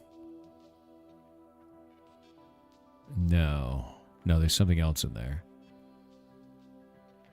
We can combine that. That is the same symbol there, but I don't know if it's used. Oh wait, there's a guy up 池 here. と道 Iketo Michi. 池 So pond, 道 pond and road. と So 池と道 Iketo Michi is there is a pond and a road. Yeah, bridge and pond. Bridge is there. 橋 So bridge and pond, hashi to iki. So anything you want to combine in terms of context is that, you know. So let me pose it as this. If you were describing something in Japanese, in English you would say that pond and tree are beautiful. In Japanese, would you say pond and tree beautiful, or would you say beautiful pond and tree? Which one comes first?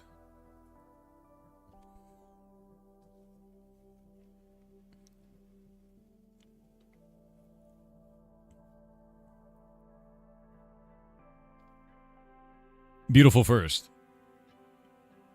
Pond and tree first. Oh no, I'm getting both. I don't know which one it is.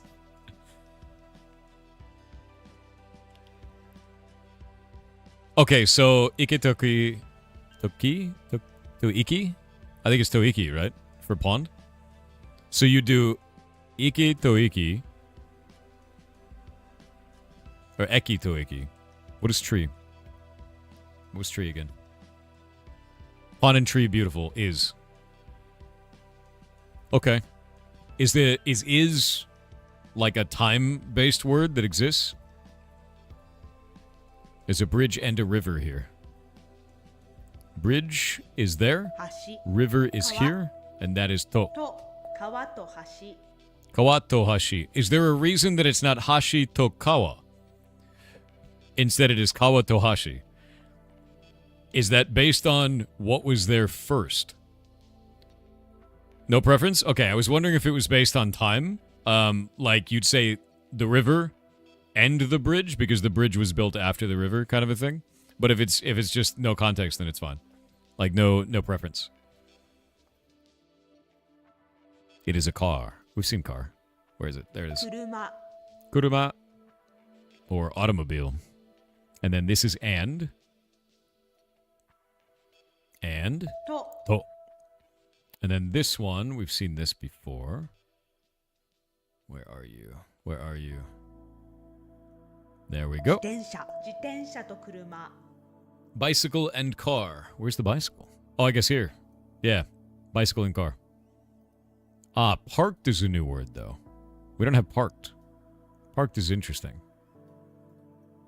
木と花 Kito hana. Kito hana. 花 Hana. And then Kito is going to be Hana. flowers. Or Hana is flower. And Kito, 木 tree and flowers. Where's our and? And. 木と花 Tree and flower. So Hana is flower. Kito Hana. This is a really cool way to learn this, man. Like, it really is. There's our taxi. And there's our bus. Oh, wait. We're going to get to. And bus. バスとタクシー Basu to takushi. Takushi. Takushi. It's hard to get that right. What language is this? Japanese, yeah. と車 Kuruma 車 is car. Bus バス is bus. And then to, or to. と It's バ and. スと車 By God, he's loading. Never thought I'd see the day. Japanese. You just keep stringing together things with to. No commas needed. So you could say, like, the bus and the car and the river and the road and that you could just over and over again forever? Really? Yeah, we hate that in English. So what we do in English is we say the bus, car, river, bicycle, and the potato. We do and for the last one. Yeah. If you say and in between everyone, it was like, oh, don't do that. It sounds weird. It feels bad. No reason why. Technically, they're both valid, but one of them feels gross.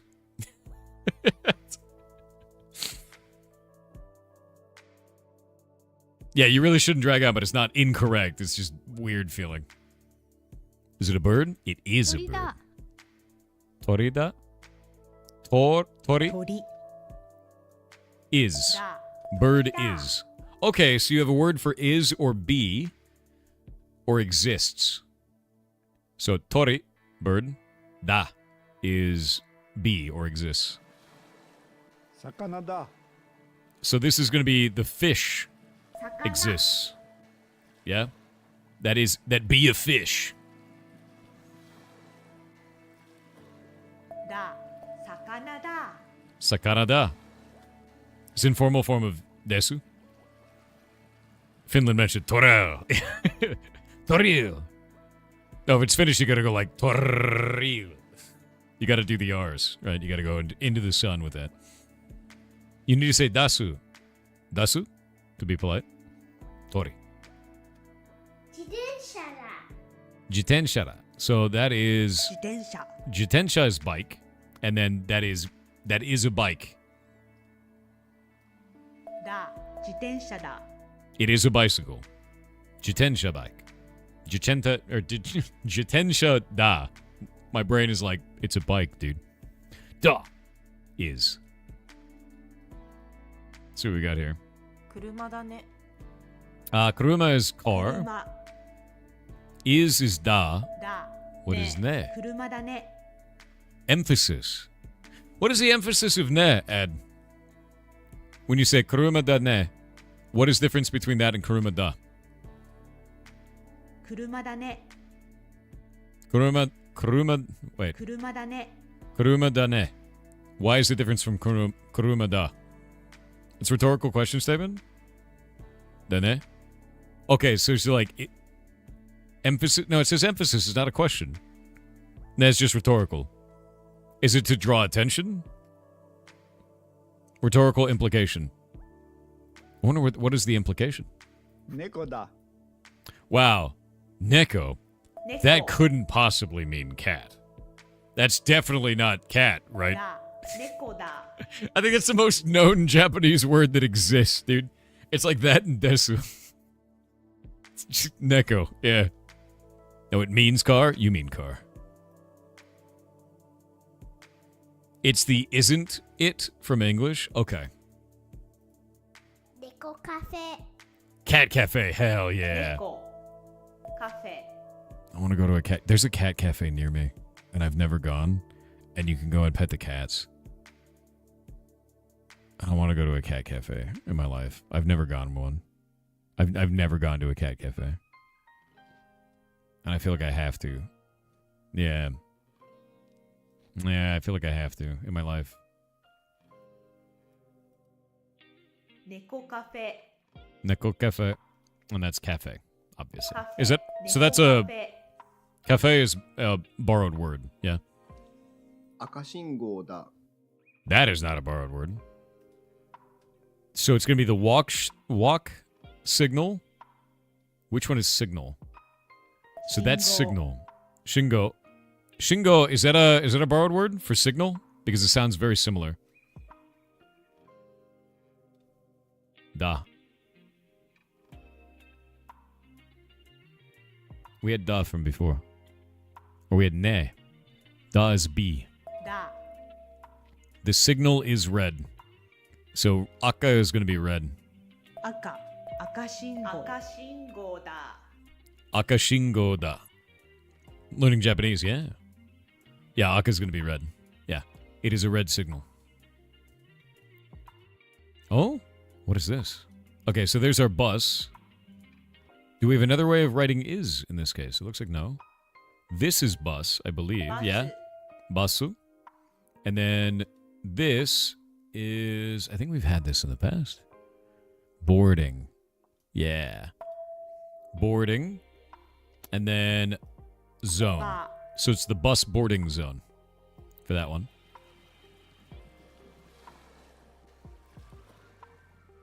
Hijou botan da. Hijou botanda. 非常ボタンだ Oh, that's all together as its own thing. Oh, we got ads. Gotta wait.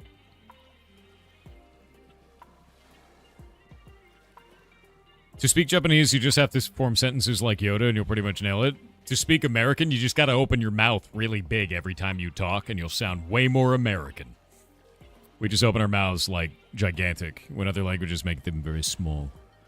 I'm not even joking. Do it. You want to have an American accent? Make your mouth really big. Everything's big in America. Especially us. Right? Yeehaw, brother. It's true, though. If you go to other languages, they keep their mouths very tiny. And you make it real big. Sound American. Big. I tried that, didn't get it. You can do it. Believe in you. Sounds like Jesse Ventura. Me with my big mouth. Gotta teach them kids in the back. Exactly. How are we supposed to teach you about how to slather your brisket in 75 pounds of sugar if your mouth isn't big enough to eat it? American. Yeah, hell yeah.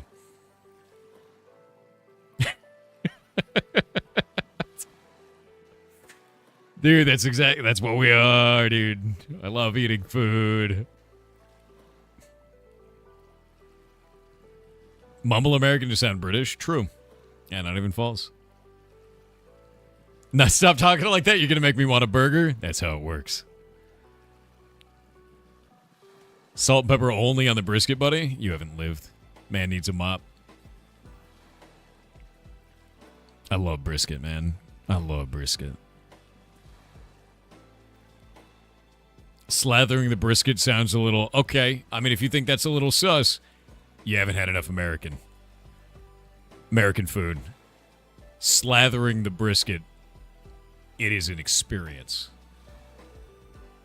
Oh, Jake, it's your time to go. See you, dude. Jake, do you got an update on the task list for the day? Were you able to finish any of those? The small lift things. We do make really good food in the United States. Our portions are just too large. Maybe you're just too small. Ever think about that? Get bigger, nerd.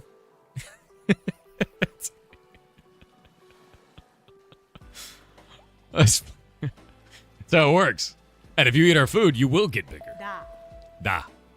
So da is B, ne is emphasis, and umi. Emergency. Is that emergency? No. Button? No. Da is B or is. Ocean, maybe? Ocean. 海だね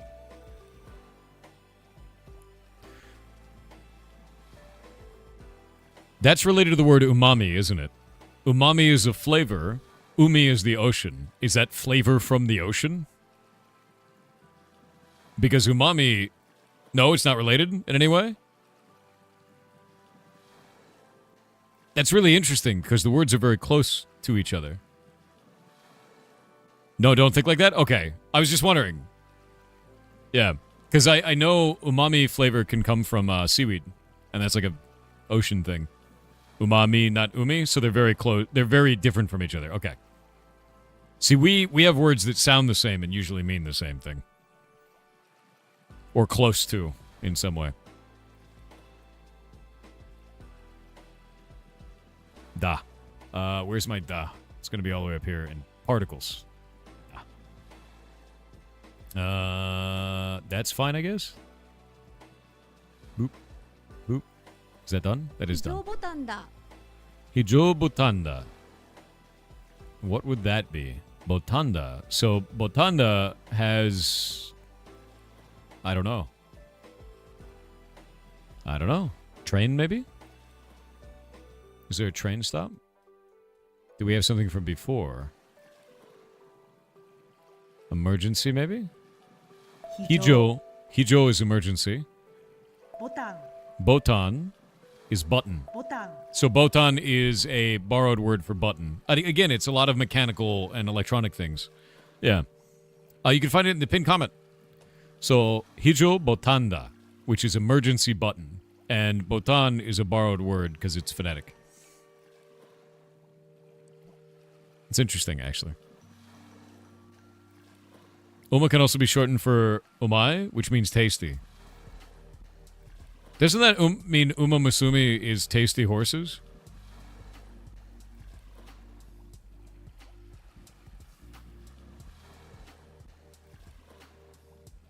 What does that word mean together? Borrowed word? Is it related to flavor? What does that word mean now?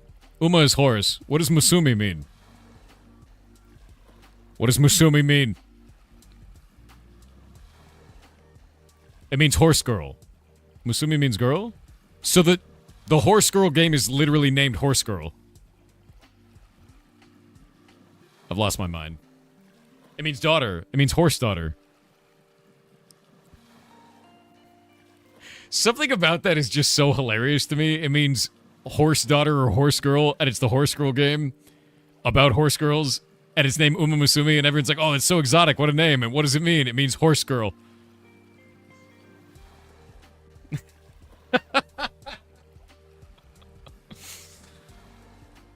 That's so funny, dude. バス乗り場だ。 Basu is バ bus. ス Noriba. 乗り場 Boarding zone. And then da is だ emphasis. バス乗り場だ Oh, it's B, rather. No, yeah. Basu noriba da. Coffee is kohi. So it's kohi, so it's borrowed. Was coffee not native to Japan? Was it brought in? Anything that was imported has a phonetic name, yeah? That's kind of what I'm getting at. Is like, it seems like electronics, certain mechanics, coffee, tea is Japanese, yes. Why is it not Basu Eki?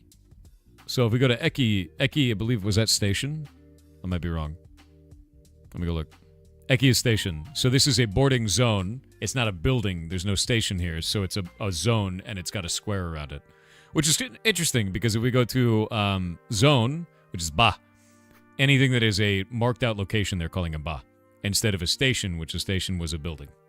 Which I think that is correct. It feels correct, and so far it has been. I mean, coffee is also a borrowed word from kafa. Kafa? Yeah. And when you think kafa, I think of kefir, which is the yogurt drink. There's too many words. I feel my mind expanding, breaking against the sides of my skull. Oh, wait. It is 7:05. I'm going to call the developer. One moment. Let me turn the music down a little bit. Get all this kind of down. Have it about, I'd say there. There is good. Oh, wait. Did I just turn it off? Oh, there we go. There we go. And I'm going to hop on there with the dev. Hello, hello. Can you hear me? Hello, can you hear me? Yeah, I can. So. Hello, can you hear me? Yes. Oh, wait. Yeah, can you hear me? I can hear you. Oh, no. They can't hear me. The nightmare is real. I can hear you. The community can hear you. But you can't hear me. Yeah, I can't hear you. Sorry. It's all good.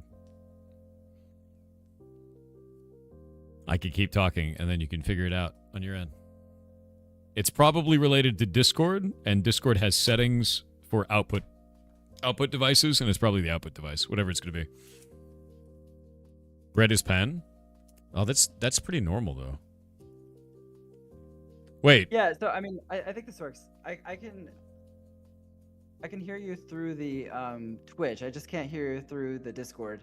Oh no, let's fix it, because that'll cause like a crazy delay to get real weird. Yeah, if you go to user settings, you should be able to get output device in user settings for under voice and video.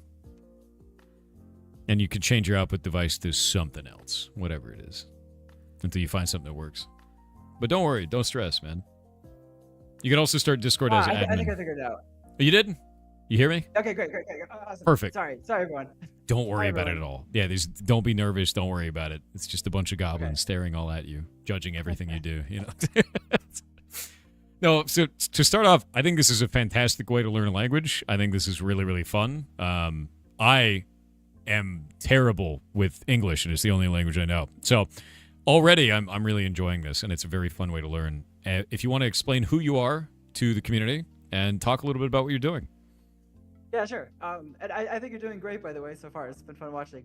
Thank you. So, yeah, my name is Eric. I am a solo developer who made this game with some help with my family and friends. My wife is a native Japanese speaker, and so she's helped a lot with the writing. My brother made the music. And her family and some of our friends are all the voices in the game, so I know all the people. And before this, I was in academia. I used to teach computer science at Cornell University for a while, actually. And I before that, did my PhD at University of Washington in educational games. Oh, that's not too far from me. Hey. Yes. Nice. And so I have been working at educational games for a while, but I really wanted to try to make something about Japanese specifically. Like for me, it's been a major part of my life, and it's just so hard. There's nothing else I've invested so much time into that I'm so bad at still. Like it's just so many words you have to learn, and it's such a struggle. And I wanted to make something more like traveling and less like reading a textbook. And so that's how I got into this. I think it's fantastic, and I think it's a really cool way to see this. And in fact, I think I saw your game like a year and a half, 2 years ago. When I first saw it, and I was like, "This is awesome!" Like it was so cool. Oh, thank you. And yeah, no, it's still awesome. Like I'm really glad that you just kept going with it and actually made it all out, because this is exactly what I was hoping it was going to be like in terms of experience. And I'm interested because I don't know if I've seen another game that does it like this. What was your inspiration for that? Like, where have you seen this done in any other types of games? Like, the only other game I've ever really played that's got any type of language stuff like this is Duolingo, and that's mostly just a green bird trying to bully me into learning something every day, you know? Yes. So it's partially inspired by my own experiences in Japan. So like, this is the game that I basically play by myself when I'm in Japan. Like I sit in the trains and like just wonder, what is this sign talking about, and sometimes just try to like figure it out on my own. And then I thought, like, this is actually kind of fun. Like I wonder if I could make a whole game about this where all you do is figure out the language. And there's also a game called Heaven's Vault, which is by Inkle. It's fantastic. It came out, I think, 2018, 2019. It's a game where you decipher a fictional language that the developers made up. And it has this great story, and I just like completely loved it. And I spent so much time learning this fictional language. And I thought, like, what if I had spent all this time learning like a real language, like a useful language? Like I want to bring this experience to a real language. Oh, I see what you're talking about here. Yeah, no, I pulled the game up. This is exactly it.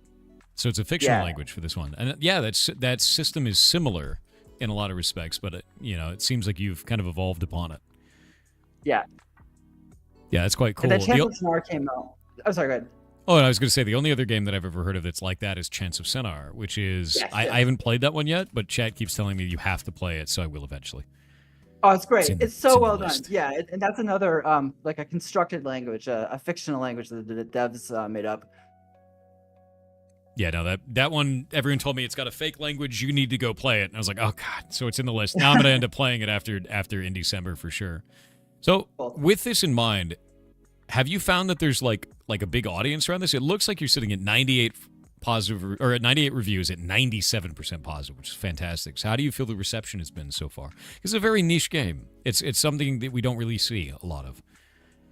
Yeah, it's a very niche game. There's definitely a lot of people who are interested in learning Japanese. And I think so I really wanted to make something that's like a puzzle, like where you're really figuring it out yourself.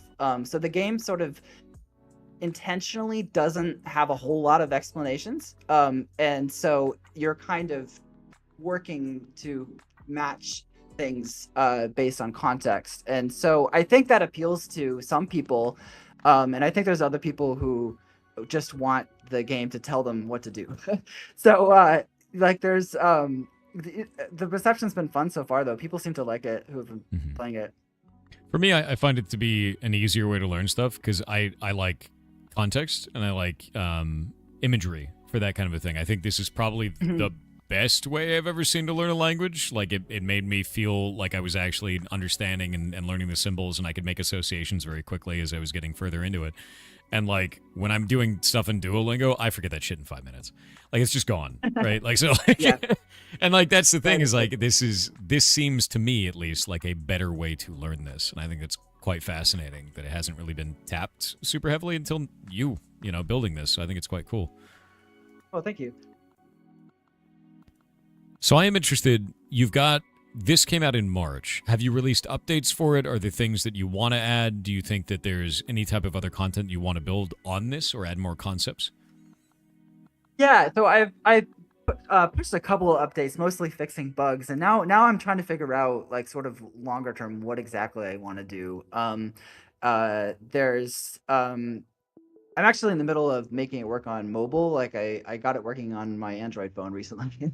That's And awesome. So that's kind of the next step. The game, yeah, like it's a cool structure that you can figure out just by matching things. And I'm trying to like kind of explore like what more could I add that might make it better. Yeah, I'm gonna play all the way through this, and like I'm super into this. I think that you've done a really cool job with it, and it's unique. You know, I don't, like I said, I don't find a lot of games that are like this, and I haven't found one that feels that way. At least not in the way that it you can make associations and visually like this.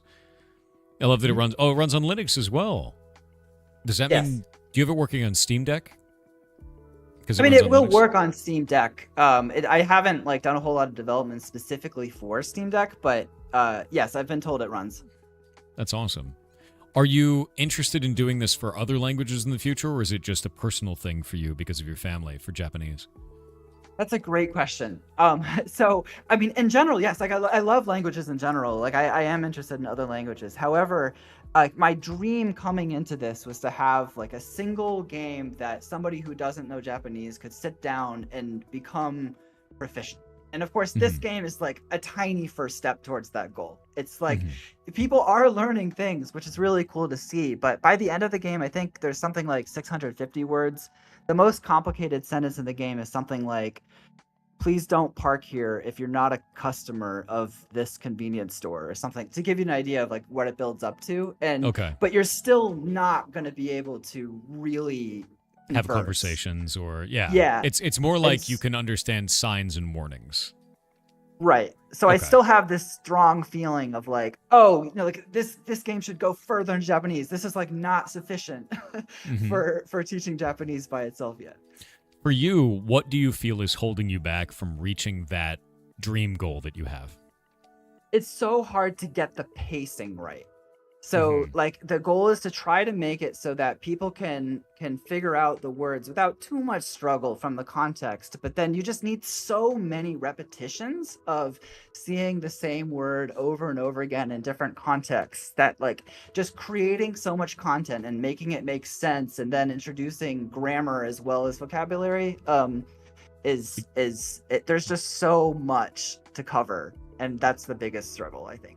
That makes sense. I think that's one of the biggest difficulties in learning any language is you can get the base concepts very quickly, and then it's like, okay, now let's get the difference between there, and there. It's so hard. And then you're like, oh man, yeah, it starts to go completely nuts. So that completely makes sense to me, and I'd be interested, like if you do plan on continuing and adding additional content to it and building in that direction. Is there any type of barrier to you doing that? Is it mostly just trying to figure out, you know, the right way to do it? It's mostly trying to figure out the right way to do it. Fair. Yeah. That's cool. So with this game, do you actually have a Discord? I do have a Discord. You do have a Discord. They're great. It's been That's very awesome. helpful. Yeah, I hope that the community is like super excited about this, because I think what you've done here is really interesting. And even if you don't end up going in the direction of doing other languages like this, I feel like this should be a standard way to teach language, in a way that there are interactives and contexts along with that, because this felt good to learn on this. It felt much better than having like, here's a sentence. Good luck. You know, like it's just Yeah. a lot of these feel Yeah. like that, or it's like more textbook like this. Interactive experiences, I think, are just better for learning in general because it's Yeah. I don't know, it's how we learned as kids, right? Everything was interactive, Right, everything right. was back and forth in repetition, and this feels like that sort of way of learning, which is much better. Yeah. Yeah. What if Duolingo was like this? Exactly. What if all learning for languages was like this? I think you've done something quite cool, and it's the same thing I was excited about like a year and a half, 2 years ago. When I showed this off the first time, and I was like, "This is awesome! I can't wait to play this." You know. Yeah. Actually, so, how long like, have you been developing this now? It's been a while. It took 6 years. Yeah.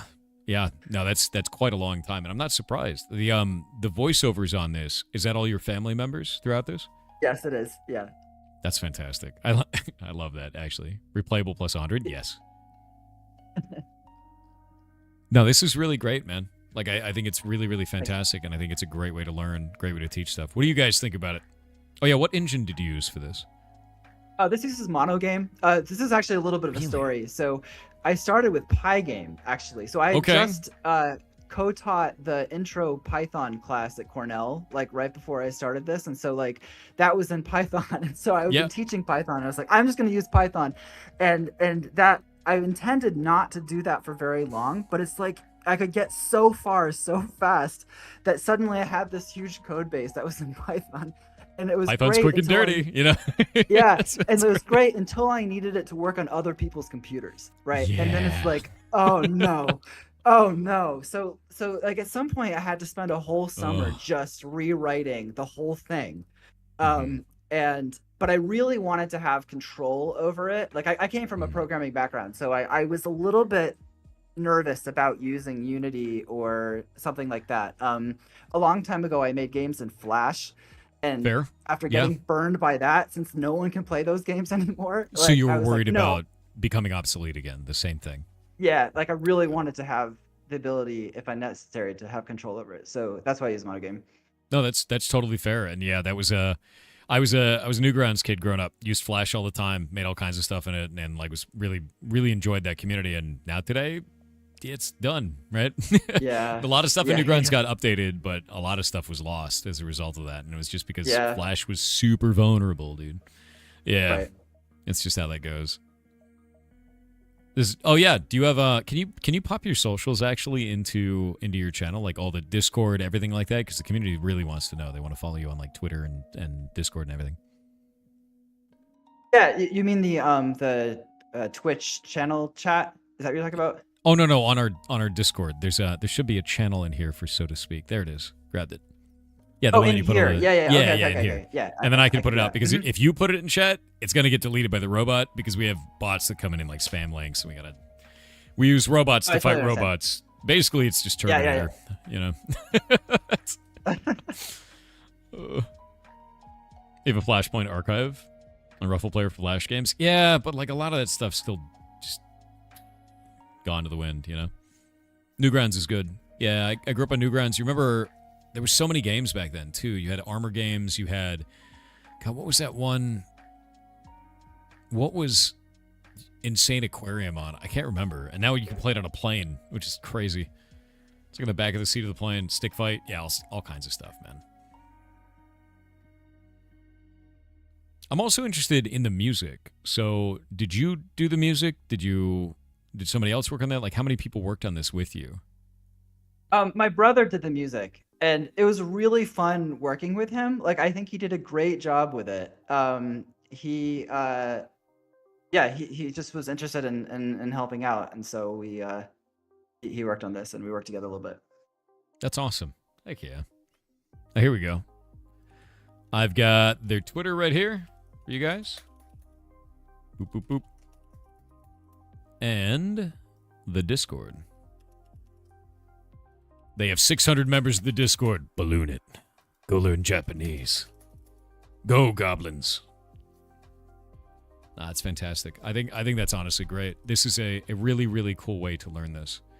And I'm excited, even though I've already played like some of this, I'm excited for you to add more stuff to it. I hope that you get the opportunity to do so and that you find a right way to portray it, because I think this could be something that is or should be a standard in learning language. It feels right. As somebody who's doesn't know anything but English, and even then badly, right? So take that with a grain of salt, but I feel like this feels right, Oh, thank you. No, I appreciate it. Yeah. Go learn. And Learn. definitely one of the challenges is how to get more grammar into it. So like I think you were starting to see by the end of it, like the last levels you were playing started to get like to be an emphasis actually. Like Japanese has these particles like ne and yo where like they're very, very, very hard to translate. They're like they're kind of like these pepperings that get added onto it that like have these nuances and so like that's something I'm thinking about a lot. Like how does it like really start to bring these elements in? Yeah, because one of the things I saw was for emphasis, and I'm like, but what emphasis? I don't know what that means. I don't have the context to understand emphasis on this. And when we put emphasis on something, it's in English, it's usually like, you're doing it as an emotional emphasis kind of a thing. You sound different, sort of. So I don't know. That's the difference, I think, for me, is like trying to learn another language for that, is I don't know what that means. And then now you have to find a way to describe that, which is right. Which is deeply cultural, and like anybody who knows the language knows when to add emphasis and when not to add emphasis. Same thing for us, same thing for English. So how many languages do you know? I mean, how many languages do I know? Well, just one, which is English. But fair. But Japanese is okay. So like I can converse with my in-laws. Like we can have conversations and I can express with some struggle what I want. But if I'm like with a group of entirely Japanese people and they're all speaking Japanese, and then if they talk about like politics or history, like some like specific topic, I'll struggle. And other than that, at different times, I've studied Mandarin, Russian, Latin. Oh, that's awesome. So you've got studies in all of that just to get like a little bit of context, basically, for a lot of different languages. That's awesome. Yeah. That's really cool. Yeah, I know English kind of, and I know a little bit of Vietnamese menus because I love Vietnamese food, and that's about it. Yeah. No, when I was growing up, my first girlfriend was Vietnamese, and so her family just spoke Vietnamese all the time, and I picked up food words, very few of them, and not very well. I love me a good pho tai nam, and that's it. That's about it. Oh no, I love that though. Vietnamese seems super cool. Like I'd love to learn it someday. But the thing that I could never do with any of that is they try to teach me stuff, but the way that you pitch your voice with the same word is very different words, incredibly different in Vietnamese, and it just blew me away. I was like, "There's no way I can do that, man. Like no way at all." Yeah. So what do you think is the most complicated portion of Japanese for an English speaker to learn? This is a tricky question. I think probably it's the sentence order can be very, very different. So Japanese is a subject, object, verb language. So the verb comes at the end. But where this really gets crazy is when you have embedded clauses. So like English, you would say, I'm eating the hamburger that is on the table or something, right? And so that is on the table comes after the hamburger, but in Japanese it will come before. So the modifiers will come before, and that if they stack, like if you have multiple modifiers, then it may be that like the thing being modified is like delayed way, way, way to the end of the sentence. And in English that would come first and then be modified several times. So like there's some structures which are just insane. Like the order ends up being so radically different from the word order or what it would be in English that it takes a lot of energy to comprehend. So you would be like this is what I was asking earlier, is like if you want to say a tree is beautiful in English, you say that tree is beautiful. Or you could also say there is a beautiful tree. But in Japanese, is it always beautiful and then tree? Yeah, so if there's just like an adjective noun combination, then it'll be like a beautiful tree. Or you could also say like the tree is beautiful in a similar way as English. It so it can swap. It can swap, yeah. It can swap, yeah. Is there a reason to do that swapping, or is it just preference? Whatever you want it to be. It's similar to English that if you wanted to, it depends a little bit on what you're emphasizing. Like if you're saying like the beautiful tree is over there, then you would say beautiful tree. But if it's like the tree is beautiful, you're emphasizing the beauty of the tree, then you might like put it at the end. Okay. One of the things I'm always interested in is how cultures feel about others learning their language. I don't know much about the culture of Japan outside of what you see on social media, which social media isn't real, right? So I'm wondering, how do people there feel if you are a foreigner that is trying with the language and not doing very well? Is that looked down on? Is that looked on positively? Is that is there any cultural kind of frame of mind there? Oh, my experience is that people often look on it very positively. Yeah, Really? there's kind of like this phrase "Nihongo jozu," which is like you're good at Japanese, and it's become almost like a meme online because there's people often have this experience that they start speaking Japanese, and then somebody will say like, "Oh, you're so good at Japanese." That's what Nihongo jozu means. It's being polite. And yeah, and then you're like, wait, like I don't feel like I'm good. Like I just like struggle to get this small like phrase out. But yeah, people I think are welcoming. They often really want to speak English back to you though. So like like getting into a conversation that continues in Japanese is sometimes, you know, it takes a little bit of work, but yeah. That's very funny. So Nihongo Josu is, your Japanese is very good, but it's meant as like it's more like a polite thing to say, sort of a thing. Right. Yeah. It's like, you're trying it. I can see that. Great. You know, keep doing it. Okay, that makes sense. That's quite funny. It's always positive when people try to learn another language. Yeah, it's always interesting because like I never know what that's going to be like because, you know, I don't know. I've never been there, right? And it's someplace that I always wanted to visit. This next year I'm going to be visiting Australia. And they just speak Australian, which is the same as English, but with more slang. You know, so it's nothing real different there, right? Except for Australian slang goes wild. You get some wild slang in that. It's quite interesting. I hope you get to go to Japan someday. Yeah. I want to. I've got a lot of buddies over there. Like you know, Pete's over there, and I want to go hang with him because I only get to hang with him when I go to TwitchCon Europe. He's an awesome dude. There's another streamer here on Twitch named Peter, and you would never expect him to know Japanese as well as he does, but oh my god, does he? He'll just bust it out and be like, "Oh yeah, no, but I'm terrible at Japanese." I was like, "No, you're not, dude. Don't lie." It's actually fantastic.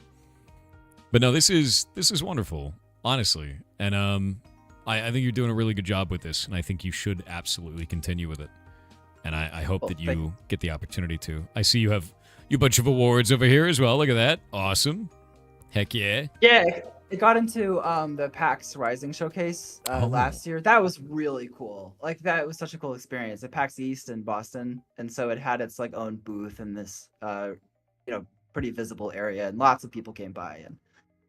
And it was also a Tokyo Game Show in awesome. 2022, which is also like a really wild experience. Like we're gonna make badges really for you guys for this too, for Indie Summer, so you'll be able to put those up. We were talking about the other day is like building that kind of stuff, and I've already added it to the list on Steam as well because if we do in December, you can actually see all the games for in December up here, and they're all just listed out. So if you go find, where is it? It should already be up. Is it not showing it? Oh, cool. Oh, there it is, so to speak. It's right at the top. I scrolled right past it, but yeah, you'll be able to mouse over and then immediately install the demo directly from this. So I'm hoping that people find this and they're able to get it, which is great. Okay, cool. But yeah, I think this is fantastic, and I'm so excited to see this direction for learning language. And I think what you're doing, like I said before, should be a standard. And I think it's awesome. Is there anything that you would say to like developers who are just starting out, people that want to do this but maybe are afraid to do it or you know, haven't started yet or putting it off? I think that just getting started is the most important thing. Yeah, like I mean, I don't know exactly how to do this well, but like it's the main thing is I think just trying things and I mean I have this experience. I imagine you might have this experience too, that it sounds good in my head, but then like when I actually not on paper. make it and then it's not, you know what I mean? Like I've gone through this process so many times where I thought the idea was so good, but then you know people are like, I don't like this, I don't want this. You know, you got to do it this other way. It's just like people are so incredibly different from each other that every time somebody plays this, every time something new happens, like they do something that I've never seen before, and I'm like stunned at this. it just like the things that come up even now after it's been out several months, you know. My favorite thing with that is we have this section of Heartbound where you are stamping letters, and the intention of the scene is that you feel like you're in a dead-end job. And you can leave at any time, but you don't realize that. So you can hit up on the keyboard to leave, or up on your controller to leave at any time. And the player eventually figures it out. Every once in a while, and it's pretty rare, but every once in a while, someone will contact me and say, the game broke. And I'm like, what are you talking about? And they're like, it froze. I can't leave this scene. Because they just see that it's happening, and they put the controller down, and they touch nothing. They never tried to press any buttons. They never did anything whatsoever. They just sit there and watch it forever. And it's rare, but it does happen. And it's always fascinating to me to find out, like, there are so many different types of players that you would never expect someone to do that. I'm like, there's no way someone will just sit there and do nothing. There's no, like, anyone would try to do something, but then no, there are people that will just sit there and do nothing. And there are also people that are like spamming all the keys, and they're like, I didn't even know there was a cutscene there because it skipped instantly. Which is so interesting to me because you learn all about different types of players through making something, and you're totally right. Right. I love it, and it's always fascinating to me for sure. Yeah, spamming A button to skip everything. Yeah, what's up? I wanted to ask. I played the Heartbound demo, and it seemed like there was some language that you had made up. Like some of the characters were speaking, and I was wondering, like, there's actually seems like different ones. There's more than ones that have like different symbols and stuff. But I was curious, like, what is that? Like, how far did you go with that? So that's actually a 1-to-1 transposition cipher. Let me pull them up for you. Runes. So I could pull them out over here. That's these runes right here. This is the Guardian variants of them. And then this right here is the Darksider variants of it. And we have the big ones and the small ones. And these are 1-to-1 replacements for English language and for numbers. So that allows the players to decipher them. They do decipher them. It is not localized. That text is not. But it can be brought back to English. And then also on our website... Go to here. I love puzzles and ciphers. I love ARGs, so it's something that I've built all throughout the game. And I just love doing that. It's quite fun because it gets people to try stuff that they've never done before. But if we go into here and we scroll all the way to the bottom, there will be at the bottom of the page a little crack down there, and if you click on it, it takes you to a page that's just like that, and that's part of the ARG. So they have to learn how to read that language. Yeah, but it is just 1-to-1. It's each of those is an English letter kind of a thing. Yeah, super fun. Just like Unknown. Yes, that is a Pokemon version of the exact same thing. 1-to-1 ciphers. Quite fun. But they're all just made up symbols. We made one that was more circular and fluid, and then we made one that was more boxy and rigid between the two different factions, effectively. Okay. Yeah. Some folks need to... What is this? Yeah, just like Unknown. Yeah, exactly. Thor Puzzle Brain Compulsion Activate. I know, you brought up a puzzle, and I had to show you my puzzle. I love puzzles. It's super fun. I think that's why I like this format so much, is it feels like you are solving a language as a puzzle. It's little pieces of it, and you're putting the puzzle pieces together, and then I love the idea of having the book of words down the right side, where you've, like, collected these as you go. Like, that feels really, really nice to see this and know... Like, oh, yeah, that symbol is like this. Those might be related in some way, or this is a piece of that other word, and you start to form an idea in your head of how the language feels and operates. And I think this is a great addition to this. Really, really like it. You can see here, like, all of this lights up, and it shows you, like, different symbols and things, so you can start to build that yourself. It's nice. You've done a great job. Cool, thank you. Yeah, absolutely. So, guys, go and wishlist. Do it. Wishlist the video game. If you wishlist the game, it will tell Steam to show it to more people. Do that. Do it. Wishlist the game. Show it to more people. Yeah, it's super important, though. 100%. That is the best thing you can possibly do, is to wishlist. If you're not going to buy it, wishlist it, and that tells Steam, hey, you should show this to more people, because more people will wishlist it, and then Steam, you, the platform, will make more money. And Steam really wants to make money. So the best way to do that, wishlist. Same as doing upvotes on or comments on YouTube. Exactly the same. Yeah.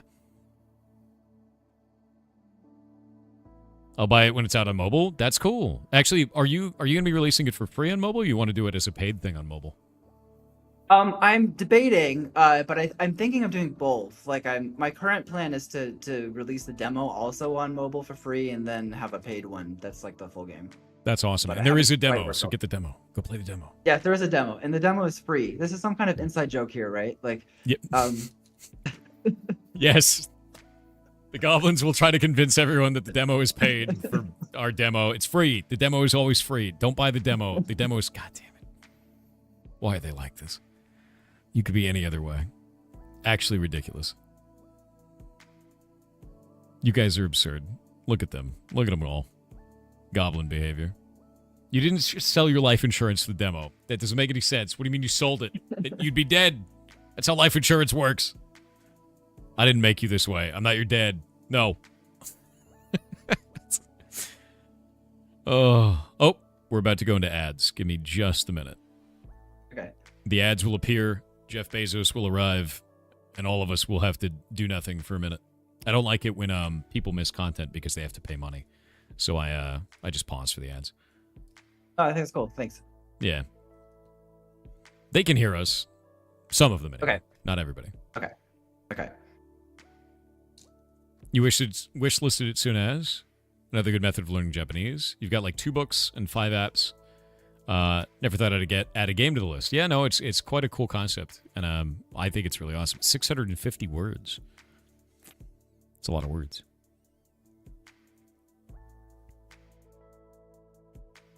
Yeah, it is quite a bit. It's like enough that you could like maybe have some hope of understanding some things if you went to Japan. In fact, actually, some people have told me that they read signs in Japan based on things they learned in the game, which is super cool. But it's like That is super good. Yeah. not enough that you could understand like a deep conversation. You would need Totally multiple fair. words. You must learn Japanese that are not bad words. I feel the same way about Finnish. I was only taught curse words from my friend in like junior high school. So I know Finnish curse words, and that's about it. Yeah.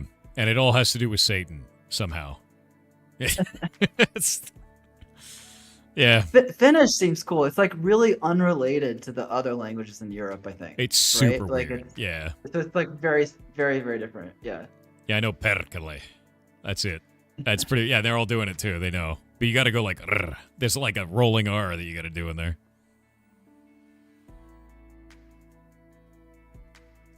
He used to say the funniest curses in English, too. He'd be like, your mother is a Satan. And I was like, that's the weirdest thing anyone could say, man. But all right. Like, it's like, that's not how that works, but cool, dude. You know?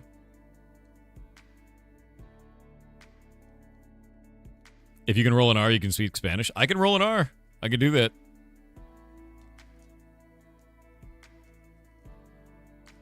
All right, we are back from the ads. So, you were saying to the ad break that you've had people in the community go to Japan and actually be able to read signs from this. Can you talk a little bit about that? Because that to me seems super interesting, even if it's just like a minor thing. People are still learning from the game, and you've got evidence of that.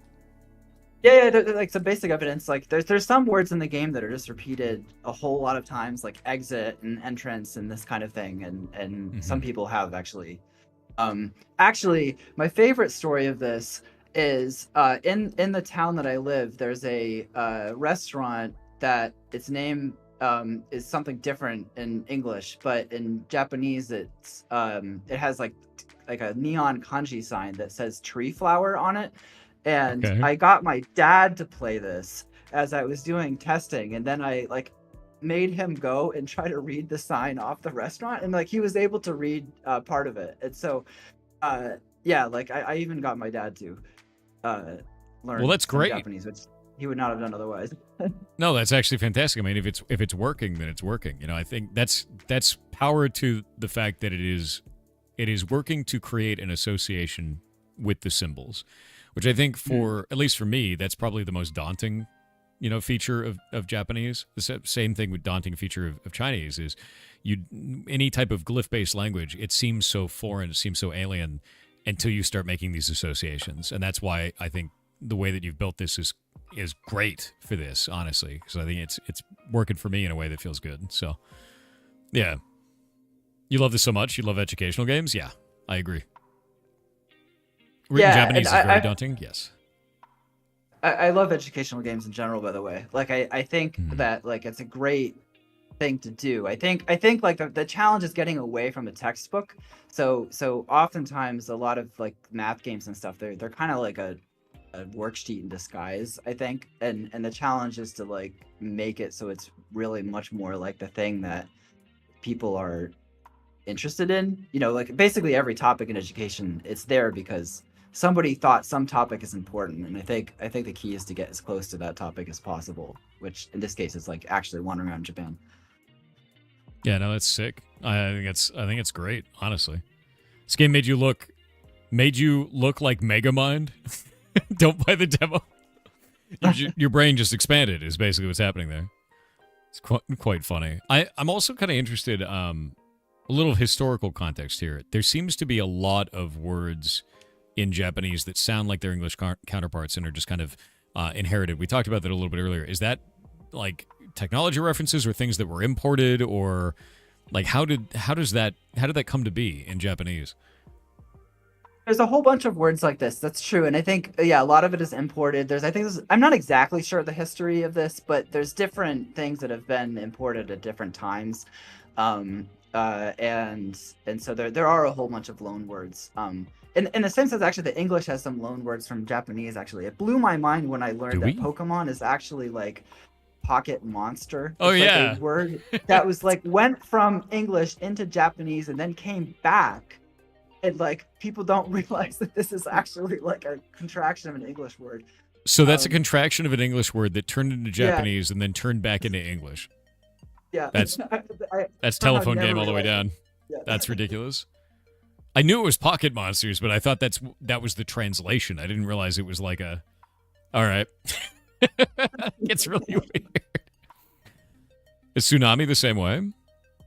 Yeah, someone in chat said Tsunami. It just comes directly from Japanese, yeah. It's okay, so that's just a Japanese word that we inherited. That's interesting. Right. So loan words are really interesting to me. I always find that fascinating between language. There's so many words that seem the same, like all the countries that are wrong about how pineapple is spelled, which is all of them. Yeah, it's definitely not an anise. It's pineapple. Yeah. Always makes me laugh. Well, so now that you've built this, what's next for you? Are you going to keep trying to work on this? Are you going to make something new? What is your passion? Where is it taking you? I'm still very interested in this general problem of how do I make something that can really train somebody to be proficient. So I'm interested in adding more to this, but I'm still thinking about like exactly what is the right structure. So this game doesn't let you do speaking or writing really. Like it's kind of like half the important skills, and so I really feel like that's an important problem to solve, of like just actually language as input to a game is just hard in general. In fact, actually I think like a week ago I was watching your stream and you were talking about Zork. And I was remembering that, oh yeah, like I used to play games like this. Like I didn't play Zork, but I played King's Quest, like the original King's Quest games. It was all like you type like pick up the rock, and I remember like fighting a lot with the parser, that like I would phrase it like slightly the wrong way, and then it would like not understand what I was saying exactly, and so like I think there's reasons why the game industry as a whole has sort of moved away from that as a thing, and because there's certain challenges of like how do you make the player aware of what can be done, what they can and can't interact with, what they can and can't say. And so that actually reflected a lot after you said this. I'm like, oh yeah, like how this is interesting. That's like, why so how to make this the work. game we were talking about there was Dreadline Express, which was another in December game, and the way they got around it was they actually used cards, so that you have certain cards that are used for context. So if you want to talk about laudanum, like in this case, you would pull up the card. And if you want to talk to a specific person about their problem with laudanum, you take that guy's card about him and laudanum and put him in your hand and then talk to him, which is the same as like a that text-based adventure. But like you said, it fixes the problem of I don't know what I can do. You have a card in your hand that tells you. You know what your options are, and you're collecting options. Okay. Oh, God. One sec. You ever just inhale your own spit, dude? Great. The human body is great. God, that was wild. Yeah, collecting options. And this feels like you're collecting those options as well because you have that book down the side where you can collect all of these. You know what you've seen in the past, right? And you now have this collection of things, collection of knowledge to pull on. And since you're repeating it, you're collecting that permanently and you start to actually remember this, which is great. Like, I think that's fantastic. Even if I'm just learning simple words right now, like torida, you know, like for a bird. It is a bird, rather. You know, I think that's great. And I think the thing that's so fascinating to me is why has no one taken this approach? And I guess it just comes down to someone's got to do it eventually, and you've done it. So, and I think it's a better approach. So I'm really excited for that, man. Oh, thanks. Yeah, hell yeah. And thanks for bringing up that other game too. I'll go look at that actually as like sort of an idea of how to do like text input stuff. Yeah, that's cool. Yeah, Dreadline Express is really good. Okay. As I'm still coughing this up. Getting wrecked, dude. Sorry. Yep. No, that's awesome, dude. Well, with that in mind, is there anything you want to tell the community before we end it out? Oh no, thanks. It's just like really fun to do this. Thanks for organizing this whole event, and thanks to the audience for watching and being interested in this. Yeah, no, it's honestly, it's my pleasure. Your game is awesome. I've been following it for a long time, and I think what you're doing is cool. You know, and I think it's come out. Thank you. I think it's come out exactly the way that I was hoping it would. The game did. So awesome job. Seriously. Thanks. And I'm gonna link this one more time in chat. Is there anything you want to say to everybody before we end off? No. Goodbye. Thanks. All right. You have a wonderful day, and I will see you later. Thanks. You too. Thank you very much. Bye. Bye. As I'm choking to death slowly. This game is awesome. Yeah. He dipped out. Yeah, he did. It's funny. That's fine. Hightail account registration is open. Yoink. Doing it now.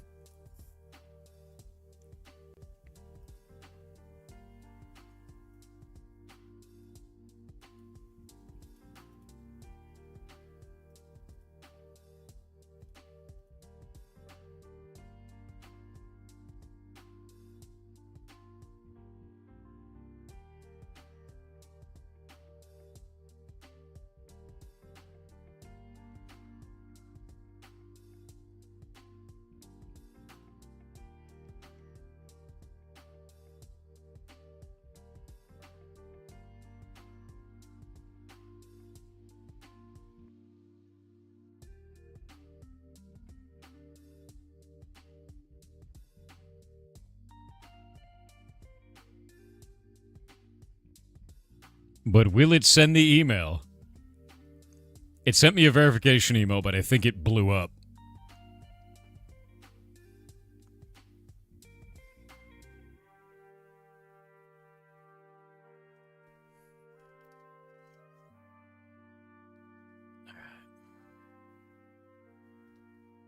Boop.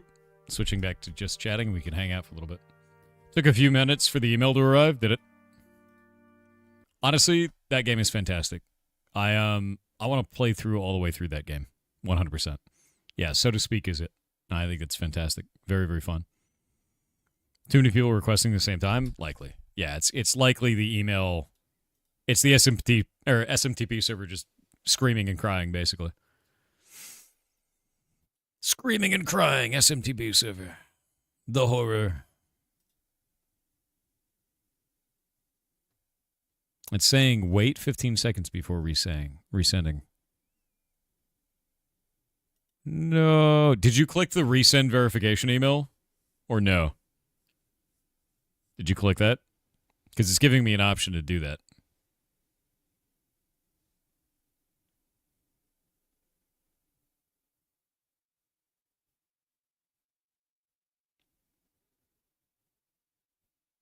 You did a few times, but it didn't help. You just had to wait. That's fair. I'm gonna do it. Yeah, and it says wait another 30 seconds before trying again. Nice. Okay. I'm talking to the contractor at the same time for the ferret rescue. I should update the The ferret rescue website, actually. I think we'll do that. Boop. Let me go grab this. I need to get my auth keys up. Guy's been developing since Flash, yeah. A lot of people have. Flash is a great thing, dude. There we go. Hytale's gonna be so good. Yeah, I think so too. Got major Newgrounds Flash games vibes from this? Yeah, 100%.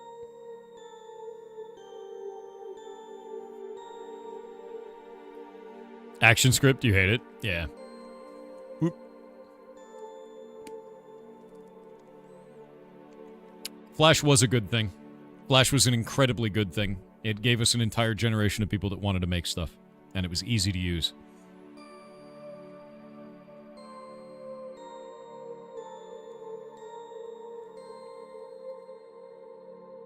What is this?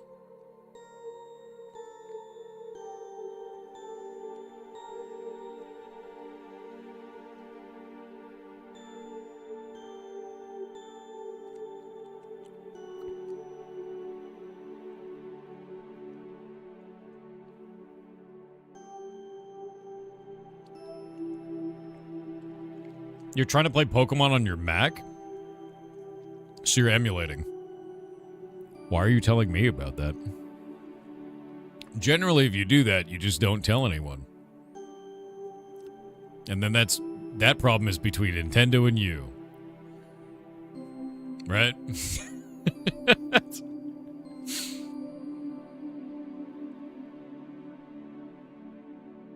Now you've made it everybody's problem. Yeah, if only Flash wasn't built with fundamental security flaws. You're bad. Don't worry about it. Honestly, dude, I never give a shit about emulation. I don't even care about piracy, to be real with you. It's funny, called pirate software, and people are like, he hates piracy. It's like, no. I think piracy is an economic issue. If a person is pirating, it means that as a business, you've made the game too expensive or not available in their area. And what you should do is you should lower the regional price for their area. And if you have a very large amount of piracy, say in Brazil, you've made the game too expensive in Brazil. That's it. Piracy isn't good or bad.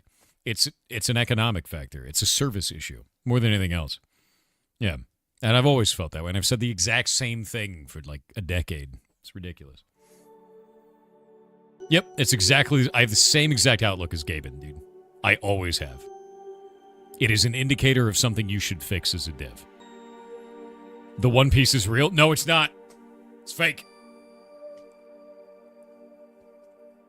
Yep.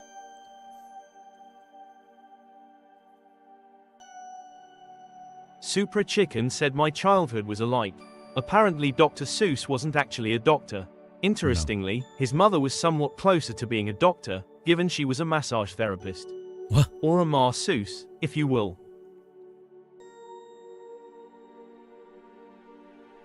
That can't be real. Was she actually a masseuse? And the mother of Dr. Seuss? A masseuse? That can't be real. I'm looking this up immediately. Let me grab this. Oh, wait. Did my email come through? Please. Email. Email. Dr. Seuss's mom was a masseuse.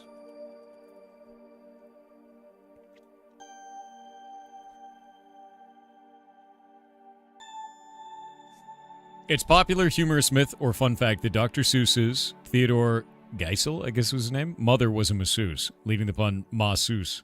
But it's not true. His mother, Henrietta Seuss, worked in their family's brewery and bakery, and his father owned the brewery, so it's a cute story, but not a fact. Damn. She was a brewer. It's different. They ran a brewery, dude. That's wild. They ran a brewery. I've ruined the joke. Ruined it. Ruined it. Yeah, she was a food chemist, I guess, technically. My Bruce. Yeah. I can't say my Bruce, dude. That's wild. So she played baseball? What? What does that mean? The truth is cooler? Yeah, honestly, the truth is kind of cooler. I mean, I didn't know that the Seuss family went from brewery to children's stories fame, right? Like, that's wild. That's, like, super wild. Oh, is that a Moo Merrily emote? Hell yeah. Hell yeah. Team called the Brewers? Dude, I don't know shit about sports ball. I got nothing, man. That is not my jam. You didn't ruin it, you made it better? Hell yeah. Yeah, 1 fish, 2 fish, red fish, brew fish. Done. Done. All right, I'm going to be right back. I got to use the bathroom. Give me a moment. Also, thank you for the hype train. It's very nice of you.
Oh, hi.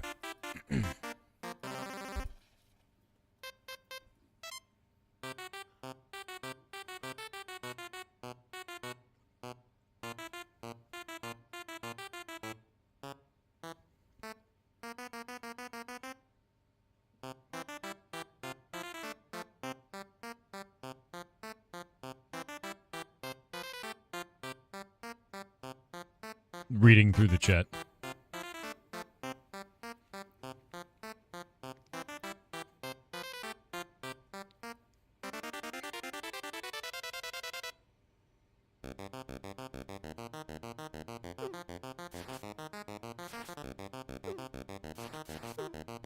Wait, what is this? This guy said, I'm illiterate when it comes to sentences over 10 words. You're not going to make it, bro. Your life is going to be very hard if you live it that way. Telling you right now. Yeah.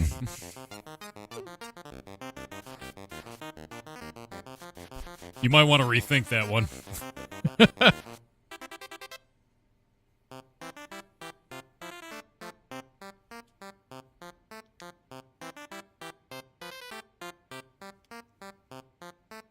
You're reading chat, you're reading? I'm doing both. Oh, man. I just had the absolute shit scared out of me in the bathroom, which was great. I heard this clattering, horrible noise, and I looked up, and this squirrel was like over the skylight, and it was like violently loud because the skylight is angled. So like a little bit of noise on the top turns into a megaphone right above the toilet. So I was like, well, going downstairs for a minute. I'm going to go get something to snack on. Because I don't need to calm down after that. Because it sounded like... It sounded like demons. Yeah, there's no...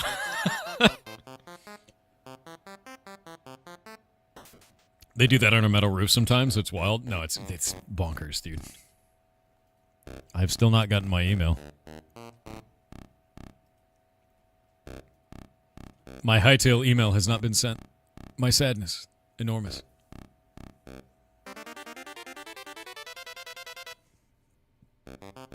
My sadness.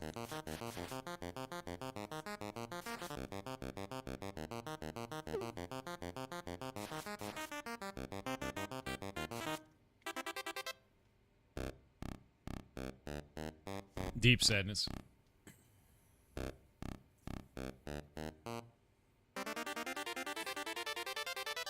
We call it squirrels playing football. Yeah, it's terrifying, dude.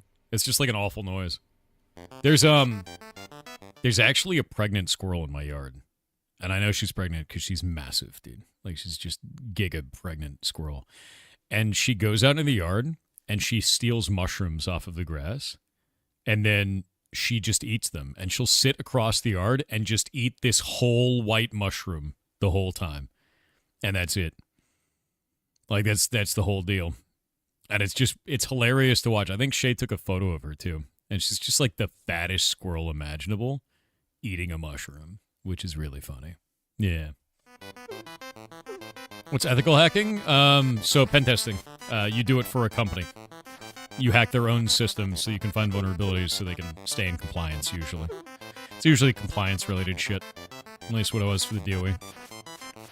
She feeding the mushroom inside? Pretty much, yeah. Growing a mushroom, dude. Full of baby squirrels. Basically a bus. Yeah. Squirrel software incoming? No. Actually insane. No, there's a lot of squirrels here right now, though. This time of year. That explanation would take more than 10 words. Oh, shit. How will they cope with this?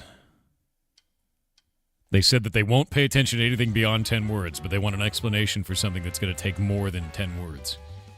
How will they survive? How will they survive?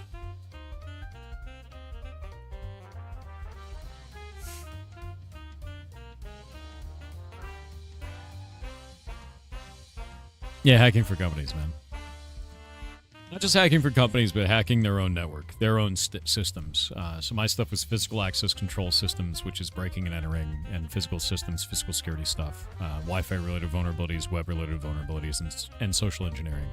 SE is generally not used, but it's something that I got to do to try and figure out if we can find a leak of an informant or, information about does CS actually respond correctly to certain questions? Will they give away too much information? What can we glean? So on and so forth. Sign is a genius. How'd you find them? I raised money in a fist on the internet. And then they were like, hey, I don't want to work on that game, but I want to work on that other game. And I was like, that other game's going to take some time. They're like, cool, I want to do it eventually once you're there. And that's it. In a hypothetical, could you hack me? What does that even mean? Like, get into your accounts? Look, if you're worried about somebody hacking into your accounts, just put two-factor on everything and don't use the same password. That's it. Yeah. So many thumb drives brought to my desk. Thanks. Good. If you're cold, they're cold. Bring them inside and plug them into your computer. You can trust that. That's a great idea.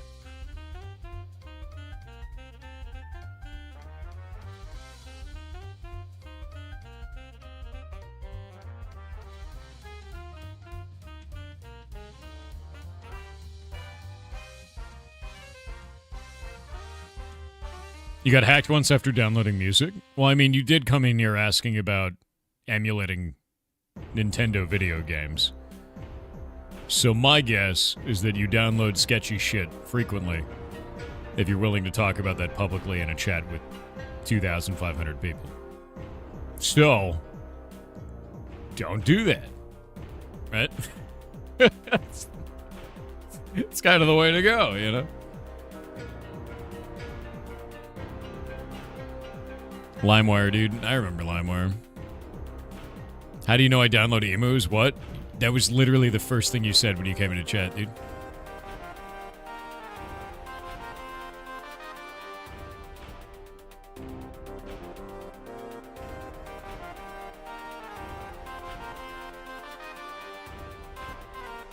Was that you or was that somebody else? Maybe there's somebody else. Oh, no, it was a different guy. Why are there people talking about this today? It's two guys. Now I know, though, because you gave it away.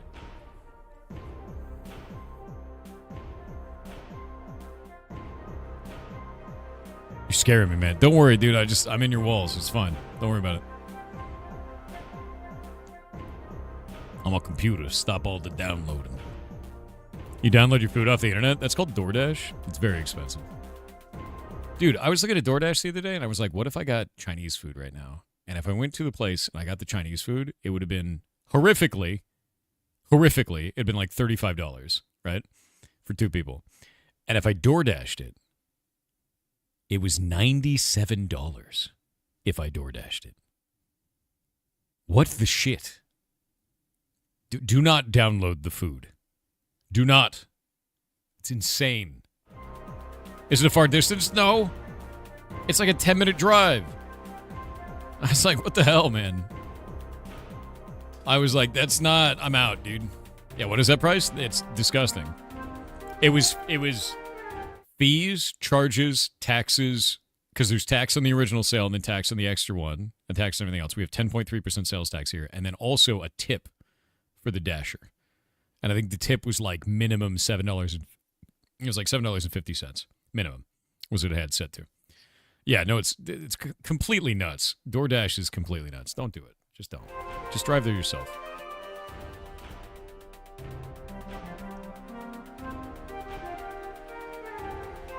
Yeah, the restaurants. I mean, at that point, just make it yourself. As an expert in Dashcraft, that's a wild price, and you should go to internet jail for buying that. Winky, what do you mean an expert in Dashcraft? I taught you to cook. You are honor bound to feed yourself without DoorDash now. Have you broken your vow, Winky? Have you returned to a life of dashing? You've been cooking much more? What do you mean much more? What do you mean much? How much money have you saved?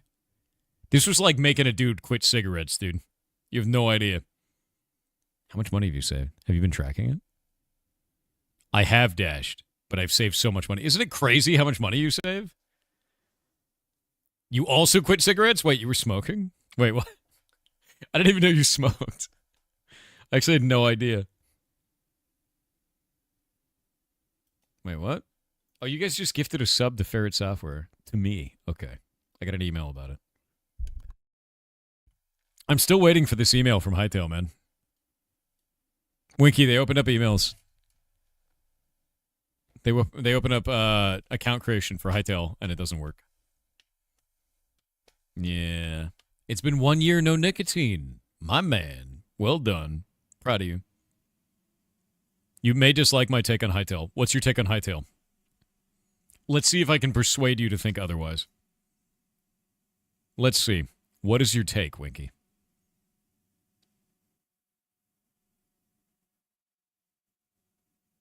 Is his take terrible or good? Hightail spelled Hytale.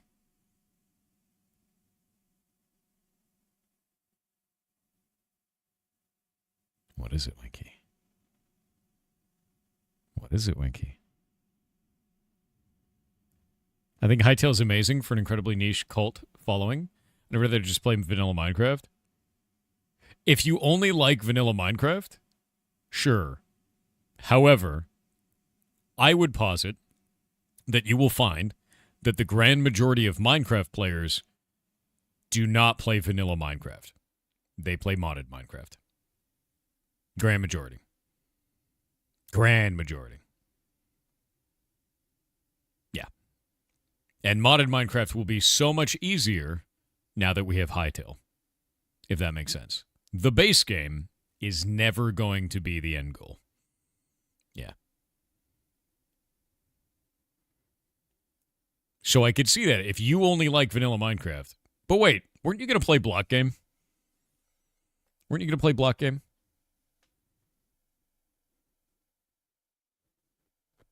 Here's the thing, though, Winky. When you say the vast majority of Minecraft players play vanilla, what do you determine to be modded Minecraft? What about paper servers? Paper is technically modded, right? If you're talking about just local Minecraft instances, sure, I'd say that that's likely. It's just straight up vanilla. But any server that's running paper, anything that's running anything bucket related, anything spigot related at all of that's modded. Right? The only other thing you've got at that point is Bedrock. Bedrock is shit. It's really bad. Texture packs are also technically mods, yeah. I could see that. What about shaders? Does that count as modded? Or do you like the vanilla, raw, no shaders base experience? And if so, what is fascinating about that to you? The first thing your kid asked for was mods for Minecraft at 8 years old? Yeah. As someone who sold customers Minecraft for 5 years, 90% of them just played raw dog Bedrock. You could have helped those people to be better humans, Winky. You just sold them raw dog Bedrock and let them leave? You didn't tell them the glory of a better Minecraft? I blame you for this. That means for years you led these children astray to play Bedrock. You're actually Satan. What is that like? What is it like being Satan, Winky? You have to explain that to me. That's messed up. I mean, the children yearn for the mines. We know that. But they don't yearn for Bedrock. That's horrible. Yeah, this is... You've made this a thing. I'm not going to tell a grandma buying her grandson Minecraft to build him a PC. What did he play it on? What did you have this kid play on? You gonna sell her a $20 Xbox game? Oh. You made that child upset at their grandmother. You ruined a home, Winky. You broke the bond between grandson and grandma. Look what you've done. You're a monster. That's monstrous. I can't believe you've done... Yeah, Winky makes children cry. Ruins families. Can't believe this. That's horrible, man. Legitimately, though, I do think that... I don't think it's incredibly niche. I don't. And the reason why, honestly, is the amount of throughput that they've had very obviously on the internet. You have to understand that all of the major content creators focused around Minecraft are modded Minecraft. All of them. And that is millions and millions strong. It is an enormous amount. Even right now, considering that they imagined a throughput of a very large number of people and their servers are completely annihilated just trying to get people to make accounts, I think you'd be very surprised. I think Minecraft has changed pretty considerably from the, I guess, first taste that you were selling people in terms of Bedrock. Usually people will migrate away from that. Yeah, I think they will. Yeah, even Hermitcraft is not 100% vanilla, no. You are hard. The only time that you ever really see 100% vanilla in media now is speedrunners. And that's basically it. And even then, there might be modifications to make it so that there's timings and everything else that goes along with it to make sure that the speedrun is legitimate. You know, there's all kinds of shit with that. But that's as close as you get to. And then vanilla hardcore players. But that I would say is a niche community. It's very small. Put pets in Hightail block game, and we go play to collect. I'm going to. Actually, we're going to have a ferret at first. That'll be the first one. Yeah. Bedrock has plenty of mods too, though. Yeah, but Bedrock's shit. I'm just gonna put that out there. Just lay it on the table. Just Bedrock is trash. It's garbage. Just gonna do that. Yeah. It's not great. You have to pay for many of the Bedrock mods. You do. You really do. It's just, the whole thing's a mess. Yeah, it's turning Minecraft into a storefront, is what I feel like for that. Vito's doing a hardcore run with Neurosama, filling in two others I forget about right now. Nice. Hell yeah. I like to play a custom Minecraft-inspired game on my PSP called Lamecraft. Dude, what? That's funny. Yeah, I don't like Bedrock at all.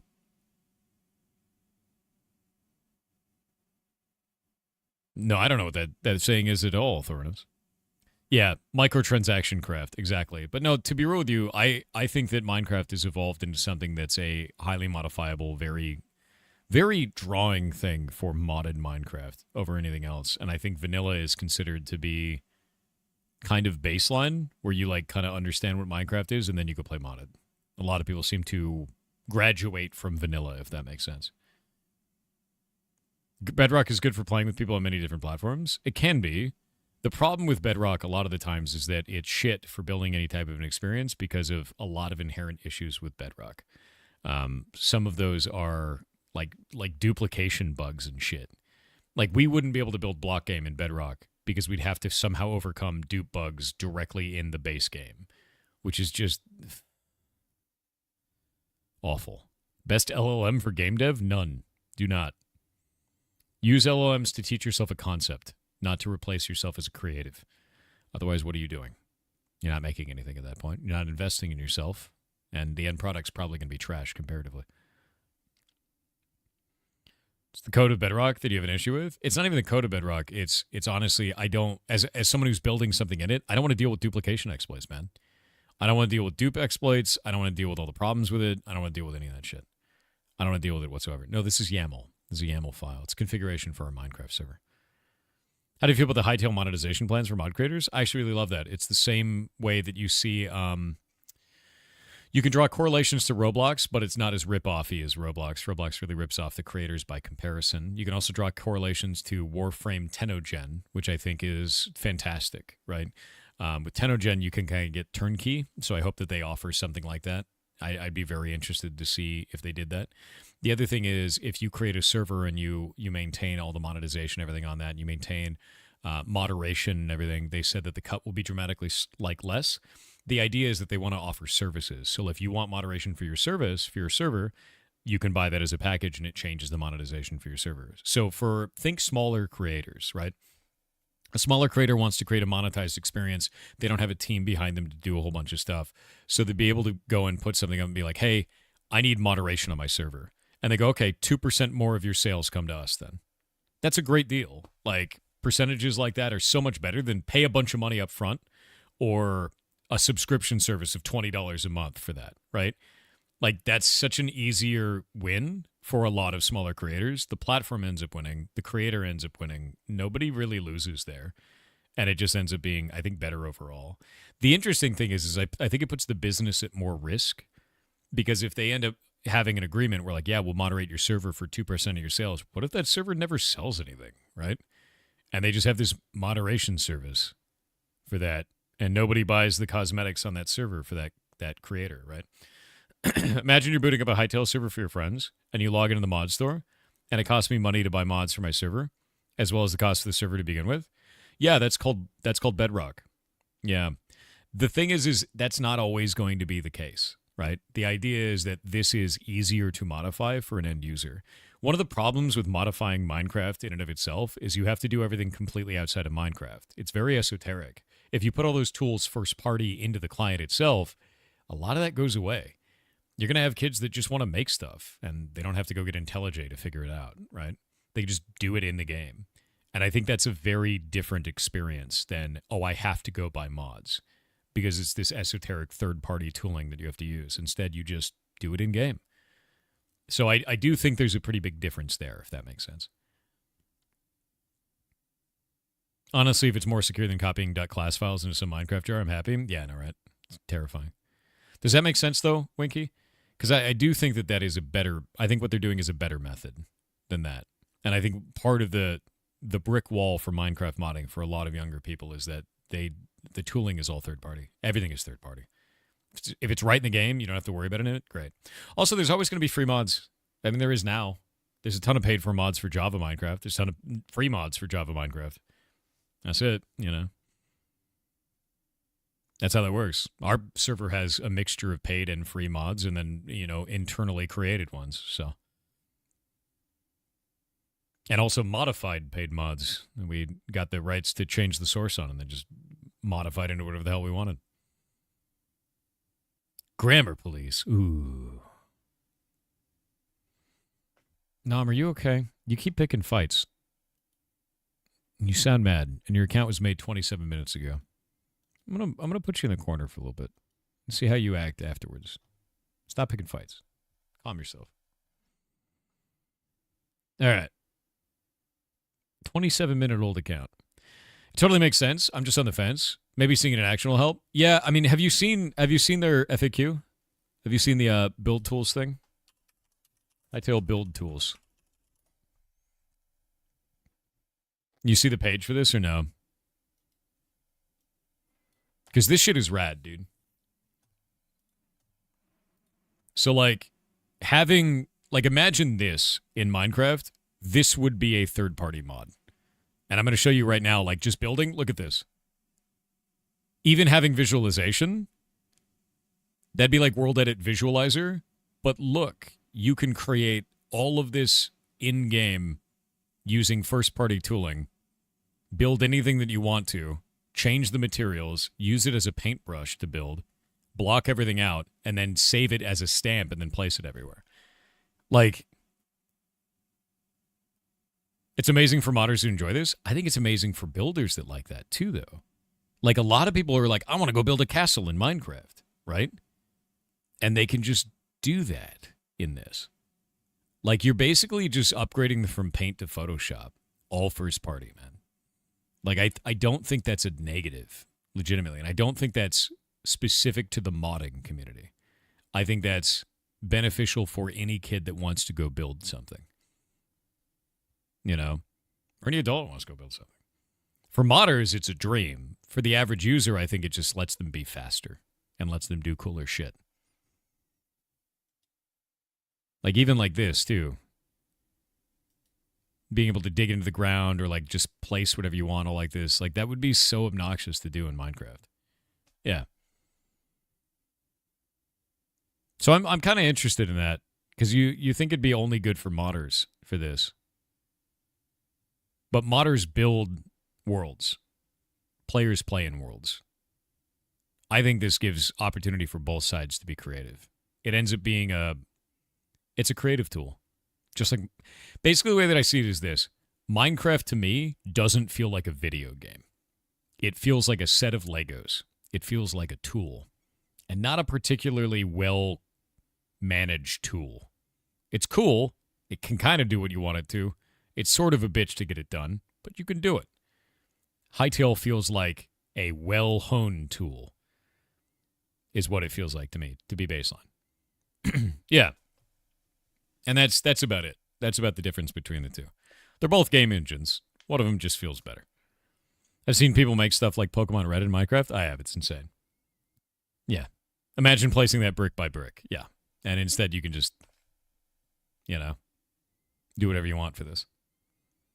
Adding a stud texture back to Minecraft would be big. Here's the other thing, too. Let's say that I want to add another block to the game. I can't in Minecraft. It's a bitch. It's a bitch to add like a custom block to the game. It's horrible. Usually what you do is you just retexture an existing block that isn't used very often, and then you put that in World Gen. But with this, like, you can just add another block. It's just in there. Watching this, they're doing things that have taken me hours and days in a single click. I know, it's insane, right? And even using stuff like World Edit and World Edit Visualizer, it's not as smooth and fluid as doing this. So like this is just the tool for this. If your experience is that you want vanilla Minecraft, just play vanilla Minecraft. But if you want to play something even one step outside of vanilla, I think Hytale is going to be the place. Axiom Mod is way more powerful. Axiom is a mod, though. That's the difference, right? You say Axiom Mod. Anytime you go steps away from the base client, you start to lose users, like what Winky was saying. Imagine if that was built in first party and was constantly being modified first party and tested for performance first party and made sure that it works in every build first party instead of waiting for a third party to update it. Right? Like that's the difference between these two things. And that's huge. I thought you weren't streaming anymore? Dude, I stream every day. Took a whole event this month in December. Yeah, no, I've never stopped streaming. 90% of these people aren't going to download something extra from some website. Bingo. Yeah. Who's the second party? You tell me, man. It's either in the game or it doesn't exist for them. For a lot of people. And that's the thing is this all exists first party. Which I think is going to get people more into... Honestly, I think it'll get more people into the modding scene. I do. 100% I think that'll get more into the modding scene. I think that is likely. Because you start handing people tools. You start handing people the ability to modify and create. And they go, what could I do with this? What else could I do with this? And they start making cool shit. I think one of the problems why you have so many people just play vanilla Minecraft is they just don't know because those tools don't exist in vanilla Minecraft. You have an actual fear of mods because you rarely trust them. Feels good and scary. This feels good and scary. Yeah, because it's all first party. Exactly. Time for fourth party. Time for fifth party mods, dude. Only heard about some of this? Oh, whatever, dude. No, just the way that I always feel about it, Bibu is your first part of your name. If you want to find out anything about me, just come hang out. It's like, a game shouldn't need to be like loads of mods to be good. Well, I don't know if I agree with that. I think mods do improve games a lot of the times. Look at Skyrim, right? Baseline Skyrim versus modded Skyrim, completely different experience. But it comes down to, do you want the baseline experience or do you want a modded experience, right? With Hytale, they're trying to make a vanilla experience that's very fun as well. They're trying to do this. You prefer vanilla Skyrim. That's interesting. Well, wait, Winky, you spent most of your life playing classic World of Warcraft. So, like, I get it for you. That is what you like. You like the same thing. I understand. Like, that's a very different kind of feel. I get it, right? For this, like, I want to use Minecraft as a tool to make something not shitty. And I find vanilla Minecraft to be shitty. Personally. I don't think it's that fun. It's not, for me, it's a video game that has no stakes. It has no meaning. It feels like a bunch of elements that could be a game if you fleshed them out a little bit more. And there's like nothing there. That's why I don't like it. Because I'm like, dude, you could do so much more with this. And so we made Block Game, right? And now Hytale is going to be here, and it's like, just make it in that. Way better. Yeah. You thought I was doing this myself? No. This is a video that we're watching. It's all their stuff for all these new things. They've got, and by the way, all this is like scripted brushes, creative mode, like all of this is the showcase in here, which is fantastic. The idea of being able to just play stuff, like if you look at this creative mode time lapse of people building it, using these tools to instantly block out sections of this castle is just cool. And yeah, it's all visual scripting, so it's all visual nodes to do like any types of changes for that. It's quite cool. And what you'll get a lot of in this is you'll get a lot of people that build. And you'll get a lot of young people that learn to build. And the reason why I think first-party tooling for building things is important is Flash. I grew up in a time in Newgrounds where everyone had access to Flash and everyone made shitty little animations. And everybody got creative, and some people learned programming, some people learned art, some people tried to do a whole bunch of really cool shit, right? And we did that because Flash was very easily accessible. Now you'd Flash, you jump forward, Flash is dead. There's not a lot of stuff that really works that way. You've got Scratch, that works, kind of, right? You've got Minecraft. Minecraft, you can build stuff with your friends, but everything is third party. I want something to exist for that younger crowd where they can flex being creative, first-party tooling. Like in first-party tooling. Hightail could be that thing. You could have a whole generation of people that suddenly want to create stuff. They want to build environments. They want to make textures. They want to make models in Blockbench. They want to do programming. They want to try stuff. Roblox is the only other one that works like that. And Roblox has kind of got a really bad, reputation for the shit that's going on in it.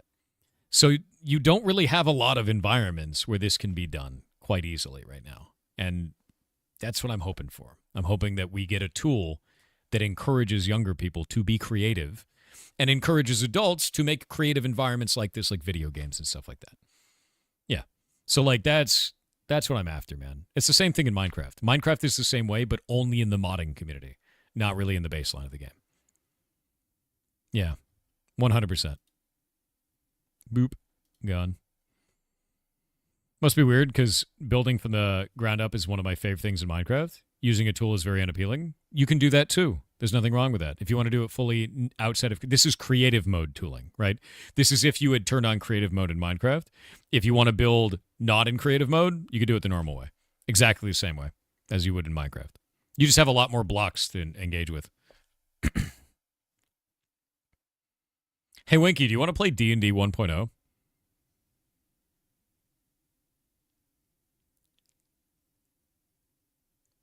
Do you like homebrew in D&D?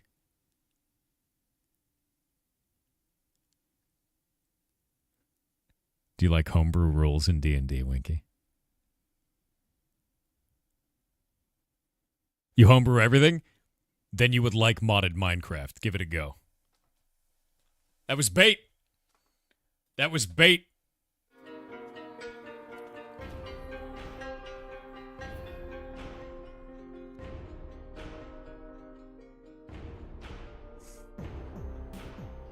You played modded Minecraft, you did, Dingus? No, you didn't. You didn't play block game. You said you would.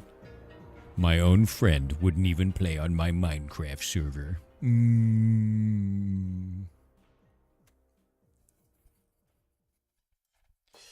Is the D&D session going to be streamed? Yeah. I haven't even made my character yet. Winky, you sent me a message the other day. It looked like you were sending an announcement. What the hell was that?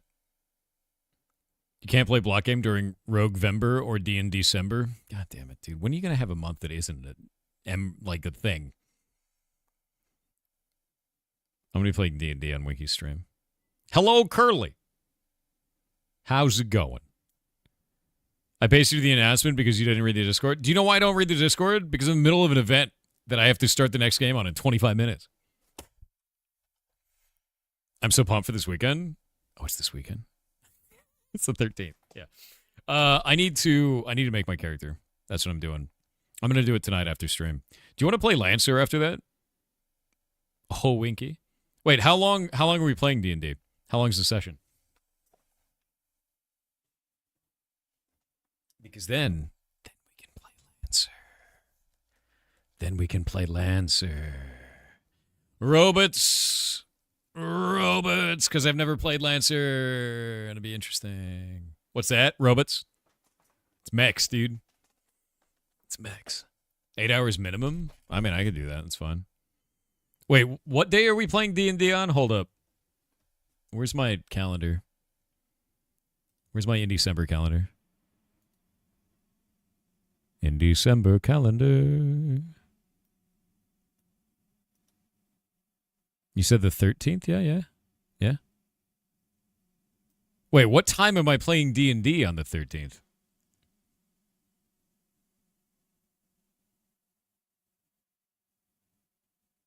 Yeah, this Saturday, yeah? Yeah, that's the 13th. 11 a.m.?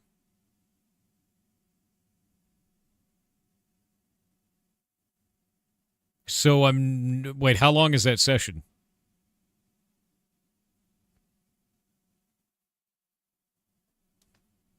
Four hours? All right. All right. That's fine. Yeah, because, like, I'm going to do a 12-hour stream. No, I'm going to do an 11-hour stream into 4-hour stream. And then I'm going to bed. And then I have to do D&D, like, in December the next day. You're a monster. You're an absolute monster. I'm gonna make my character a fart wizard. I'm gonna do it. I'm gonna make everything smell like farts at all times. I'm gonna spec into it. Prestidigitation every single action. Every time. Constant. That's gonna be my job, dude. Yep. And you know what I'm gonna do? Anytime we meet somebody, I'm gonna make their pants smell like shit and be like, oh God, you crapped your pants? Every time. To keep this 4 hours, I'm taking some serious DM liberties. What does that mean? What is a DM liberty? My job is to ruin it. Yeah, you have to deal with Poop McDinglefart, the 7th level wizard. All right? Yeah, what are you going to do about it? I can't wait.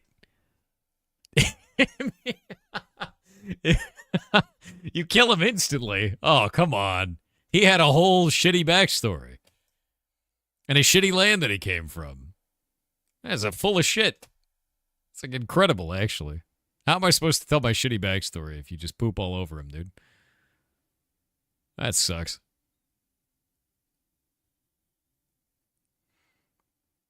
No, Curly. God damn it. Not like this.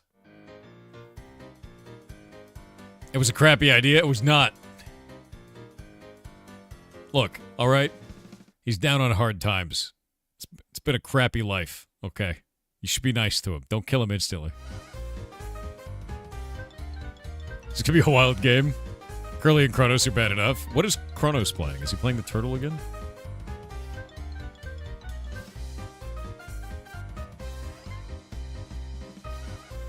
Jordy's going to rip my writing apart? Yeah. You know what my job is to do, Winky?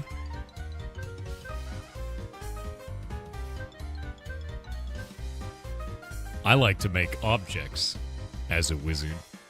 I like to be an artificer. I get to make stuff. Hey, DM, hold this. Don't worry that it's ticking. It's fine. That's my favorite. Fartificer? Could be a fartificer. You'll love the stuff you can make? I'm excited. Kronos is a monk. Wasn't he a turtle? Is he still going to be a turtle monk? Is he playing the same character or a different one? Because it's a one-shot, yeah? Last time I played a one-shot, my character lost his arm. That was like the whole meme. Yeah. I've been designing a very familiar and very fun universe for you. What does that mean? Very familiar and very fun universe for me? Oh, man. How are we going to do this visually? Like, I'm going to stream on my stream. You're going to stream on your stream. Are we going to be on video over Discord? Like, how is this going to go, man? Are we all going to be in a room in Discord over video? I need to make a UI.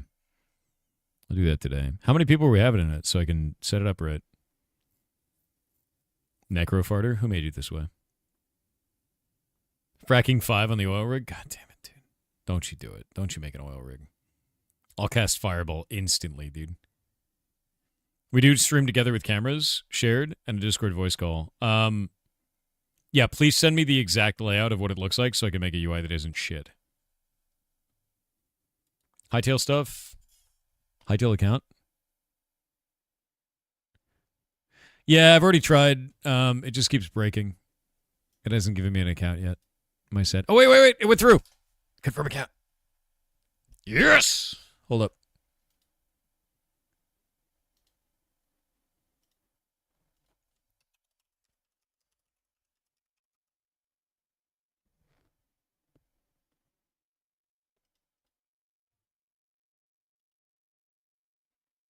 What is this?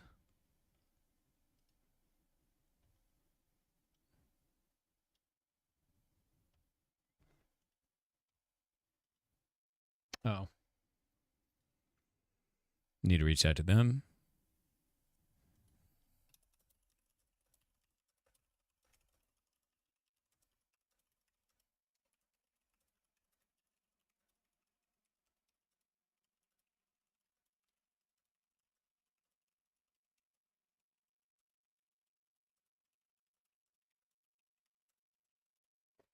All right, there we go. I've got my account. It's good. We're having a good day. It's a good day. Power word diarrhea. Don't tell him my secrets, dude. Yeah, don't let him know. Shh.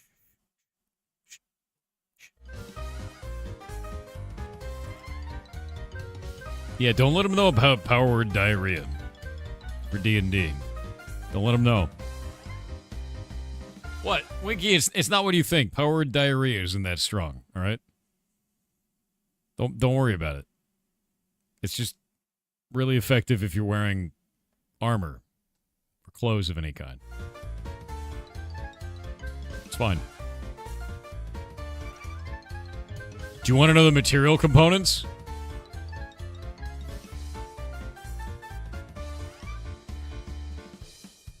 Do you want to know? Do you want to know material components for power word diarrhea, Winky?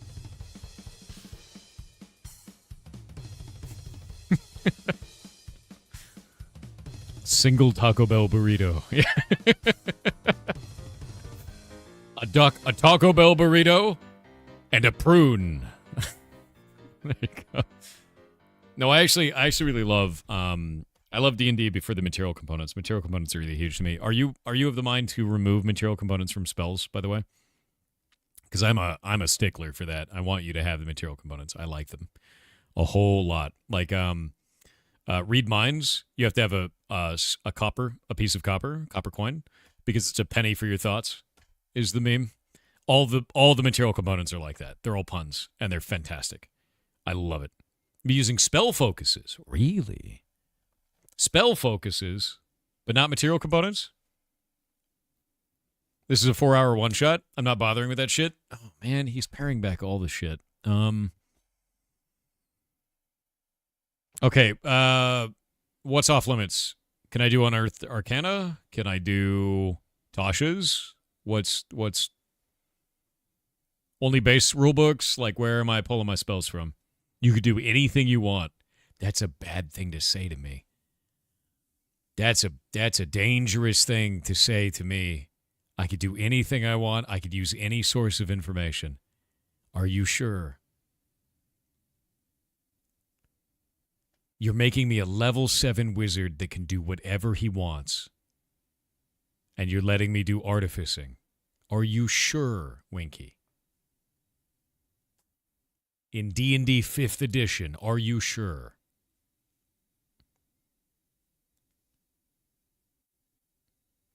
I mean, with the rules of character creation, yes. Okay, man. It's going to get weird. I can't wait to be a land squid. So ready. I'm so ready. Land squid, land squid, land squid. Glass cannon? Hell no. No, you don't understand. Building a wizard as a glass cannon is the lamest shit you could possibly do. Become a land squid, encase yourself in a ball, make it impenetrable, and then roll directly into enemies. There's not shit they can do to you, and you crush everyone. Best. Land squid in a bubble, dude. See? Anything.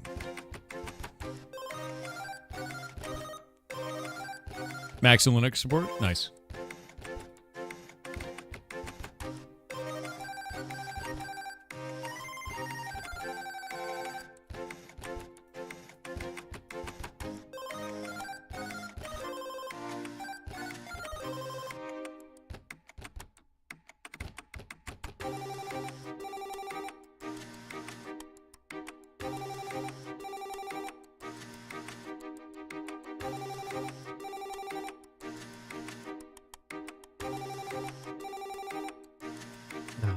You planning on retiring anytime soon? No, what? That's wild, dude. What are we watching, by the way? We're hanging out before the next game for In December. In December is an event. It's the first time I've ever done it, right? Where we're showing off 3 games a day through the entirety of December. None of the indies pay for anything, is the idea. They get to be shown for free.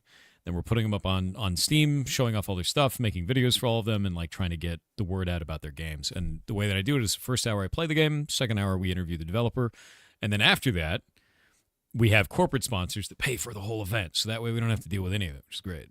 Yeah. So I'm actually really happy with the way that it's gone so far. We've got one more game today that will start in 13 minutes.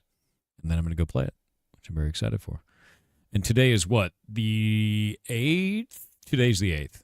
So the last one we played was So to Speak, which is a game about learning Japanese, which was quite fun. The one before that was Nodal Bastion, which was a tower defense where you actually have all of the nodes, all the towers are connected to each other as nodes, which was really interesting. Yeah, I really enjoyed it. No promotion today? Promotion for what? Yeah. Meant retiring from streaming? I would never. There's no reason to. Look how many people are here. Our community is strong and awesome.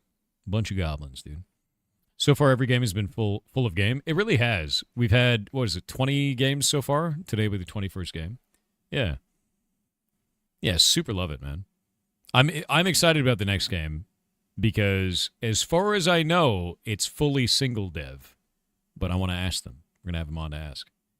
And I'm interested to see what they've done because it looks quite cool. Proud goblins, dude. Promotion for game? C program, you're going to have to, don't use words as if you're paying for them. I don't know what you're talking about. What do you mean, man? Yeah, fully solo is what it looks like. Yeah, like a solo developer for everything. Absolutely everything. Yeah, give me the whole phrase, whatever it is. There will be a game soon, yes, in 10 minutes. I think you have the 5 gifted memberships. That's super nice of you, man. 4 charges per word, maybe.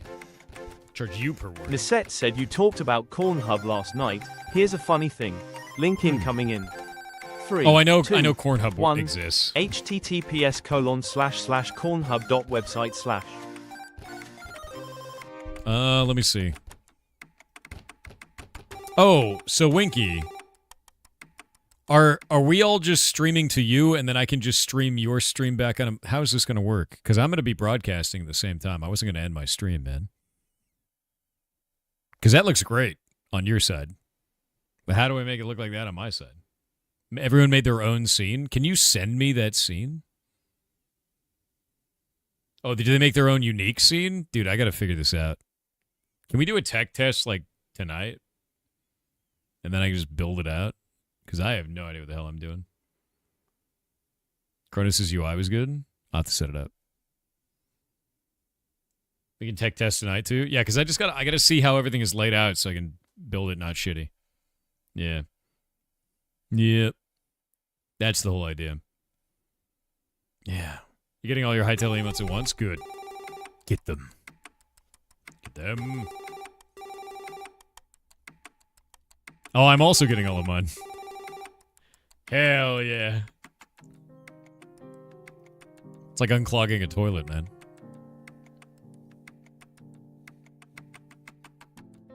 I'm gonna ask Kronos to show me.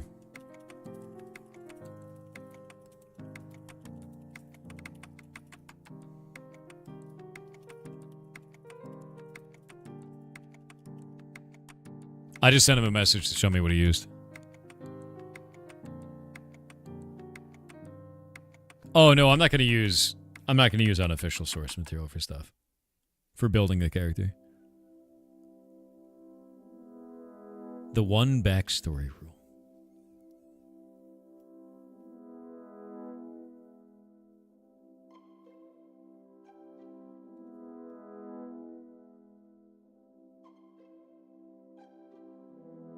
Oh, you mean just having a backstory? Okay, in the way that you described there, where like I'm not writing it, you're writing it. That's fine. Whatever, man.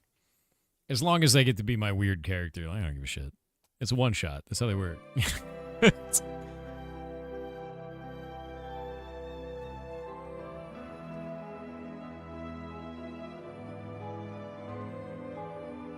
Yeah, that's fine.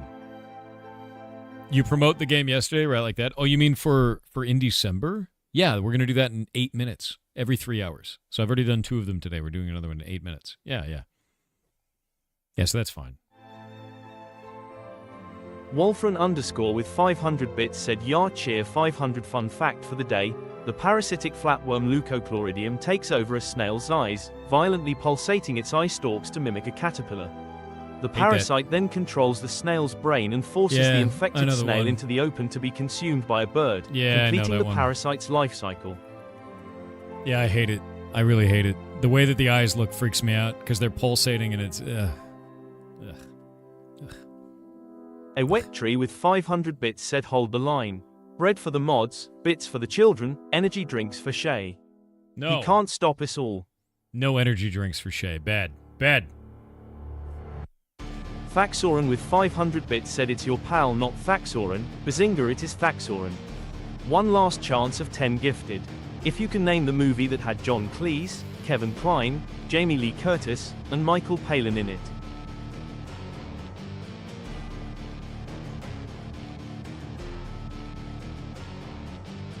John Cleese, Kevin Kline, Jamie Lee Curtis, and Michael Palin? What the hell would Cleese be in? I don't know. I have no idea. It's a fish called Wanda? Is it really? I have no clue. I'm not great at that. I have no clue. It is. It is a fish called Wanda. Yeah, dude, I'm not going to be the guy that can do that. Yeah. It's a great movie. I don't think I've ever seen that. John Cleese is fantastic. Thank you for the gifted subs, man. Thank you. Enodia underscore said thank you for everything you do. Thanks for introducing me to the Wigglers. I never realized such animals existed, and now that I know they do and how special they are, I am so thankful Snail's House exists. I hope one day the world has a better understanding of them. Yar bongos, yar bongos, yar bongos, yar bongos, yar bongos, yar bongos, yar bongos. I do too. My grandma is actually afraid of ferrets. She thinks they're terrifying, but she hasn't met one yet. She's just seen them on TV. So she's going to come visit in the next couple of months, and I'm going to show her a ferret and show they're not that scary. It's my plan anyway. So we'll see. But yeah, some people just don't know. They don't know that they're just sweet little dudes. It's probably going to be said as someone in the UK. Probably be I have no idea why those foods look awful. I've been to bocce burger vans that serve better than that.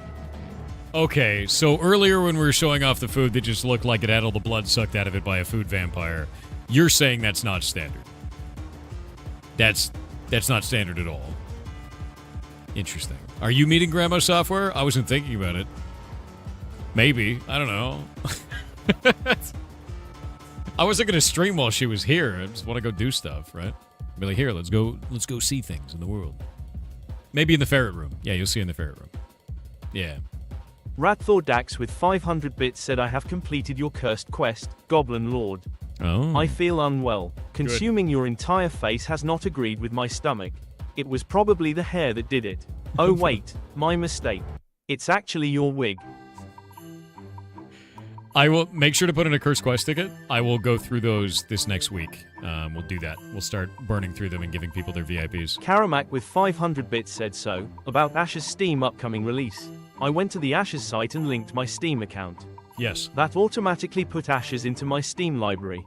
I thought that was kinda neat and good for chat to know. That is a good deal. That's actually really awesome. They must have worked that out with Steam to make that possible. Nice. When are you going to start? I want to see it, Thor, in 4 minutes. You've been told by the moderators and me like 6 times. You okay? It's like soon. It'll be all right. Wig Diddley said just a poem. I lost my sense of self. I lost my sense of pride. When thinking of you every day, the multiverse collides. What is this All from? The woulda, coulda, shouldas. Cause and effect is not my style. When, why, how, where? Do I believe in all these lies? I will stylize myself into armor, making sure I've had enough, then let go, releasing gently. But baby, this line wasn't term of services safe. Okay. Draz underscore Dawnfire said, hey social. Since you like cooking, here is an old anime recommendation about baking bread and trying to create the Japanese bread called Yakitate Japan. I really recommend it, Yar Kobold. What is that? I don't think I've seen that.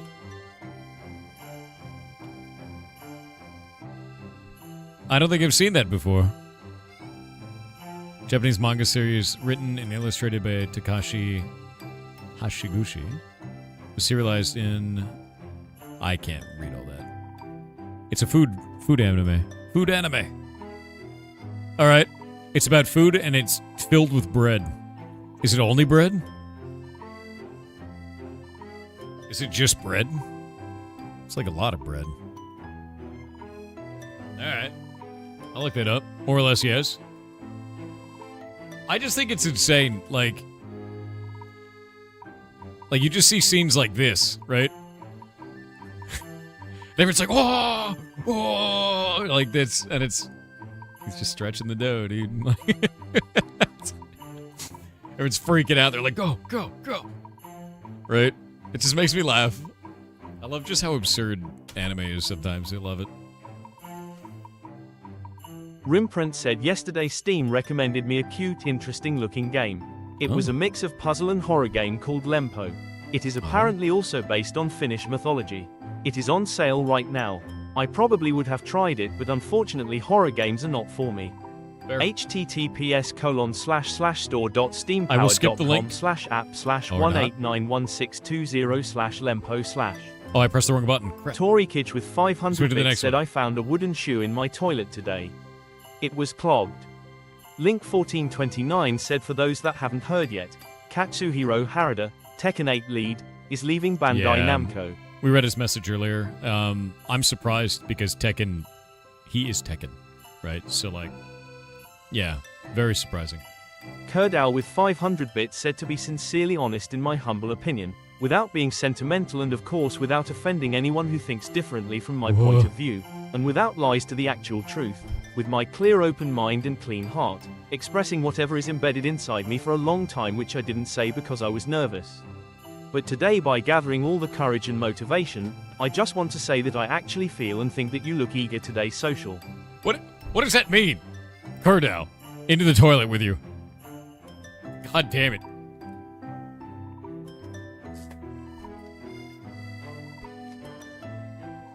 Ridiculous.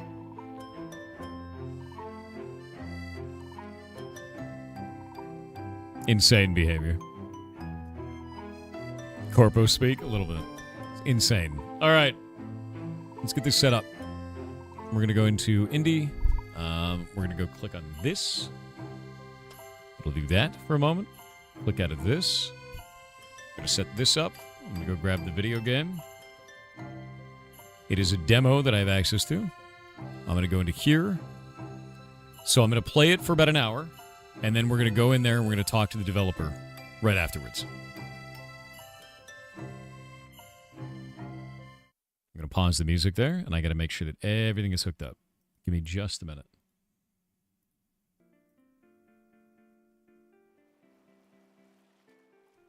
Music is very quiet. I think I can turn it up. There we go. Bring it up here. It's very simple. It's nice.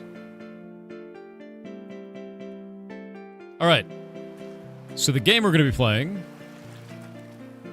is called Copperfell. So I want to actually ask the dev about this and find out everything they did, because apparently they were working on this for a couple of years and made a whole bunch of stuff with it. And I want to know the whole process for building it, everything that they're doing, right? I also don't know, can we do controller support? I don't know if it does. Bunch of different bodies. The most pale human imaginable. Vampiric, even. Green. There we go. Boop. So many hairstyles. I'm gonna be super bald. With the largest beard.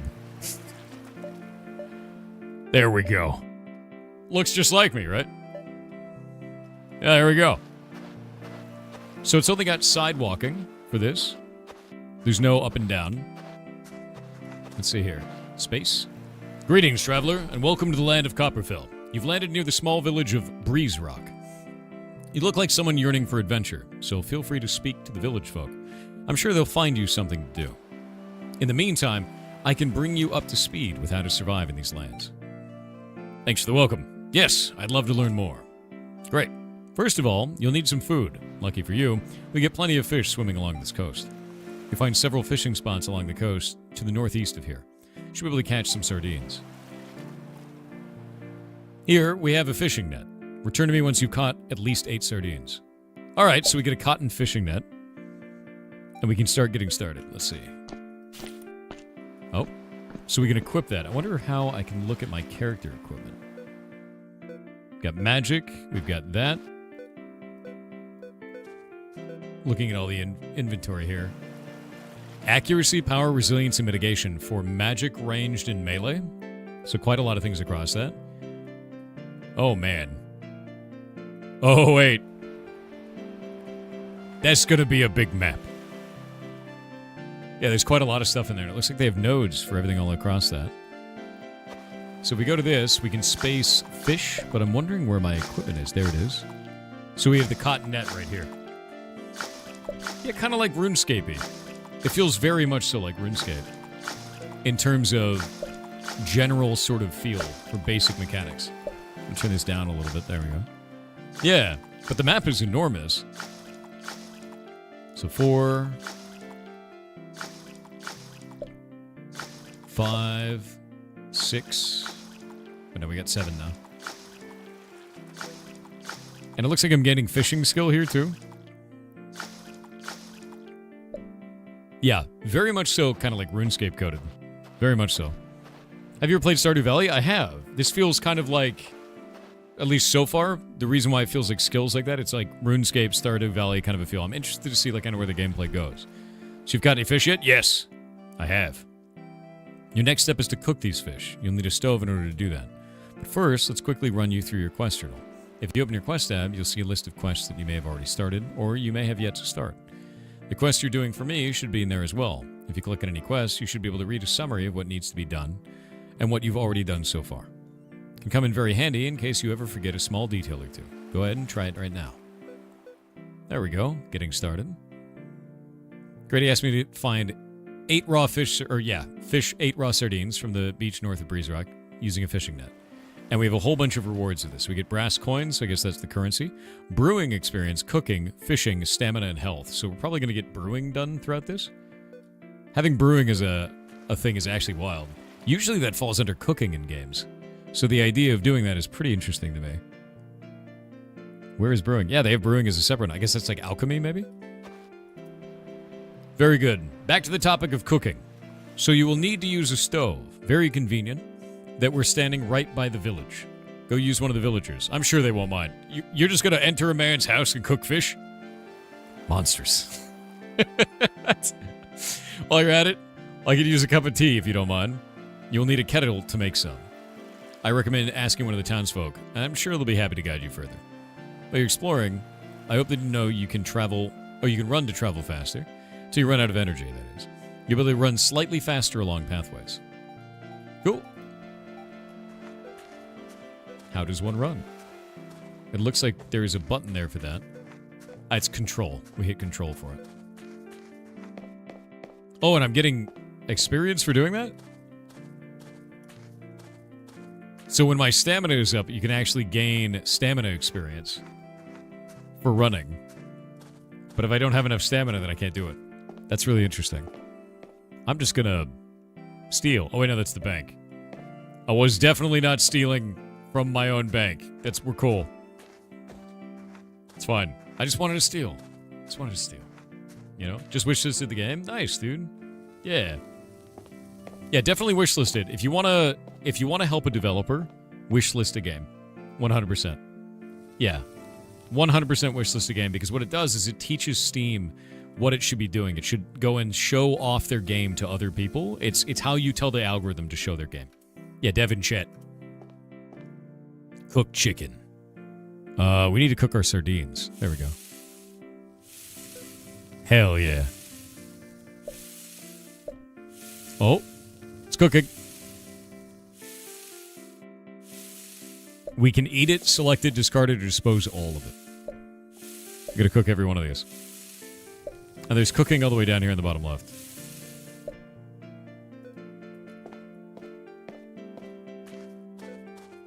Run, run, run. There we go. Buy the demo. The demo. You don't have to buy demos, you goblin. Sardines and fried curry is amazing. I'm interested to see kind of how far that crafting goes. Because, like, if you've got one of unknown cooking, like, how deep does this get? Back to the topic of cooking. You'll need to use a stove. Very convenient that we're standing right by the village. Okay, we already did this. Oh, I gotta give him tea. I forgot about that. Get the man his kettle. And we have ads. We're gonna wait on the ads first. This is interesting. Is this a fully multiplayer game? Let me check this real fast. It says I'm in World 1.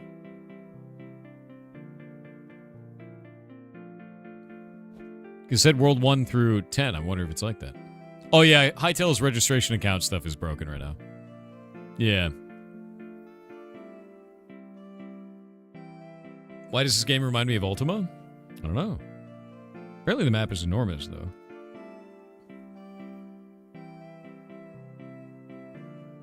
Skills are straight up RuneScape looking. There's a lot of games that exist like that, and I think that's a good thing. I like lots of skills in a video game. Just as single player? Nice. Yeah, I like lots of skills in a video game, honestly. Oh, it's just save one. Okay, that makes sense. Yeah, like I'm looking at the trailer and there's like... It gets insane. You fight a dragon, right?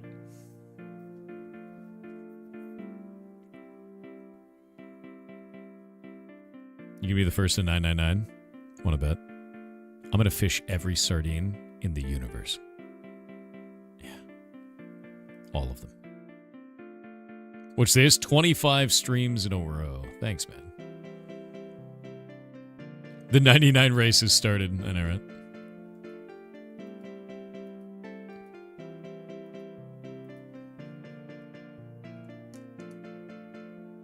You're at 800,000 streams in a row? I don't think that's true. I feel like that's fake.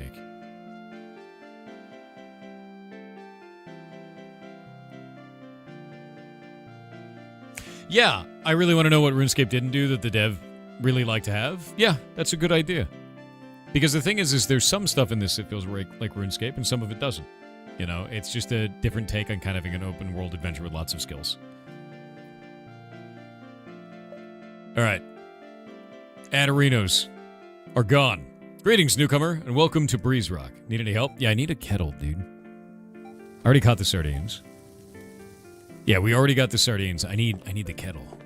Hey, man. Hey, man, I need a kettle. Give me a kettle, dude. Would you like to browse my store? Yes. What's in your shop? That's not what I need.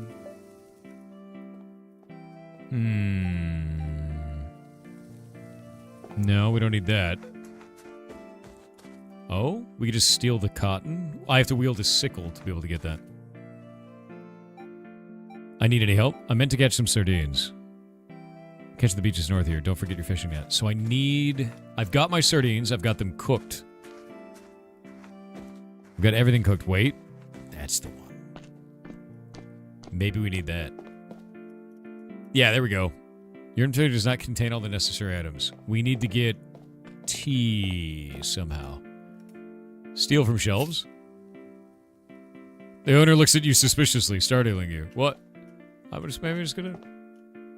Don't worry about it, man. Damn it. I just want to steal. Welcome, traveler. Thirsty for a hot beverage? Yeah, what do we get? A teacup. I don't have any money. Too poor to make tea. Wait. So if we can't make tea, we have a kettle. We need something to make in it. I have the sardines. Let him cook? Dude, I can make him fish tea. He didn't say what kind of tea. Greetings, newcomer. Okay, he's still telling me to go catch more sardines. I have to wield an axe for this one. Let's go up here. I'm going to follow this arrow for now. Maybe it's going to make me fish again? Nope. Ah, here we go. Need to use a stove. Very convenient. Because he's one of the villagers. I'm sure they won't mind. Cup of tea if you don't mind. Need a kettle to make some. You can run to travel faster. So there's nothing that says how to get the ingredients for the kettle, other than the teacup. Maybe I could sell some stuff. Oh hey, you've discovered a new obelisk. You can now teleport to it using a teleport spell. You just leveled up your exploration skill to level 2. So we have a skill for exploration as well. Well, that's cool.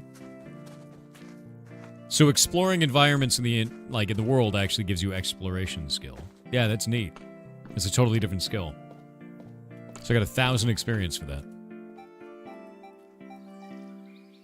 I'm gonna go try to catch more sardines to see if there's like a reason they keep telling me, or I keep telling them I'm meant to catch sardines, because I already caught the sardines. So I'm gonna do that. Because I'm wondering if it's saying that because I've cooked the sardines already. So I'm gonna catch more sardines. Yeah. 1,000 XP to level 2? Oh no, I'm almost level 3 on it too. Although it is 488 for that. For stamina. So stamina seems like it would take a very long amount of time. Oh, Dev says it may have bugged. Did it? Oh no, that's okay. I'm just gonna go around and investigate environments then. Hey, more fishing.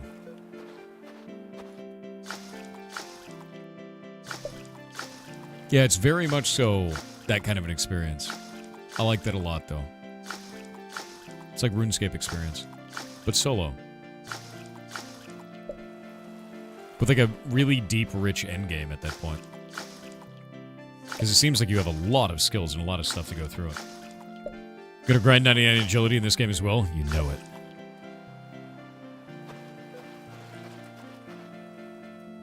I'm wondering where on my screen I can see my stamina. Because I can only run for a little while, and then I run out. It's single player, actually, yeah. It's linked up in the pinned comment. We're going to be talking to the dev in about 45 minutes, while I kind of, like, figure out where it's going. Is it... Oh, okay, so I had 1 and now I have 0. So it's not like a bar that decreases, it's like a whole point that disappears. And then you can run for a certain amount of time, it seems. Yeah, and then it runs out like that. Alright, now let's talk to somebody. Still wants me to catch sardines. So you... Let's get something to drink. Can I buy that?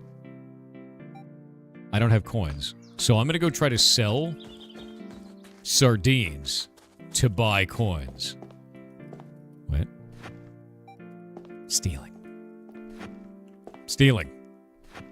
I stole nothing. Browse my store? Yeah, let's do it. I want to sell you some of my stuff. Oh, he wants specific items. That's interesting. So he doesn't want to buy just anything. They only buy specific stuff. Maybe it's this.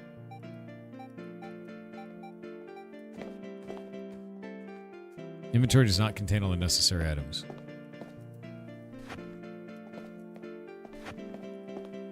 Just stealing all this man's stuff.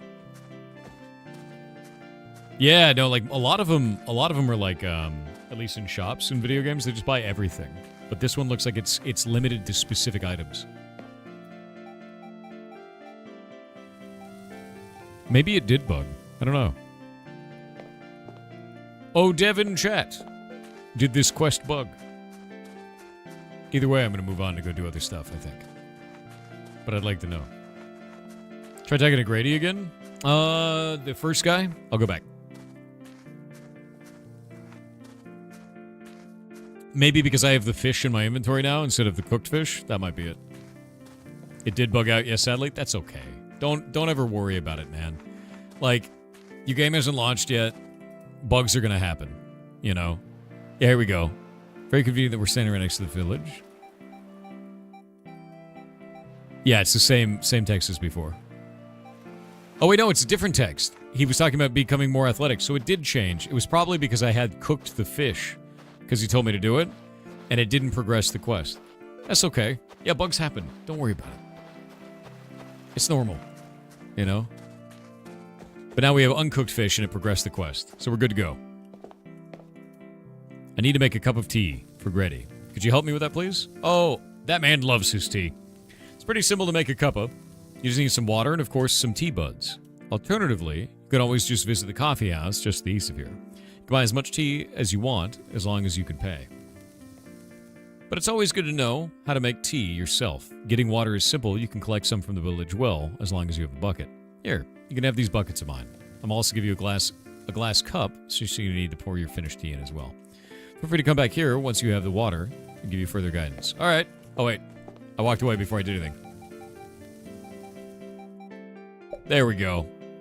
Nice. So I got clay buckets and a glass cup. Yeah. Live QA testing happens. Normal. We got our water buckets. We've got our glass cup. Looks like I got 4 water per bucket. Get some water from the well. Very good. The next ingredient you need to acquire is the main one, the actual tea. When you have 2 buckets of water and 2 tea buds, you'll just need to boil them in a kettle and wait for it to do the rest. And you're in luck because tea plants grow just outside the village here to the south. You can get yours from there. To get a more accurate location, you should look at the map of the world map. All right. Let's do it. And if we go to the world map, it was showing all these different nodes. So foraging zone is where we're going. That's what it looks like. Yeah, we like bugs around here. That's true. Ah, tea plant.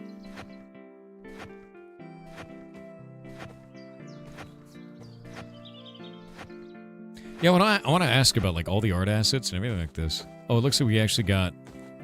Oh, was that like farming? What is that? Yeah, farming. And a tea bud and another tea bud.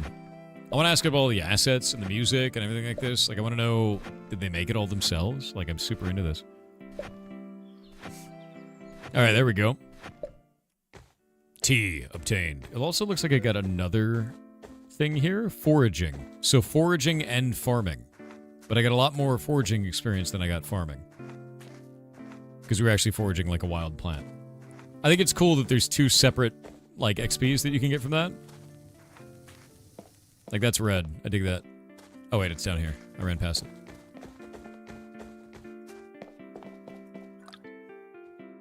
There we go.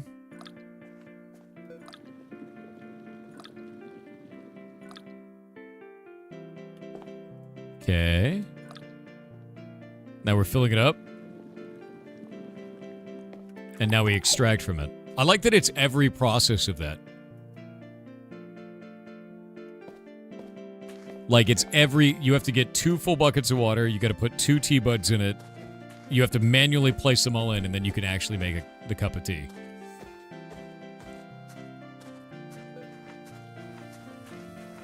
Technically, there have been 3? What are you thinking about?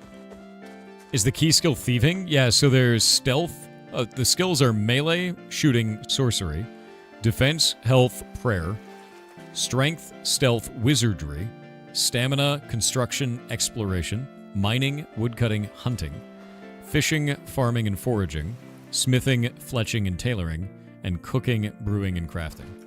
And building any of those out that's a lot of interactions. Yeah. Yeah, I think getting XP for every step is really nice. Finish your task yet? Yes. About that. I have everything right here.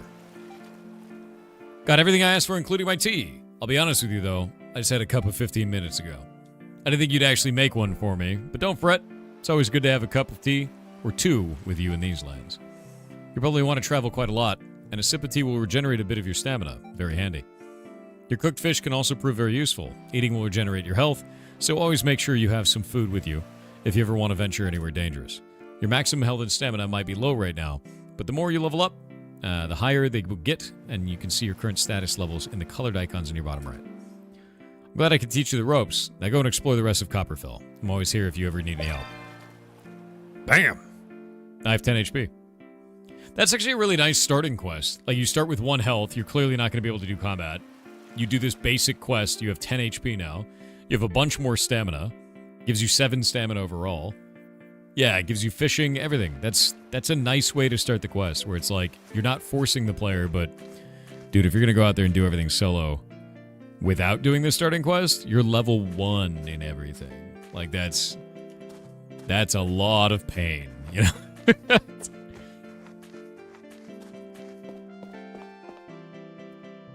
Good day. What can I do for you? Grady sent me here, dude.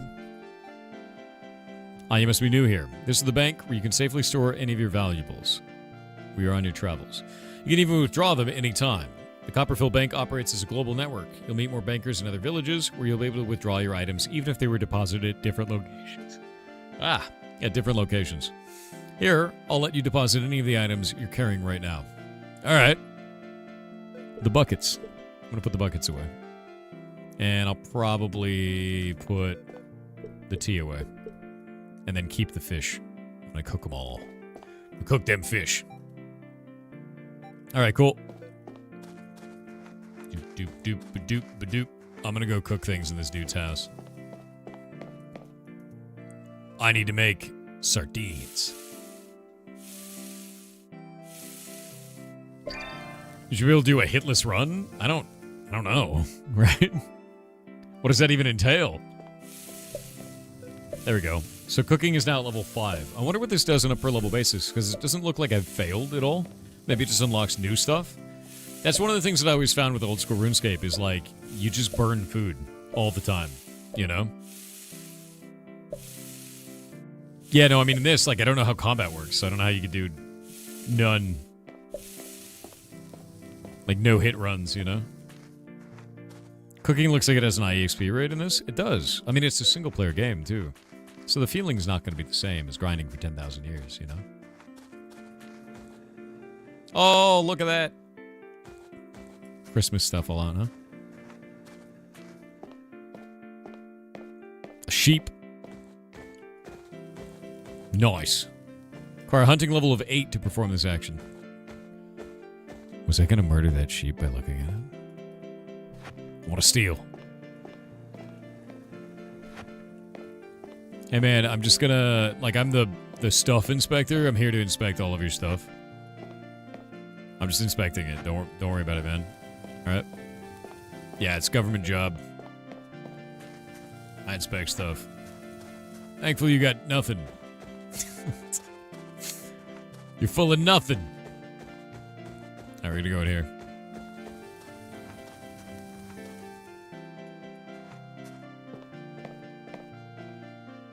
You got a Hytale email, but it expired 2 minutes ago? Yeah, no, their SMTP servers are having serious problems right now. They'll get to it, though. Yeah, I'm the director of stuff inspection. Here to inspect all of it. The stuff, that is. Welcome, friend. Would you be up for an amazing once-in-a-lifetime adventure? Yeah, let's do it. Very well. I'm running out of raw materials, so I really appreciate if you could get me some copper. From the mines to the east of here. I feel like you somewhat overhyped the amazingness of this adventure. Well, how so? Who doesn't love mining? It's one of the best things life has to offer. I would go mine the ore myself. It's just that I lost my pickaxe. Fair enough. However, I do not have a pickaxe either. Oh, that's not a problem. You can have my spare one. Here. You son of a bitch, I'm in. I'm in!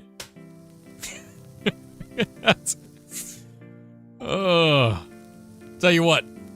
I'll make it up to you. If you can do this, I can teach you a thing or two about smithing your own equipment. In fact, mine a couple of ores for yourself while you're at it. Let's make it 14 copper ores in total. You say so. Oh, no. Oh, dear. Oh, no, the inventory. Oh, no. I'm gonna eat some sardines, dude. Slurping. Are they all gonna take up an inventory slot? I bet they are. Oh, no. I need 14. I have to discard all these fish. Too much fish? Eat the fish? I already ate the fish. I have so much fish. I caught them. I cooked them. I throw them on the ground.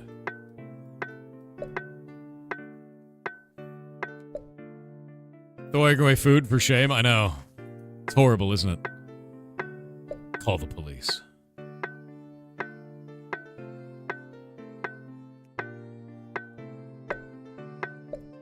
Can't eat all the fish, too much mercury. It's true. What if I'm allergic to fish? You don't know. You don't know my life, dude.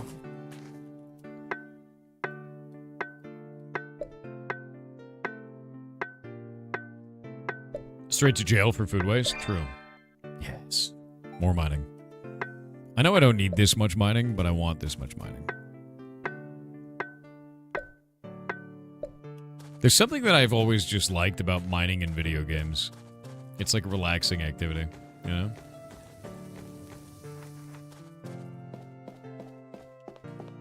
Oh, wait. Stuff inspector. I have to inspect all your stuff. It's important. Yeah, don't worry about it. It's part of the process. Thanks, man. Just gonna get endgame with mining? Maybe I will. Maybe I will. I have the ores right here. Great work. I'll take these off you then. He takes most of your copper ores from you. Alright. So let's teach you the basics of smithing now. First of all, you'll want to smelt copper ores into refined ingots. You can use my furnace just outside. Come back to me after you're smelting 2 copper ingots. Alright, let's see. Is this a different skill? Okay, we have smithing as a skill now, too. So there's mining and smithing as 2 separates. I'm gonna go make more of this before I leave. I wish to get more. More ore. He stuff inspected you? I know, right? Sucks. 2D old school RuneScape? A lot of people were saying it feels like old school RuneScape. Like RuneScape 1, right? Which was like the old days. But I think you have to understand that even building something like RuneScape, like if you don't realize it, is a lot of work. It is not a small amount of work to build something like that. It is enormous. So the idea of building every single one of these items, setting up all the timings for them, doing all the sounds, everything, right? And it's it appears simplistic. But the systems behind this, just even to make the world and make it so that small things like this, like the roofs come off when you walk in, that's quite a lot of work to make sure that every building works that way and functions. It's a lot more than you would expect. And I think it's quite awesome. Yeah, it's a lot of work. Very good. For the next step, you want to hammer those ingots into actual equipment. Since you're still a beginner, you won't be able to make much other than simple arrowheads. You'll need a hammer and an anvil. Sadly, I do not own an anvil yet, but the fellow who lives lives just southeast of here has one. Great. I wish I had a nice anvil just like this. Please don't tell him I said that. Or just like his. Anyway, bring me 100 copper arrowheads. They're quite tiny, so you need 2 ingots for that. I don't think the chances you're carrying a hammer are high, though.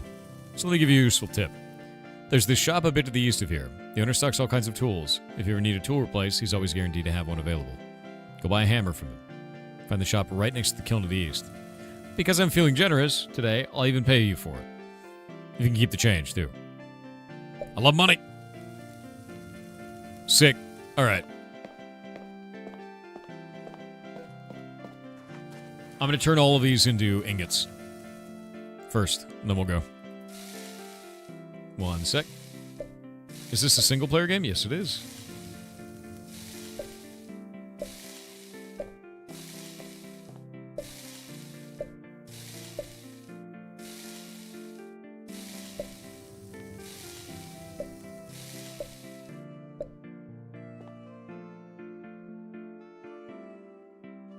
Do you know why I'm happy that it's single player? I play old school RuneScape quite a lot. I have 99 agility, I'm working on 99 strength right now, right? And I play it quite a bit. Do you know what is the worst thing about old school RuneScape? Playing on my phone and getting disconnected from server. Don't have to do that here. It's not an online video game. Same kind of an experience. None of the drawbacks. Yep. Might I interest you in any of our fine goods? Yes. I wish to buy... Is that a B? I want a B. I need your hammer, sir. Thank you, sir. Bzz. I guess I'll let you be.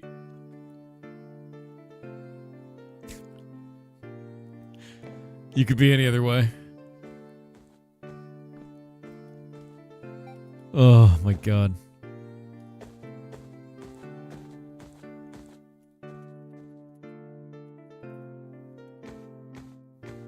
Proud of you. Proud of you for the puns, man.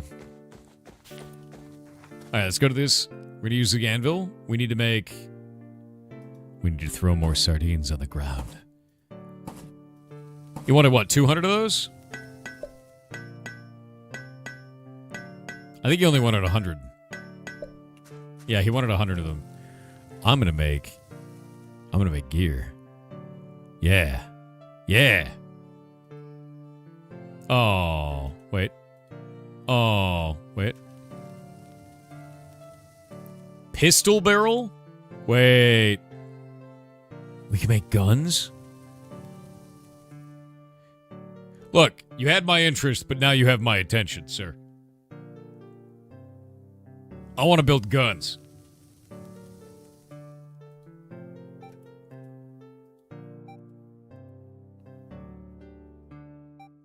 Okay, I just gotta build these. Give me the skill. Soon? Yes? Nice. Vambrace. Yoink. Oh, did that actually change on my character? Hold up. Oh, that's great. If you do that for every piece of gear in the game, that's a lot of effort. Nice job. That's not a small deal. Yeah. That is not a small amount of work to do that.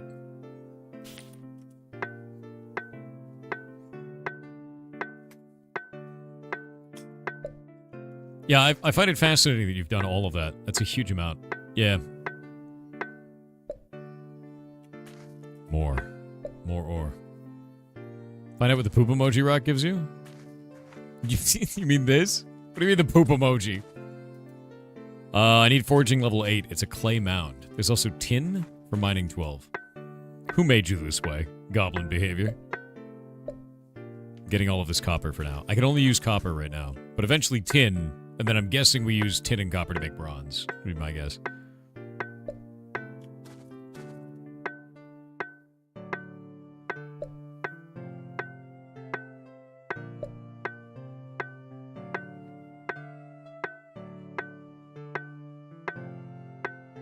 Yeah, as far as I know, this is fully solo. I do want to talk to the dev. We're going to ask him a bunch of questions about it, and we'll go from there and see.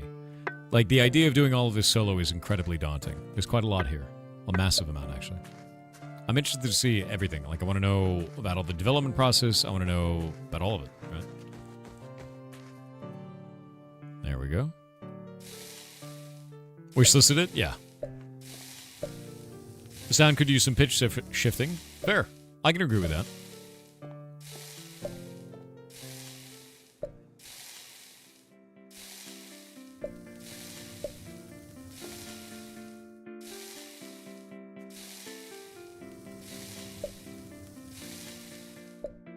There we go.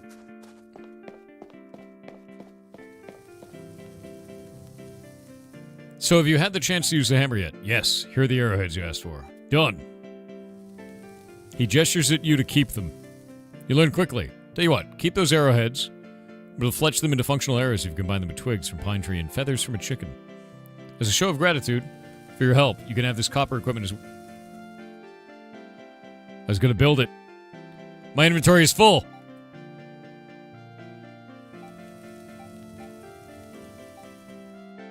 Oh no! I need 3 empty slots. Don't worry about it. I don't want to talk about it.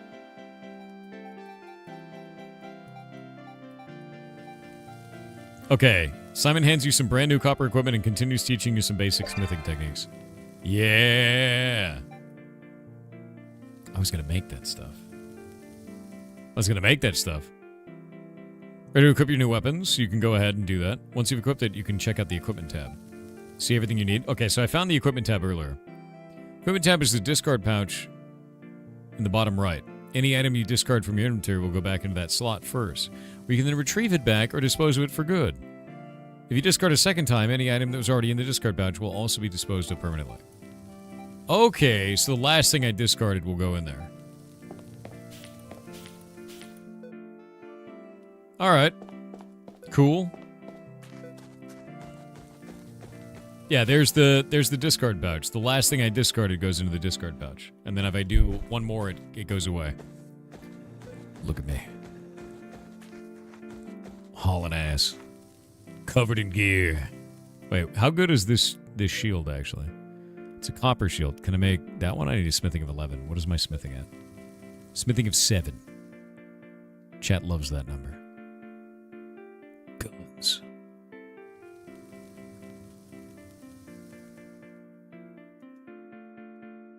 Smithing of 10. Oh, there's the 7s. Oh, we got ads.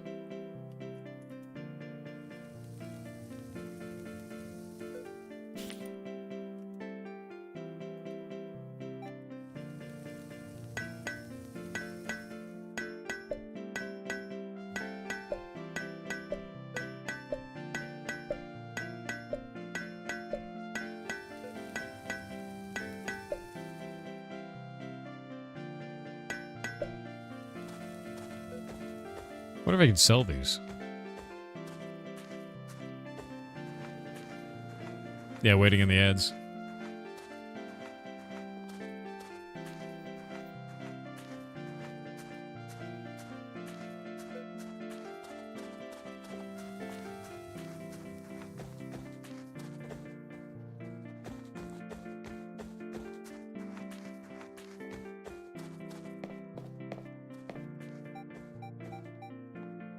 Can I sell things? I don't know if I can sell these items. I'm going to find out during the ad break.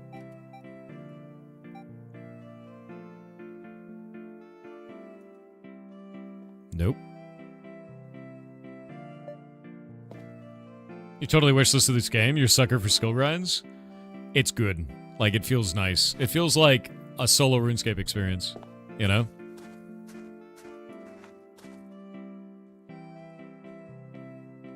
Waiting in these ads. Yeah, I quite like it. It's very relaxing. It's like one of those games you just sit down and relax in, you know?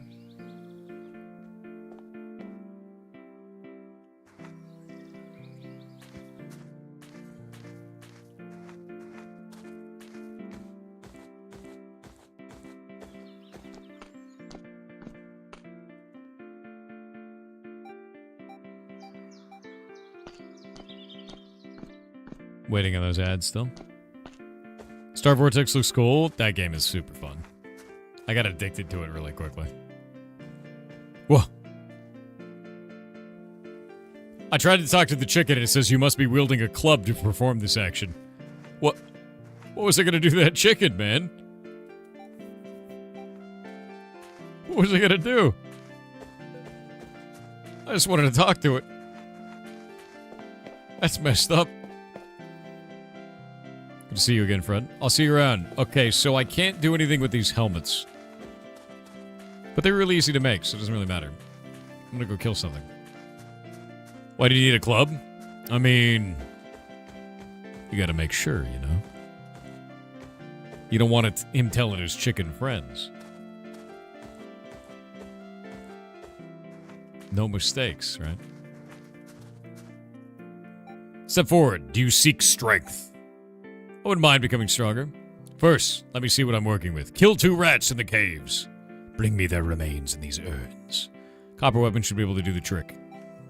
Make sure to take some food with you, as the rats can pack quite a punch against untrained foes. No offense. Once you kill them, make sure to cleanse their remains and place them inside the urns. Feel free to loot them for any useful items first, or else you can press the switch action key to swap immediately to cleanse interaction. Speaking of which, you can change your key bindings or any other game options through the settings tab in your bottom right. Okay. Then hands you a pair of empty porcelain urns. Interesting. The idea of cleansing them and putting them in urns is really, really interesting to me. Switch action is tab. Okay. I need exploration 25 to use that. Interesting. Sup, nerd?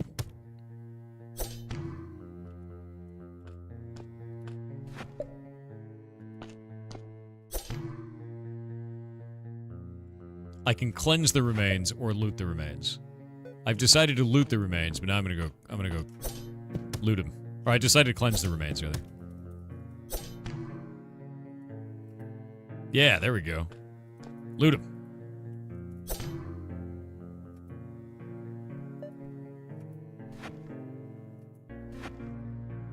Okay, so I'm getting prayer from doing this. And I'm getting a twig. I can turn that twig into arrows, I think it said before. Oh, it regenerated. Wool. Rat wool. Who wants rat wool? Glorious rat wool, dude. Got some sand on this one.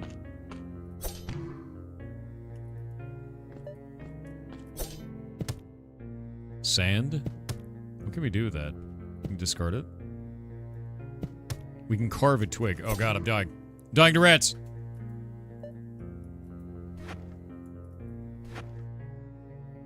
I have to wield a knife to carve a twig. Alright. There's so many tools in this. Am I getting any type of combat experience? I am. I'm getting melee experience. There we go.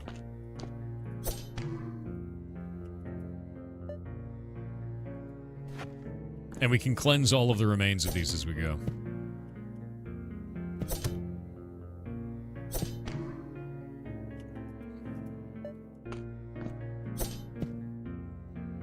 You're having tibia rememberings? For me, it feels very much so like RuneScape. And on a single player experience, that actually feels pretty damn amazing. The idea of recreating, like creating your own unique version of RuneScape is kind of bonkers, to be honest with you. That's a massive amount of work. You've done what I asked? I have indeed. Here are your urns. You try to hand over your urns to Vin, but he promptly rejects them. Oh no, these are for you. Go speak to the monk in the chapel south of Breeze Rock. He'll show you how to make best use of them. For now, your next lesson will be to bring me fur recurve bow and a fur wands, so you can try out different combat styles. But one thing at a time. For now, just go have a chat with the monk. Alright, so magic is less esoteric in this. I like that. That was one of the things that was kind of weird in RuneScape is runes. Like, rune magic is very odd. So I'm interested to see what they've done with wands in this. We'll see how that feels.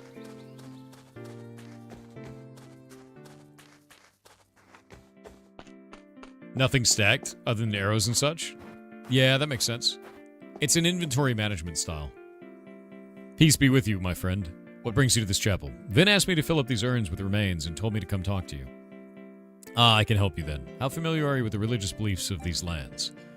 I don't know much. I'm quite new here. Understandable. Let me give you a brief summary. The first thing you need to know is that there are 3 gods that preside over Copperfell. We here are strong followers of Pachu. He is the most peaceful god out of the 3, and we try to live our lives the way he intended. Keeping peace is always better than waging wars. But enough about our beliefs. Should you want to gain favor from the gods, whichever god you may support, you can make offerings at any altar like this one here. The bigger and stronger the enemy slain, the more favor the gods will grant for your offering. Oh. Collecting remains in urns and making offerings with them is the best way to gain the gods' favor. However, simply burying the remains will net you some favor, although much less. The more offerings you make, the more the gods will be able to protect you during combat. For now, the blessings won't last very long, but the more you level up, the more your prayer skill, the longer they will last. If you open your prayer tab, you'll see 3 sets of prayers you can use. Each god has his own prayers. Pachu's ones focus mostly on defending yourself against harm. The gods' blessings won't last forever, though. They'll stop protecting you once you've used up your favor, and you'll need to wait until you can pray for them again.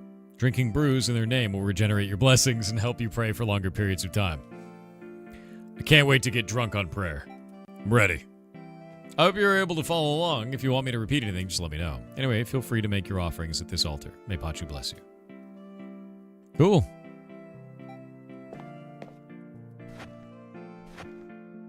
Oh, wow. So if we bring the urns back, it's 80 instead of 20. All right.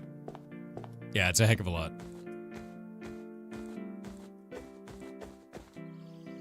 Oh, wait. There was a thing inside. Some would say heresy. Only a little bit. So Vin also asked to fletch some fur equipment. Would you be able to help with that? Oh, most definitely. I love woodworking. I help with restoring this chapel myself. What equipment do you need? A fur recurve bow and a fur wand. Alright, so first, I do not approve of weaponry unless for self-defense purposes. However, I love fletching too much to deny helping you. First and foremost, you need to bring me 2 fur logs.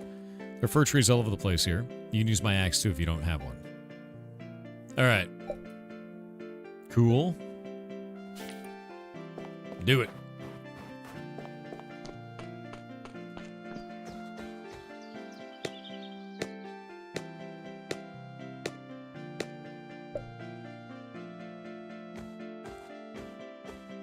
Inventory management feels really nice.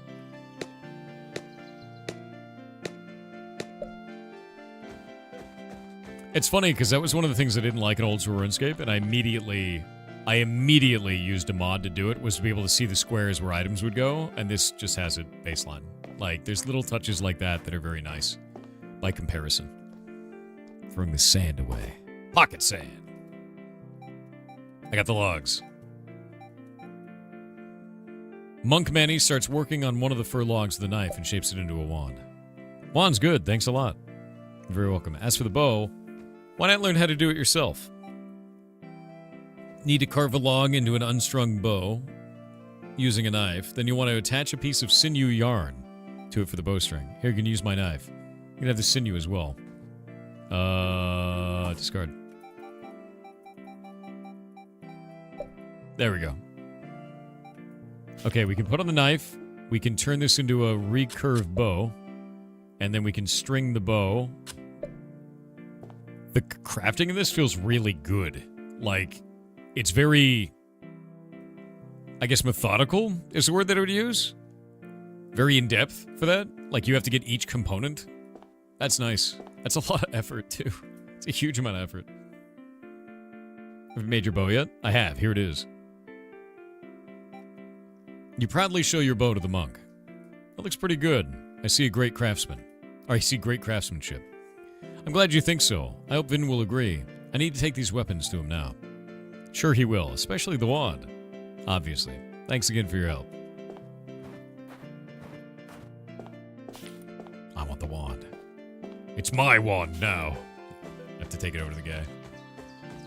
Yeah, you don't need a 3x3 table. You don't need, like, a huge crafting station. There's a lot of stuff you can just make in your inventory, which feels nice.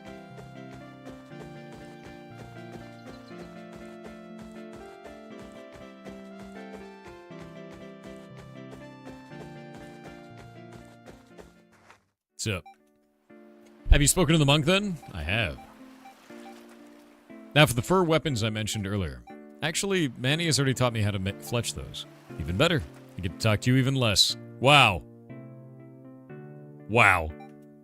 That's not nice. Talking is quite inefficient use of one's time. Don't take it personally. If you say so. It's super rude. Anyway, here are the weapons you asked for. You show Vin your recurve bow and wand. He nods in approval. You did it good. Next, we'll need to get you some ammunition. You can actually use those weapons, so you can actually use those weapons. Let's start with some arrows for your bow. Luckily, for you, I have these spare ingredients lying around. You just need to carve the twigs into shafts, and you can attach the feathers and arrowheads to them. If you want to make more arrows from scratch, you'll get twigs by pruning pine trees using shears. You can find pine trees up north. Oh, he hands me a bunch of items? Hold up. Oh, he just... Okay. Oh, it was all stuff that I already had. Alright. I need to... I'm just... Dump some helmets, dude. So many helmets.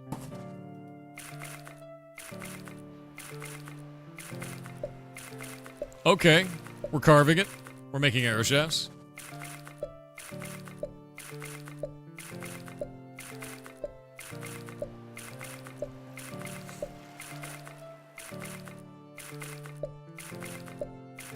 Pretty sure it's showing the copper helm in your dialogue portrait? Yeah, it is.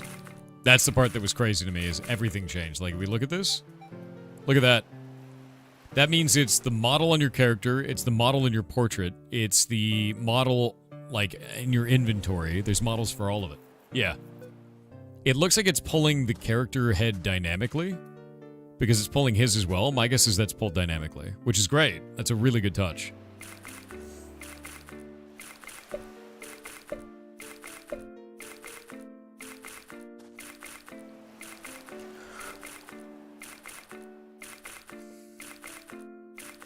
Yeah, it's a really neat attention to detail. 100%. Really well done. Alright, now we do this, plus that. and we get a headless arrow. Holy shit, dude. So, to make arrows, you literally get a twig, turn it into arrow shafts, get feathers, turn that into a headless arrow, and then attach your arrowhead to it. That's a lot of steps, and every one of these steps gives you XP.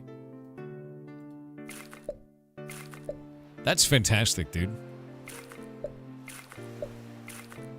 Like... but it's like that for every piece of crafting. Every single one of these is that crafting. That's the same as RuneScape. I haven't done fletching in RuneScape yet. I just think it's fascinating. It's the same as it. For me, crafting other stuff in RuneScape was kind of a slog, you know? So the idea of doing that quickly feels nice. Am I toe-maxing? No. Slapping crabs.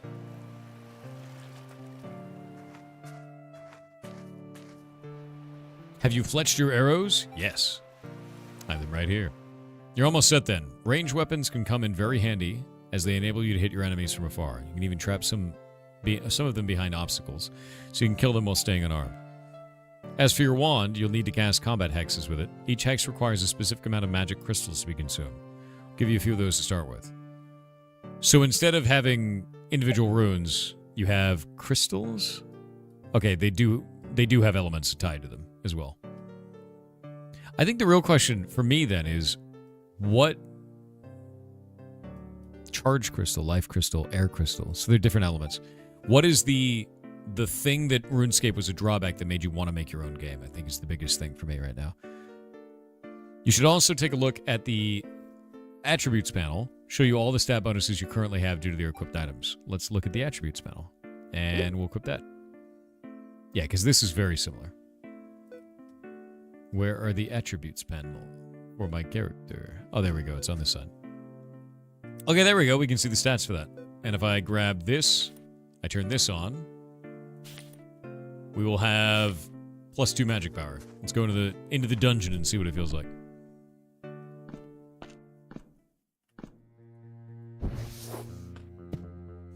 As I fail magic. Wait, there we go. Oh, wow, that actually slaps.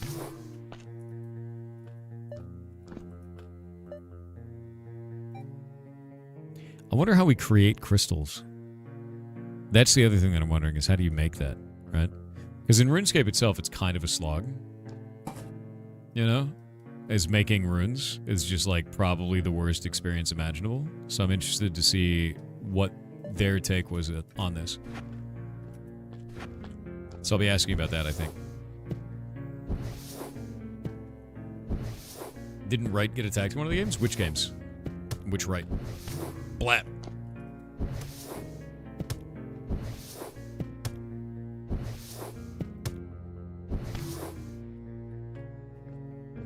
Alright, there we go.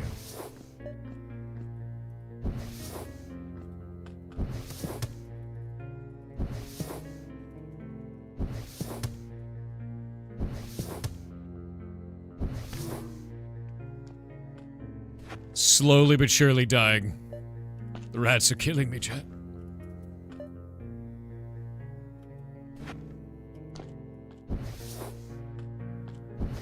Please.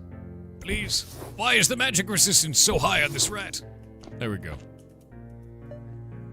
My magic skill is too low. Alright, I'm gonna swap back to melee because I don't want to use up all my crystals, which I don't have very many of these right now. And then I'm gonna head out. Eesh. Yeah, I've got the fish. I do. Kill 4 bats and bring me their wings. Wizardry is more about interacting with and altering the world around you. It can help you with more laborious tasks. Feel free to check out the spells in your Wizardry tab before you go. To give you some extra food, you'll probably need it. I hope you like mutton. Alright. Nice. Chomp. I mean, fish are giving me +3 HP. So we've got teleports, we've got resurrect monster, fertilize crops, replenish rocks, and replenish fisheries, and replenish trees. So you can actually use magic to replenish, like, nodes, which is really interesting. Yeah, you loot and then you can cleanse right afterwards. So I can loot on the first one, and then I can cleanse.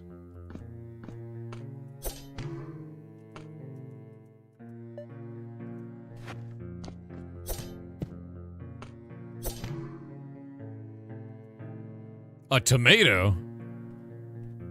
The hell do I do with that? Nice. Rare drop, dude.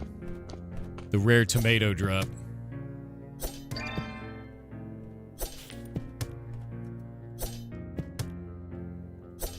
Hey, this bat is kicking my ass. It's like a rat with wings and like way scarier.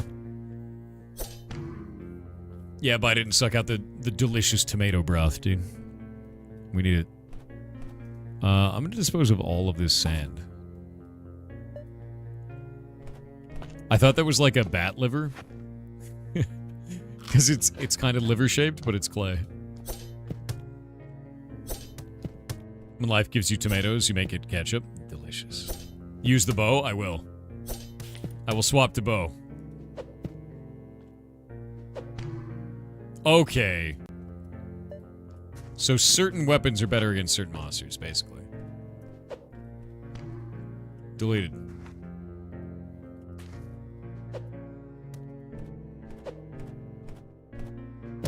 I'm getting owned. This was a mistake.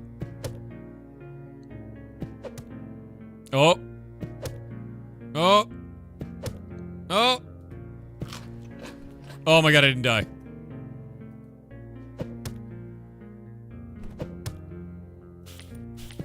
Sword it is. Oh, I got a water bucket. Hey, and I got a batwing. That was full of pain. I had a deep fear.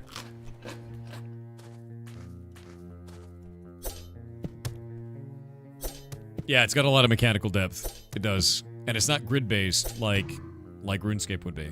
So, because of that, you can kind of do pixel-perfect movement, which is very interesting. Forging level of 5 for that.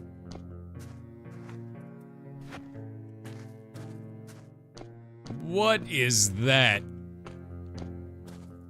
What is that?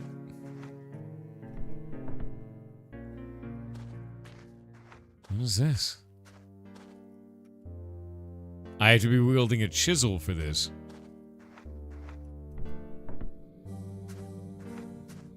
Okay. I don't know what that is. There's some kind of a rift there that takes you to some crystals you can chisel. But I don't have a chisel, so...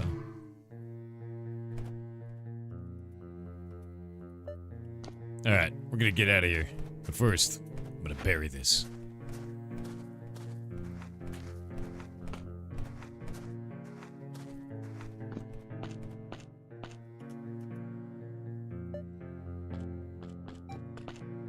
Don't eat it. Gotta keep moving. Alright, I'm gonna bring the dev on in just a moment. Let me turn this in first. Alright, from now on there will be no more tutorials to guide where to go next. It's up to you to explore these lands and do whatever it is you want to do. Keep on improving your combat prowess, and one day you may be able to challenge me in battle. Oh, sick! There's a lot of questing in this. Yeah, I mean, it's already on there. I've already added it. Boop. Cool. Close. Nice. My melee skill and everything else went up. Ton of skills just went up. That's awesome. All right, I'm going to turn the music down a little bit, and then I'm going to get on call. We're going to talk about the video game. Put your guys' questions in chat, actually, for this. Because I've got a bunch of questions. I want to ask a whole bunch of stuff of, like, reasoning behind making the game and, like, ideas for all that stuff, but I want to see your guys' questions, too. All right. Hello. Are you there? Hello there. Hey. So, Yo. it's nice to meet you. Nice to meet you too. Yeah. And for everybody in chat, this is the developer of the video game. If you want to introduce yourself, talk a little bit about what you're making. I'm Grande. Some of you may know me from making memes on YouTube, but since Maybe a few memes on YouTube, yeah. Yes. Yep. Since a few years ago, I've been learning and practicing programming, mainly in video game development. I now work for another video game called Holdfast, and in the meantime, I'm also working on this game, Copperfell. That's awesome. Did you make everything in this yourself? Is this a fully solo project? Yes, basically everything except the sound effect. So obviously I didn't go and walk on grass to make the grass footstep sounds, for example. I was going to say, But like, as I'm walking everything around. else, yes, is me. Yeah, it blew me away because as I was rocking, I was like, "You changed footsteps for every material I'm walking on." Like, Yes, like, there's like dirt and stone and grass and a few others. yeah, no, it's pretty impressive to hear like the differences in sounds between that because that's not a small amount of work, and it's also not a small amount of work to test all of that to be like, okay, every material is working correctly, right? You know, that's really good. That's actually really awesome. What made you want to make this game? Because a lot of people were drawing connections to, and I was drawing connections to RuneScape, because a lot of the effects are very, there's things that feel very RuneScape coded. So what were your main inspirations for building this? Yes, like you said, and like the people in chat said, RuneScape is one of the biggest inspirations for this game. To be honest, at first I just wanted to make a game, because like I said, I started learning game development a few years ago, and I wanted to make something. Originally, I didn't even intend to have this be at the stage to even release it or anything. I just wanted to start working on a game. And because of that, it ended up being a game that is very inspired by RuneScape, with some changes that I wanted. And that's where it is now, basically. Because I've been playing RuneScape since over a decade ago, so I still play it to this day, the old school version. That would do it. Yeah. Yep. Sailing just came out, so I've been playing it even more recently. Yeah, no, 100%. I just got into RuneScape recently, and I ground all the way to 99 agility as my first one. And the community was like, "What's wrong with you?" And I was like, "It's my first character. I do what I want." Basically, same reaction from my end. It's super fun. But like, I'm actually kind of amazed. Like, so you just wanted to make something, and you decided, I'm just going to keep adding to this. I'm going to keep making the thing that I really want to make. And you were just adding in systems that are from your favorite game, right? And you built it up into this gigantic, huge thing. But you said that you wanted to make things RuneScape with some changes. What are those types of changes that you made in this that you would have, you know, I guess you would prefer to have RuneScape have those kind of a thing? What did you change? Yes, I think one of the biggest things I don't like as much in RuneScape is the skills, especially gathering skills like mining, smithing, these kinds of skills. They're not very useful, because as you level up, the materials you gain with those levels, like for example in RuneScape at level 50-ish mining and smithing, or even at level 80 smithing and mining, you can get adamant and rune, which are kind of very useless at that point, because at similar combat levels you're getting much better equipment from mainly boss drops or other mob drops. And that's one of the things, like in Copperfell, you will need the high mining and the high smithing to get the best equipment. So mob drops will still give you good items that you can attach to, for example, a metal weapon, but you still have to actually craft the metal weapon yourself. Oh, that's cool. That's awesome. So you get a component off of a boss rather than the whole item. I really like that, actually. Like, that ends up being a lot more fun, you know? Like, because you're right, it does make professions matter. I really like that change. Yeah, 100%. I also noticed you didn't go with a grid-style kind of movement system. It's like fully open pixel movement for all of that. And it feels really smooth and fluid for that reason. Yes, I didn't at first I just made a movement system that is simple, so like you said, no grid. I didn't really see a reason to have it be grid based, so I think it works without it being a grid. I agree. I think it feels quite nice. With that in mind, how long have you been working on this? I think a bit over 3 years at this point. Really? And it's just mostly in been my a, spare time. It's But kind of a passion yeah, thing. it's like every day basically. I work on it every day. So every day you get back from work and you start working on your passion thing on the side, and it's turned into this big massive game. Have you been mostly the one who plays this as well? Have you, or do you have like a group of testers or a group of friends that play this to kind of play test it with you? Yeah, so the demo was released a couple of months ago. So since then, yes, a bunch of my friends, even family, a girlfriend, have been playing it, and even some friends from like YouTube back in the day, some friends from the meme YouTube sphere, and then obviously players that just played it, that I do not know, that either found it through Steam or through my Grande channel, so and so have played it and reported bugs or gave feedback as well. But most of the testing is me while I'm coding. Like this is made on Unity, so as I'm coding, I had something I immediately play tested. So it's definitely mostly has been by myself. No, that's awesome. I mean, it sounds like that's a monumental amount of work, like an absolutely enormous amount of work. And doing that over 3 years to build all that is quite a lot. And I think it's funny because a lot of people may not understand how much effort goes into something like that, like having to make it so every single one of these interactions works, feels fluid, gives you the experience that it requires, and feels balanced.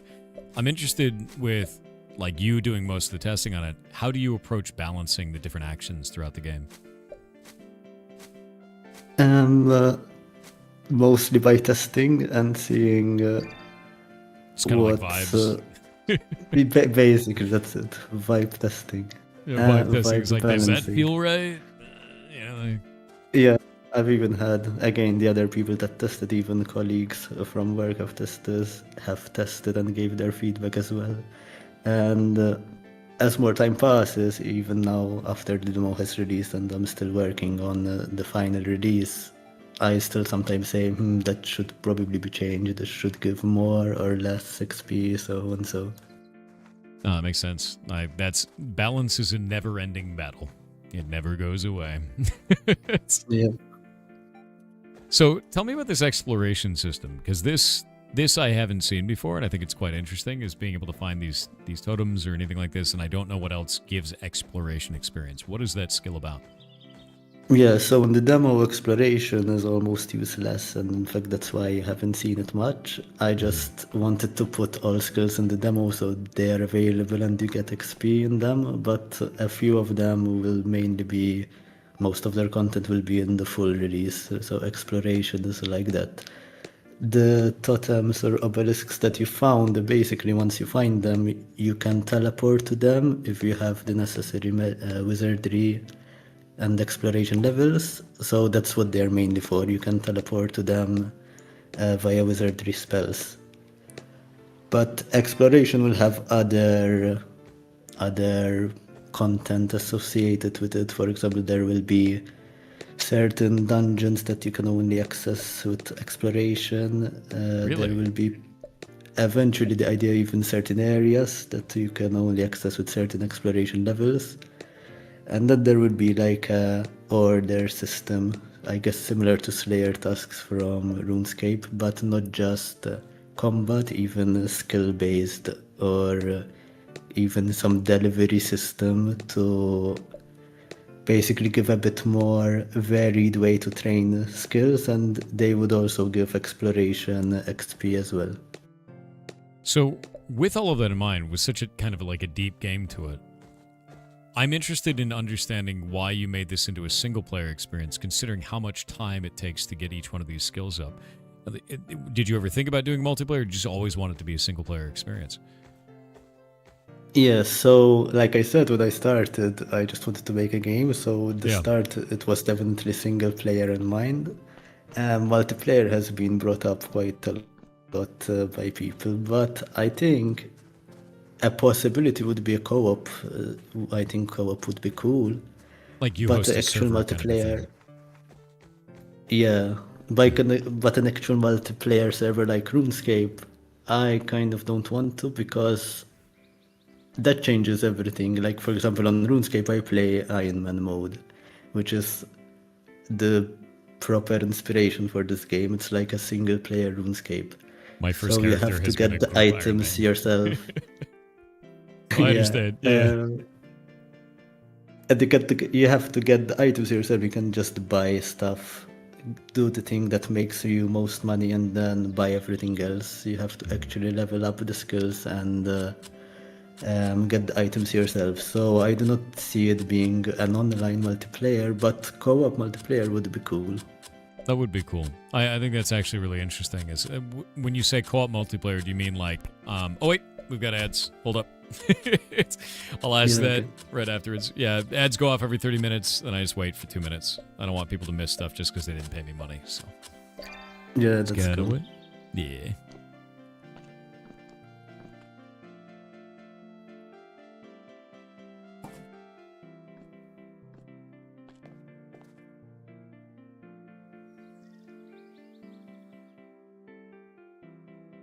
Solve botting Pog, yes.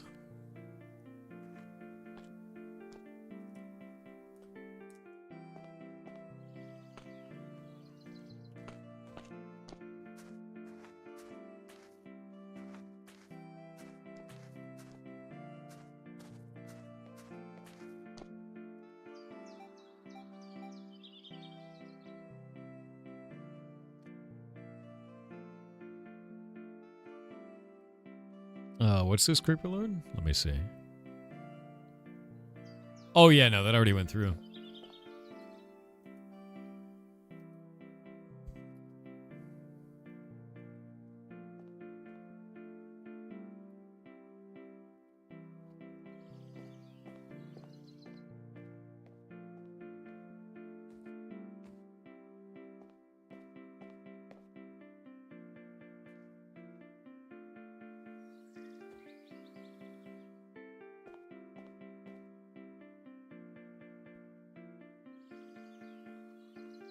How's Nemo doing? He's doing great. He stopped having allergic reactions, which means it was likely an autoimmune condition brought on by the amputation. So he's doing really good now. Did you organize these games according to their engine? Nope. According to when the developers were available to talk.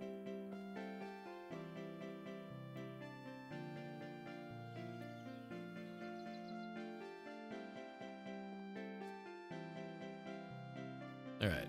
Ads are over, but we're waiting for Bezos to leave. Hey, Bezos, look over there. There's a yacht. There he goes. He's gone.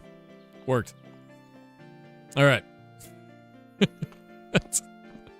With that in mind, so we were talking about a little bit about multiplayer, and you said local co-op. Is that something that you'd want, like, one person to host a world, or, like, set up a server, like, Minecraft style, and then people can join onto it? What is your kind of ideas for that?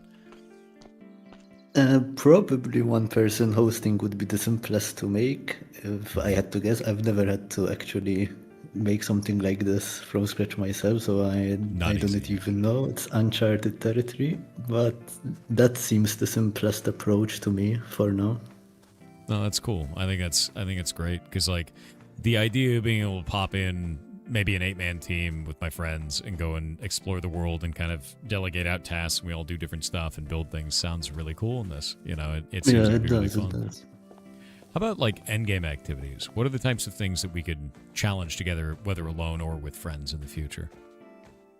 So for now, there will be, like, boss mobs. So they would be higher level mobs that have certain special attacks that you have to, like, that are different than just the basic attacks.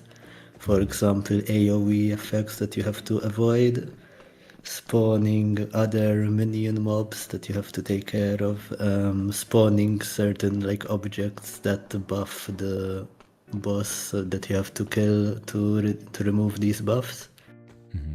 And eventually I also hope to have, for example, dungeons instead of just a boss monster, a dungeon that has multiple levels to it, and each level would be more difficult than the one before. And even hopefully randomly generated dungeons. In a way, there would be a set of rooms that can be generated in randomized fashion, so that each run would be different than the other. That sounds really cool. The idea of randomly generated dungeons is very, very interesting. That's, like, super compelling to me. Oh, you have tanning over here too. Yep, that's for tailoring for shooting equipment. And a scrap press? I saw that you have like gun barrels. Can you talk a little bit about that? Is there like a full ammunition weapon system? Like how does this work? Yes, so shooting has mainly two types of weapons: the more archery-based weapons like bow and arrows, and more the guns, which are pistols, muskets, and the blunderbuss. There is different ammo for them, and yes, you can craft them. In the demo, you cannot craft the actual ammo yet, but you can buy it. But in the full game, you'll be able to craft it as well. And yes, it's a way to. You can also use them for shooting. Certain mobs will be weak, for example, to the gun-based weapons, while other mobs could be weak to the archery-type weapons. No, that's awesome. Yeah, the different types of defenses definitely would matter towards that end game. I think that's really cool. You can build like cohesive teams out of it too. In terms of the combat system, what do these skills do when they level up? Do they increase your damage, chance to hit? Is that all kind of rolled into one? What's on the back end of each one of them for combat skills? Yes, so for example, if we look at the melee skill, it will increase both your chance to hit and your maximum hit, as in which increases your average damage. So in the attributes panel, you can see that weapons have both an accuracy and a power stat. The accuracy increases your chance to hit, while the power increases your maximum hit, and so also your average damage per hit. And the difference between resilience and mitigation in this case? Yeah, so that's a similar way, except the defense. So resilience increases your chance to block a hit from happening at all, while mitigation reduces the damage that you receive. Okay, that's fantastic. No, I like that. I like that there's like a bunch of different varied stats for this kind of stuff. I also saw weapon type sharp for this. So are there like blunt weapon type and sharp weapon type? What are all the different weapon types that you have for that? Yes, so melee has blunt and sharp, and certain mobs will be, for example, resistant or weak to sharp, while other mobs will be resistant to blunt weapons, for example. Shooting have the other two types that are mentioned. They're called piercing, and I actually forgot what the other is called, but it's the gun-based weapons, a ballistic, I believe. Someone and then sorcery has 4 elements, which again has certain mobs might be weak to a certain element, other mobs might be weak to a different element, and so on. Is there a way that I can tell what an enemy is weak to, or do I just have to figure it out? Yes, for now, if you go next to a mob and press tab, it should show you an analyze option, which should tell you what they are weak to. It's not the best method right now, because while that's happening, the mob will still attack you. But, but it works. Yeah. It works. It does work. Someone said panic makes the rune light for this. You're funny. Yeah, actually, speaking of that, what are your thoughts on the modding community? How would you feel about the game being modded? That's, I think it's really, really good. Like what people create, sometimes they make almost a new game or a new genre that starts from a mod, so I think it's a very good thing. I would love if people mod Copperfell. I am also part of there's a plan that might or might not happen, but there will be a command system, so you can enable commands and you can alter a lot of things. But what I want to do, hopefully, is you'd be able to spawn objects and structures and all sorts of things, and just that could make people technically they would be able to even make maps without even having to actually mod the game, which I think would be very cool. But we'll see how that goes. I actually think that's pretty awesome. I was going to say, because like the modding, I was going to ask if you wanted to do something like a map editor too, because it seems like you have things pretty well defined, and if somebody could make their own maps, that's awesome. That's a really cool map editor would be very cool. It would be an even bigger task, but it would be very cool. We'll see, I guess. Along those lines, would you be interested in hooking up through like Steam Workshop to get all that done, or is that more of something you'd want to build something in-house that you could be portable onto other platforms? I would have to see, because I don't have any real experience with this, so I don't even know what the pros and cons. But Steam Workshop is cool. It would be, I think, something good to look into. Not a worry at all. Yeah, I was wondering if it was on your radar, because I could see, honestly, people being really interested in doing this and then like modifying it to their own means or adding extra stuff or using it as a baseline for interesting stuff. Kind of the same way that people use Minecraft. You've basically created an environment here of a game that is like RuneScape, but has a lot of possibility for personal expression, being able to build things on it. So if you go the modding route, I think that's awesome. I think it'd be really, really cool for people. Yeah, I think so too. Did you draw all of this art, by the way? Yes, every single thing I drew myself, which I think it could be better, but it's kind of cool that I actually managed to make it myself as well. I don't think you should ever feel negatively about that. The amount of work that you had to put into this to make this work is immense. Like, it's like absolutely enormous to be like, oh yeah, I made every single asset in this entire video game, all the animations. That's phenomenal, dude. Like, that's really, really cool. Thank you. Like, I really appreciate that. And yeah, it was definitely a lot of work. It was very fun though as well. Like, I learned and I enjoyed the process as it went as well. I'm glad. I mean, because like that's not easy to do, and I know that's not easy to do. So yeah, it's really inspiring, really awesome to see. Looking at all the like the you mining said, options. even having the actual equipment sprite show up on the player actually took a lot of work as well, especially because I needed to do for every frame, for every animation, I needed to do every piece of equipment, the sprite for that.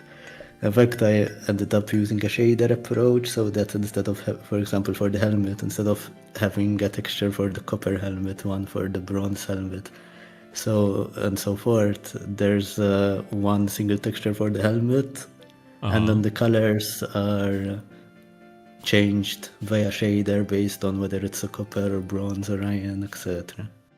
I love that you can wear a dagger in your offhand to increase your melee power. That's great. Like right off the bat, too. Yeah, that's meant to be an offhand as a choice, whether you want defense in the offhand or more offense stat. And this weapon type is blunt for this, so I can have a main hand sword, or a main hand mace, and then an offhand dagger for that. Yes, the dagger doesn't affect the weapon type, it just gives you a bit of an offensive bonus. I love that, though. Feels good. Like, legitimately does. I think it's quite cool to be able to do that. I think it was one of the things that I feel, at least personally, is missing from a lot of like early game, RuneScape, is being able to do like offhands and all kinds of stuff. You feel kind of locked in for weapons, so this is interesting to see it more dynamic and in kind of that direction. I think you've diverted from the path in a way that makes it more compelling to me. That's nice. Yeah. RuneScape does have defenders, but they're unlocked later on. Yeah. They feel really late game, so you don't get introduced to that kind of gameplay until much, much further down the road. And I like the idea of just check your, like, I don't know, level 9 smithing is what I think I got for that. Like pretty early on. Yeah, this feels really good. I like how you've been grinding, mining, and smithing from the get-go. Yeah, because I want to get weapons. They're like right there, man. The loop is ready, Yeah, no, I'm really interested. What is your grand plan for this? I mean, it started from just a personal project. You're making something quite big now. You want to release it next year, I believe, is what it said on the Steam page. Yeah, coming soon.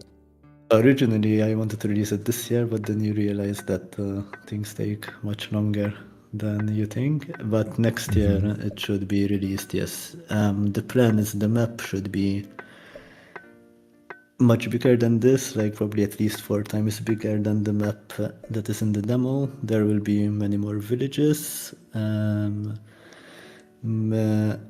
city even, a city that is much bigger than the typical villages, and the skills that are not used much in the demo, they will have much more content. There will be many more tiers of everything. So, for example, in the demo, there's just copper and bronze, I believe, for the metals, for example. There will be more tiers of both metals, textiles, leather, all that stuff. There will be many more quests, definitely. And That's more fantastic. game mechanics, like I said, the order system from before. I think that's great. I think you've got a really cool vision for this, and like I'm also really interested in like what's your long-term goal for this. You know, you talked about maybe doing multiplayer, maybe doing different types of things with this. Is this something you'd want to work on for a great deal of time? You just plan on doing it indefinitely until you don't want to work on it anymore? Like, what are you thinking on this? Yeah, even I still don't know the answer to the question exactly, and I want to work on it for a long time, and probably that will happen. It also obviously depends on how it is perceived, and like for example, if it doesn't have much of a player base, I don't see myself continuing to work for years on it because it doesn't make sense to work on something that people aren't playing. But if it does have still an active player base, then yes, the likelihood is I will keep on working on it for as long as that stays true. That makes sense completely. I think it's a really honest answer. I think that's great, dude. Do you have a Discord for this? Like a community built around it? Yes, I have a small Copperfell Discord that I launched very recently with the demo. So it's actually a very good place for feedback. I got a lot of feedback and even bug reports Good. in that place. So yeah, it is actually very useful and good for development. That's fantastic. Can you link it in our the Discord channel for Copperfell so I can send it out to the community? Yep. Yeah, rockin'. 1 second. Otherwise, the Nightbot will blow it up. Guess that's what it does. Yeah, that makes sense.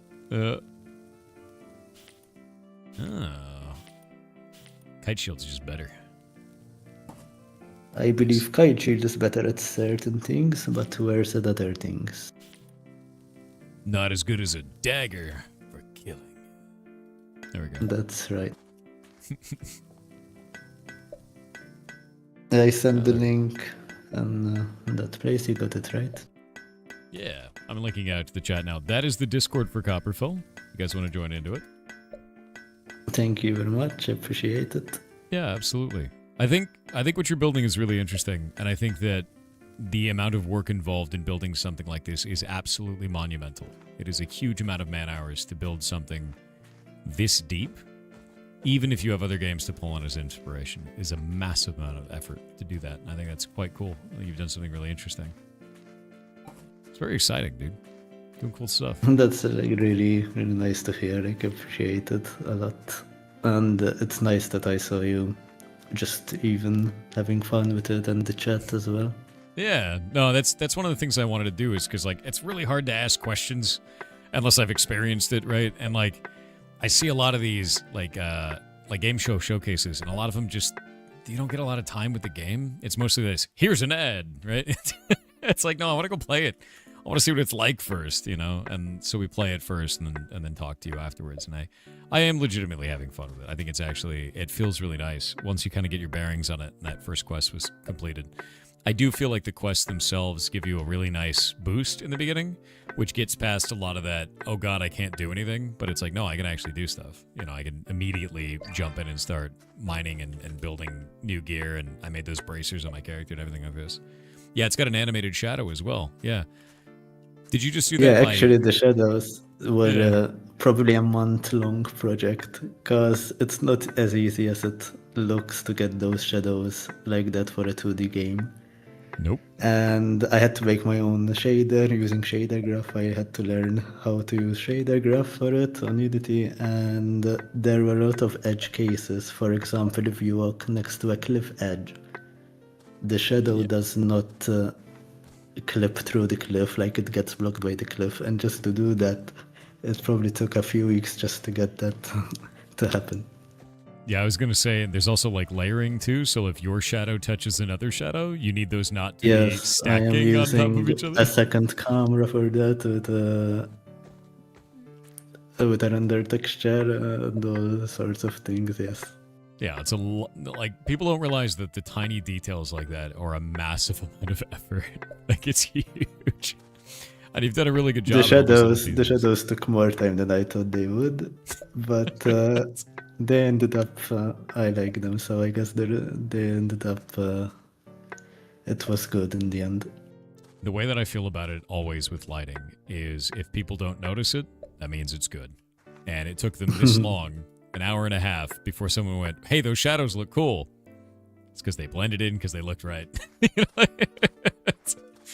Nobody knows. Even just getting them to be pixelated was not easy as well, because the sprite mesh, the way it works, it's easy for a bit of the pixel to be clipped out. So I had to make sure that that never happens, and it's always exact pixel perfect.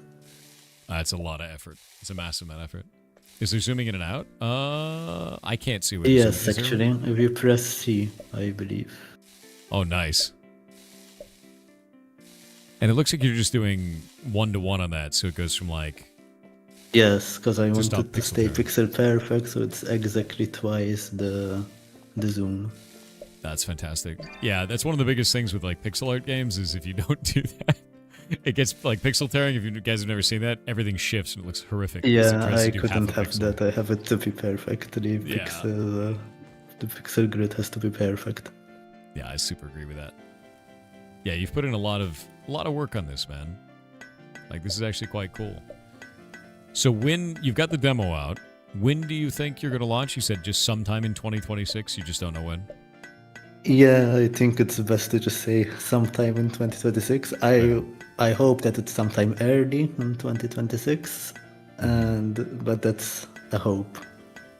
Where do you think the biggest piece of work you have to do right now is for that to get from here to launch?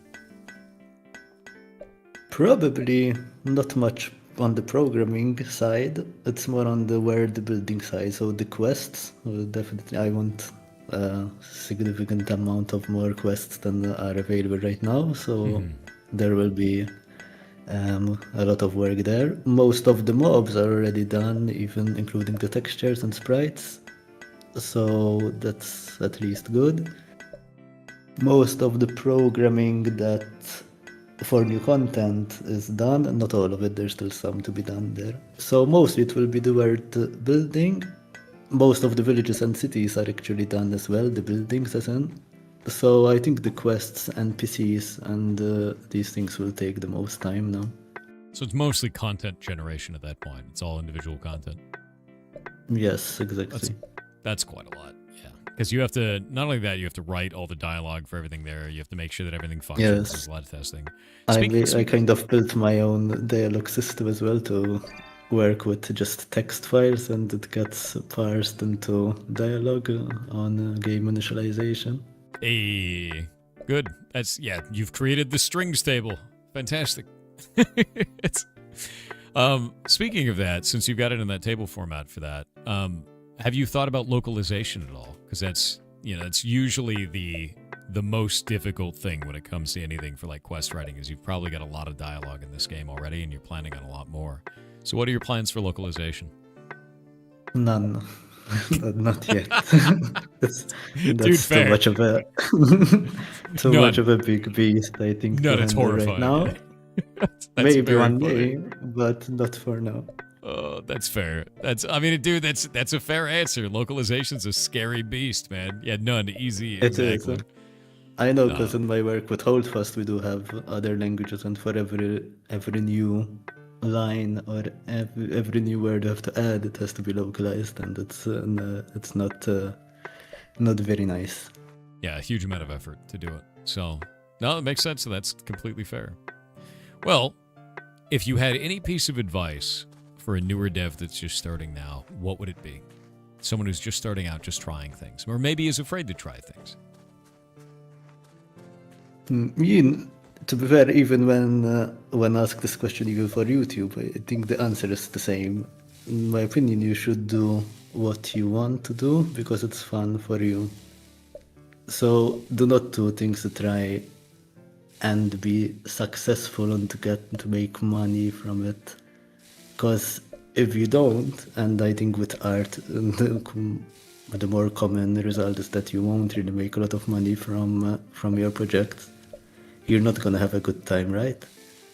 So if instead you do your work on projects that you want to do and you enjoy doing, even if it's not successful, you still had fun, you still learned, you still improved. So it's still a good outcome, right? And you're probably gonna be happy either way. So that's probably my best advice. Yeah, hell yeah. No, I super agree with that. Really, really do. Just make the things that you want to make. Don't worry about Yeah, and that's what this what this game was basically for me. It's the game I wanted to make. Mm-hmm. No, that's good. I mean, like I find a lot of times there are people that come to me and they're like, "How do I make money making indie games?" I was like, "Don't." Yeah, basically. Just go make a video game. They're like, "But I want to do it as a full-time job." You don't know that yet. Go make one. You have no idea what that entails yet. It's just play with it. Make something fun. Make something you enjoy for yourself, and maybe you get to share it with others later. You never know. My God, I can finally make pants. Finally. That means I can win Rust. That's how it works. Oh, the pants. What are the stats on that? Sick. I've become so tanky. The god of tanks. My resilience is so high. Can finally kill bats without them causing much damage. I don't know if I'd go that far. The bats are terrifying. They scare me. I don't know about it. Oh, actually, how much XP did that give? Because it's 42 per bar there. It's 102. Okay, daggers are still best. Slowly optimizing my way through it. The general RuneScaper. 99 smithing soon. Yeah, on it. Actually, what are the max skill levels on these? Is it 99? It's actually 100, which Boss. is funny because that's how it should be. That's what I want to it because it's a nicer number. It's like more satisfying in my opinion. I think even though the 99 is so iconic. Yeah, I think the level 100 is objectively correct. To be honest with you, I think it's definitely not subjective at all. No. Oh, you're right though. That the whole number just feels nice. Oh, this is cool though. It seems like I'm actually interested. Have you run tests on how long it takes at optimal go to go from 0 to 100 in your game without doing quests? If I just wanted to grind it out, say just mining and smithing, how long would that take? Do you believe? I actually do not know. I haven't done like proper tests for that stuff, but Terrifying. I know that the XP is around 3 million, so at level 100. I wanted the curve to be less steep than on RuneScape, because you know how on RuneScape the difference in XP between each level goes up very exponentially. So while on Copperfell that still goes up as you level up, but to a much less degree. Nice. I mean, it makes sense, and I think the reason I wanted to know that is because it is a single-player game, and I don't know if you would just do that all the time, like for 400 hours on one activity. Yeah. The idea is maybe 10 hours, a bit more than that to max the skill. The idea is instead of the tens or hundreds of hours that it would take on RuneScape. With that being said, are you planning on only keeping it on Steam, or do you want to move this to other platforms as well, like mobile and, maybe Switch, things like that? I think this also depends on the success of the game, because definitely for now just on Steam. Mm-hmm. If there's demand, definitely would explore mobile, other platforms, even consoles, anything. Nice. Since you are hopefully releasing next year, and you have an idea where you want the game to be very accessible, want a lot of people to play it and get a big player base, what are you thinking in terms of pricing? If you are thinking of that. If you're not, that's totally fair. I'm still unsure. I want it to be relatively cheap, because for me it would be better if it has just more players that can afford it and more players that can actually get to play it. So I'm still undecided on pricing yet, but it should be. In my mind, I wanted to make it relatively cheap, like below the $10 mark, for example. Really? That's a lot cheaper than I expected, actually. That's fantastic. Really? That would make it very accessible, yeah. That's 'Cause what I think right now. I was even thinking like 10 to 15. So if you're making below the $10 mark, I think you're going to make it incredibly accessible for people. And I think that would feel like a steal. Feel like a really good deal for that. Yeah. Yeah. Someone in chat says, oh, damn, I thought 15. I'd pay 20 for this. Yeah. 15 to 20. That's a good to That's a really hear, compelling actually. price. Yeah. Because I think if you made it $10, I think that'd be a very compelling price for people. Because it's also like, one of the things that I think about when I think RuneScape is I think, well, I could play the game, but I'm not really playing it unless I have a subscription. If I want to have a similar kind of experience with local co-op, maybe with my friends, $10 one time ever that's easy. Yeah, it's an easy choice for me. You know. Yeah, $9.99. we'll have to think about it even more. Yeah, $9.99. Yeah, no, that's cool though. And I think you're making something really cool, and I think that yeah, I would pay that, at least personally. And it seems like a lot of people in chat would too. Great bang for your buck. Yeah. Because it always kind of comes down to that. There's always going to be games that your game is kind of compared to. You definitely got a lot of inspiration from that, but it's more down to the lines of what are the differences and how does that change my perception of value? And for me, it's offline. I can play this anytime that I want to. I don't have to worry about the servers being down. I don't have to worry about, you know, any of that kind of stuff at all. I don't have to care. And I can just play it, and that for me is a big plus. If you put in local co-op, maybe we could have a community server and do something like that. That would be a really big plus for me. Like, there's all kinds of different stuff there that I wouldn't be able to get outside of this game. So I think you are providing quite a lot of. You've got the ideas of some really unique stuff there, and yeah, I think that'd be really good, man. And I don't know how deep this goes, but it's starting to look like, oh god, Terraria deep. So. So there's that as well. It's like, this is going to be like a really deep and interesting, complex endgame, especially with randomized dungeons. That seems rad, man. Yeah, it will definitely be bigger than what is in the demo. And like I said, it will get a bit deeper with the mobs and everything. But yeah, I think the general gameplay loop is basically grinding skills. But like I said, with the order system, I do want to have the grinding. At least it would be an option to have it a bit less grindy and a bit more varied. To have go get orders from NPCs, which will give you specifics of what they want, so that you change around what you are grinding, like what items you're making. Yeah, I did see there was an NPC that would buy things for me, but he was like very specific items. So like you can't just mill a million. There is one. Right? There is actually an NPC very close to where you're at, a bit to the east, who will buy everything, but for like half the price of what the specialized shopkeepers will buy from you. Okay, so and it's the not... full release, there will also be people who buy equipment from you. But they're not in the demo yet, so for equipment in the demo, you can only sell it to this guy for now. Do you have any ideas on, say, seasonal events? I see you have the Christmas tree here. But do you have ideas on, like, maybe making that into something like community events or anything like that? Not yet. It's a possibility as well, but for now it's just like you saw the Christmas trees. Some shelves also have kind of like presents. And it would be nice to have it for other events as well, like Easter and Halloween. But we'll see about anything else, any ideas in the future, all possibilities. I've done it. I've become a complete badass. It's happened. Very nice. My accuracy is plus 24. Yes, although it has a slower attack rate. So that will be better for higher defense mobs. Or one-hitting dudes. Or that. All you need is one, chat. All you need is one.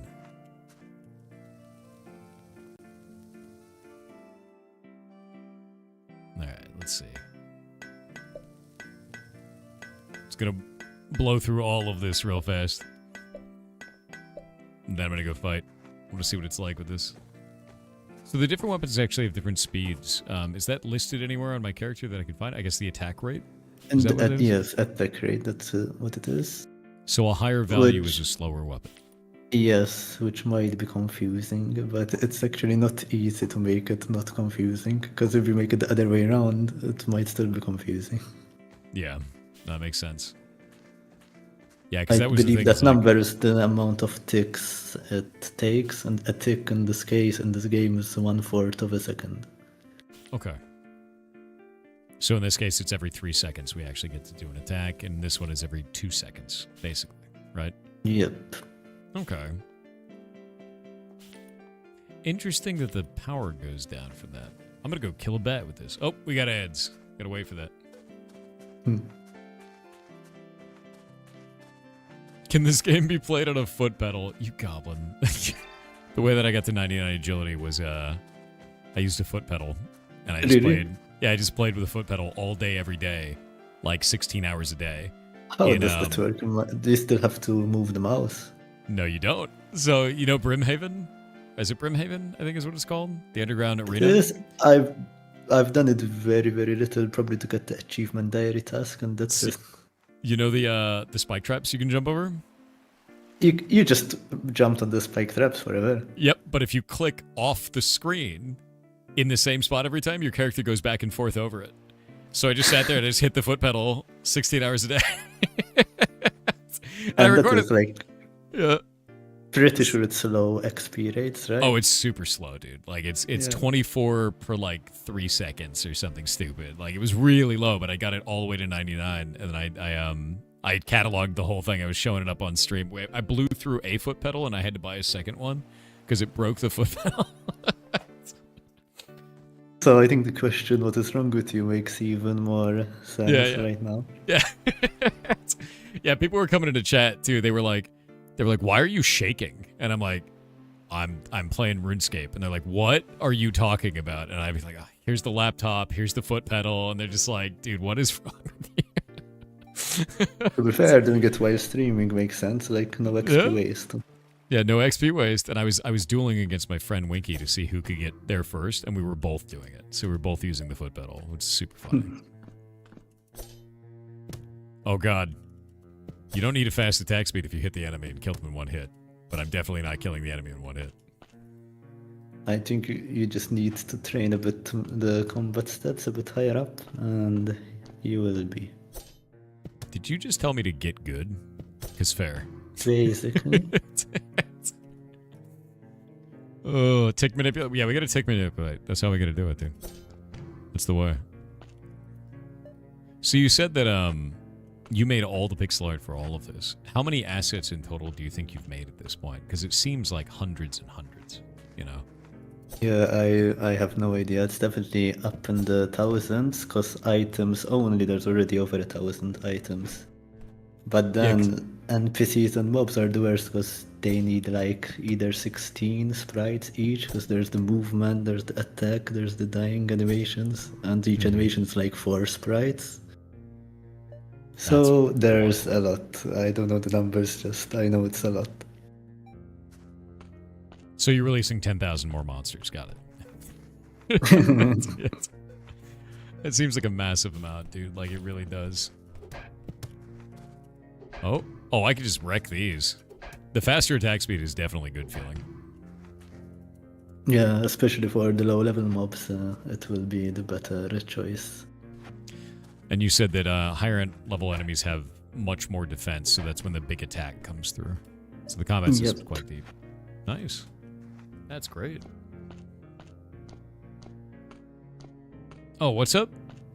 Yeah, if you have a question, ask it. If he's using Unity, I wouldn't mind giving him some assets for free to support him make this game faster.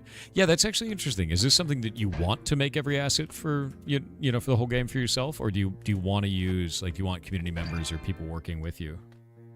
Yeah, I'm not even sure about it yet. So for now, it's a nice feeling that every single pixel on the screen I drew. So that's also nice. On the other hand, it's possible in the future I might get third-party art to improve the quality, but I'm still not sure about it because right now it's there's something nice about the fact that I drew it all myself. It's a feeling thing. I understand completely. Yeah, basically. Yeah.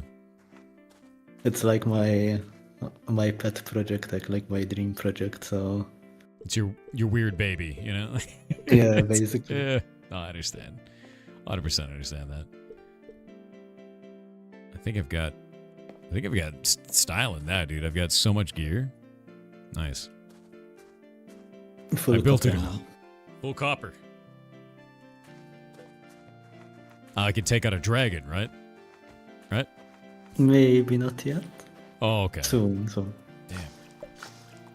Yeah, time to fight the end game, guys. Max copper gear, easy.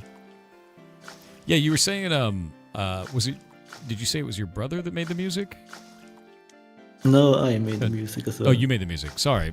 Who was Yes. it? Did you work with somebody else on any of this stuff at all? Or was it all you? No, basically all me. Like think it was- the only thing is the sound effects That's I what it got was. from like internet sources. I think I was Like, remembering a conversation from earlier today and merging it into this. That means I've been streaming a good amount of time. Yeah. It happens.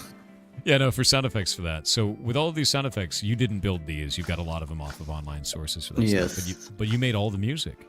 The music, yes, because from YouTube, my YouTube work, I started originally making notebook songs on Minecraft, and that's ended up. That was how I learned music, basically. And after that, I made a few of my original songs. So I know enough about music that I could make the music in this game as well. That's really nice because it's got that kind of like nice sort of chill, forget how long you've been playing the game for. You know, like I didn't even realize I just looked down and we've been doing this for 2 hours now. And the music is that kind of like chill, slow burn. You don't really think about how long you've been playing and it just feels nice. So I think you've done a really good job with it. Thank you. Yeah, that was the idea. Basically chill music with a bit different themes depending on where you are in the world. Yeah. It uses basic sound font instruments also to have I wanted to sound simple and chill, basically. That's the idea. Yeah. And there's a lot of little things that you did in there too. Like you can see the particle effects every time you actually complete a cooking and you make the sound go off for that when it actually completes for that. I did notice you don't have a that particle fail. is when you get an item, actually. So Oh, is that what it is? yes, as I realized I was playing, is sometimes you don't get enough feedback that you got an item, so I added that sound effect and the particle. I guess it makes sense because you're receiving an item for crafting it. It feels good to get that. Like Yeah. 100% does. I am interested. There's no fail state for crafting, it seems. And that's something that I'm used to from like other types of games like RuneScape where you go to craft and you make burnt food. Is there a reason you decided not to have a fail chance on crafting any types of items, especially with cooking? Yeah, there actually kind of is a fail chance, but the fail is just nothing happens and you try again. So as you level up, you actually start cooking faster because there will be less of those fail chances. So there's no But item destruction kind of a thing. Yeah, I didn't want item destruction. I kind of don't like it. Even like the burnt food in RuneScape, I don't particularly like it. You hear that, burnt food hoarders? Nothing of that in Copperfell. That's right. It's one of the funniest things on the planet. These people with hordes of burnt food. I was like, what are you doing? Like 100k burnt shrimps. Yeah, I was like, why? Like, why do you do that? And they're like, I need it. This is my personality now. I need it all. Can you not sell the shops for GP? You can. There was one that he was saying that is off to the side that you can sell stuff to for half as much. But I've been throwing it on the ground because I'm a bastard, basically. I'm just like a dirty slug that is crafting and gaining skills and then throwing it all on the ground. You could always bank it as well. I could, but that would require EXP waste, and we can't allow that. Littering is the only way. I think this is fantastic, though, and I think the level of effort that you've portrayed here in creating it so far is incredibly impressive. And I can't wait to see what you build out of this, dude. I really can't. I love the idea of co-op. I think that's quite cool. And I love the price point, too. I think that you'd be well within the price range of something that makes sense in terms of pricing for people, especially right now in the economy. If you're doing it at $10 or less, that's wild. Thank you. That's the idea. I just want to get players to play the game more than anything. So I think it's good. And thank you for the comments, both you and the chat. It's all been very positive and nice. Yeah, no, everybody's been really awesome, to be honest with you. So, thank you guys. He's gonna yell at me? I will. I'll do it. I don't even know why, but you brought it up, so now I have to. Yeah, no, this actually feels really good. All right, well, we're almost at time, but is there anything you want to leave the community with? Anything you want to say to them? Anything at all? Whatever you want. Plug it. Mostly it's just that it's been a very fun stream to watch. It's just been very nice. All the positivity and all the feedback, and even just people coming to the Discord. If anyone else wants to join the Discord, there's already been a few that joined from the stream, which I really appreciate. Any feedback, editing, I'm always welcome. And it was just very nice, and I really enjoyed even watching you play the stream, even with that bug at the beginning, which is a new bug that I haven't ever had anyone report yet, so I'll go to debug it next, right after this. I actually have to see how that happened, I'm still not sure. Thankfully you got a video, you know? Yeah. Yeah, that's good. Yeah, it was just really nice, and I thanks a lot, and I appreciate what you're doing, not just with this game, but obviously the whole in December. I think it's just a really nice thing that will help these indie devs. Well, thank you. Yeah, no, I really wanted to do this because, like, I've just been talking to so many other devs, and it's like we have a huge community here. Let's do something that's really cool for the indie scene, you know, and the biggest barrier for indies breaking out is money. It's expensive, so doing it for free, it's fun for us, it's fun for the community, it's great for the devs, like everybody wins, you know. And now my editor has infinite work because we have like 90 videos to make, one for each one of the games, so it's just an insane amount of videos. So I've been trying to put them up. In fact, I gotta queue the one up for today because I don't think I have yet. Oh, so it's gonna come out today. It is a lot of videos. It's a huge amount. But it's been really fun, like, having each dev on, talking to them about stuff, because every single person who works on games is going to have a different idea about how they feel about games, what that project means to them, everything like that. Each person making something is unique, and it's cool to hear everybody's different stories and all of that. Also, yes, you're correct. They said the person's brother who did the music was the developer of So to Speak, which means that I'm caught in a time loop, which is great. Thanks. Yeah. Oh, yeah, it's fantastic. It happens when you stream for so long. Yeah, that's exactly it. You just slowly turn into slug mode. You know, that's how it goes. Yeah, you love how nice and sweet all the devs are. You find very quickly that a lot of people who make things just want to be creative, and they just want you to be creative too. It's very rare that it's like, I'm doing it for money. It's like, no, I made this weird thing. Would you like to see the weird thing that I made? You know, and you'll find that a lot in indie. A lot. That you never see in AAA. So it's very refreshing, I think, overall. And this is refreshing. It's cool to see. And the fact that you made all of these assets is incredible. Actually incredible. Thanks a lot for that and all the comments, like I said. Yeah, no, absolutely. Yeah, this was kind of like a game, like you said, I just wanted to make it, and here it is. Yeah, wanted to make it, and then you did it every day. Forever. That's how it goes, dude. Basically. I know this feel. Well, you have a wonderful day, and thank you very much for coming on, and thanks for showing us your game, man. You too, and thanks a lot for having me and for having the stream. It was very, very cool. Cool. Thank you. See you around. See you. Have a good day. Yeah. Dude, I'm just like grinding mining. Just grinding all of the mining. Yeah, that was awesome. The game is really cool. I can't believe he made everything, dude. That is so much work to make everything. I need to be wielding shears. How do I get shears? I think I have to buy them off this guy. Does dude have shears? Yeah, the idea of building every single one of these assets completely solo is bonkers, man. Like, it's so much effort. it is such a large amount of effort. And then testing everything. Like, if you listen...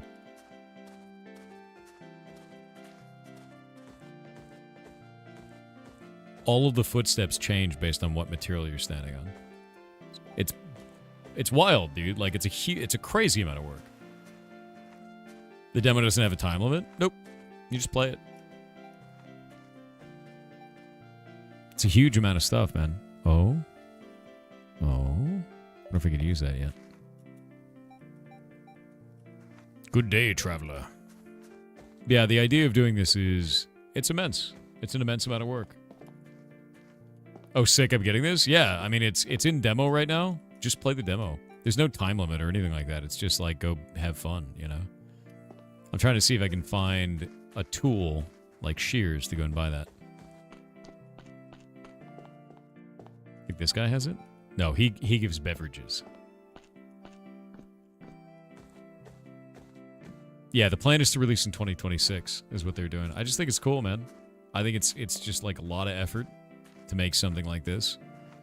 And I'm interested to see where it goes. Because, like, every game that I've seen that started off like this slowly transformed into something completely crazy. Like, if you look at early days Terraria, it's the same. Like, early days Terraria was so... Actually, early days Terraria had a lot less than this. Really, really early days Terraria. It was like, dig down, you're good. How much is the demo subscription? You're ridiculous, dude. Yeah. Looks like RuneScape plus Terraria, but do you like the aesthetic? Yeah. Yeah, it's very RuneScape in terms of gameplay and functionality for it, but there's a lot of other stuff on it. Like, this map is enormous. There's a lot going on in here. I saw a bear earlier, and I ran. Because that bear was trying to eat my face. And I know that I could kill a bat. Barely. But I feel like a bear is going to kill me, right? Yeah, the map is... it just seems to keep going. Yeah, there's a lot of map in that map. And he said that in the full game, he wants to have the map be 4 times as large. Like, absolutely huge, man. So, that's a lot of game in the game. Well, speaking of games, we got to get back to making some. That was fantastic to look at. Really enjoyed that. Thank you very, very much for being on, dude.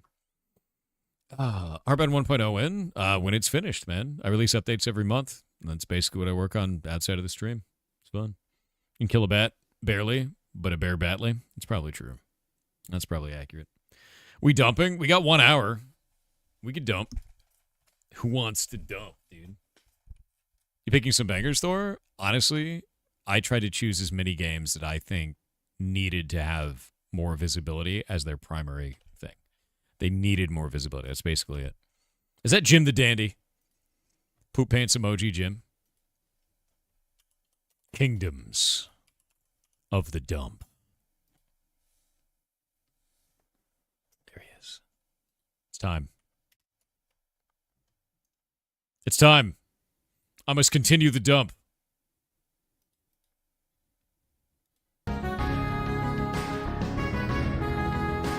Love this music.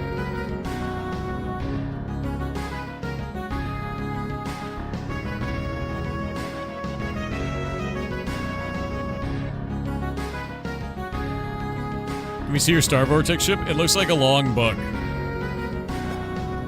But maybe at the end of the stream I can show you.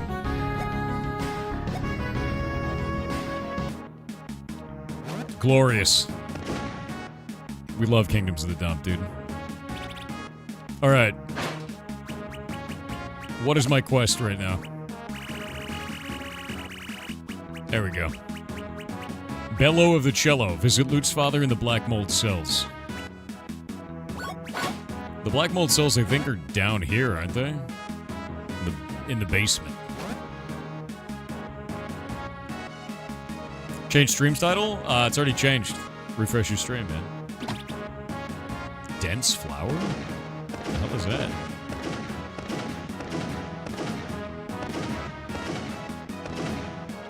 Info on how to get a token for Hytale?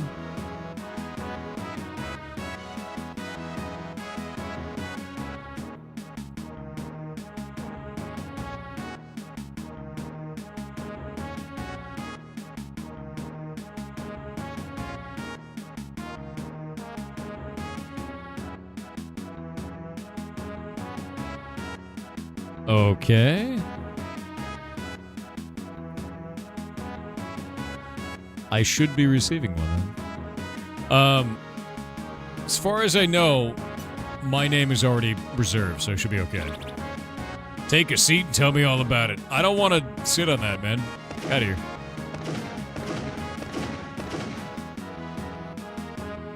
So much game in this game. Exactly. A huge amount of game in this game.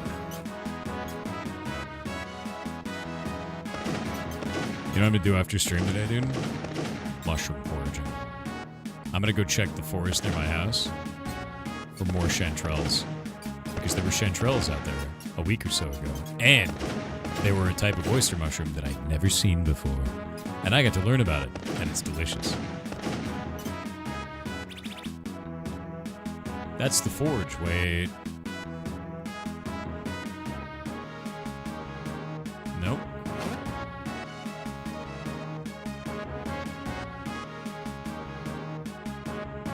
Someone might steal your name. It's over.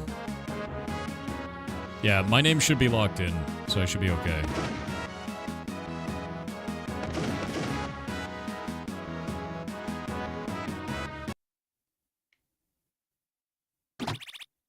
Nice. Chanterelle mead pretty good? I didn't know you could make mead out of chanterelles. That sounds wild.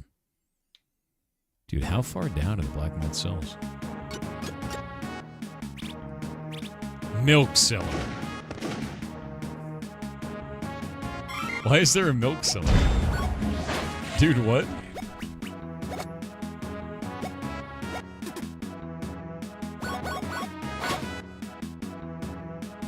It's like weird, right? I got this one alone, okay, Dustin? No problem, bud. You got this. Wait, alone? Who's there?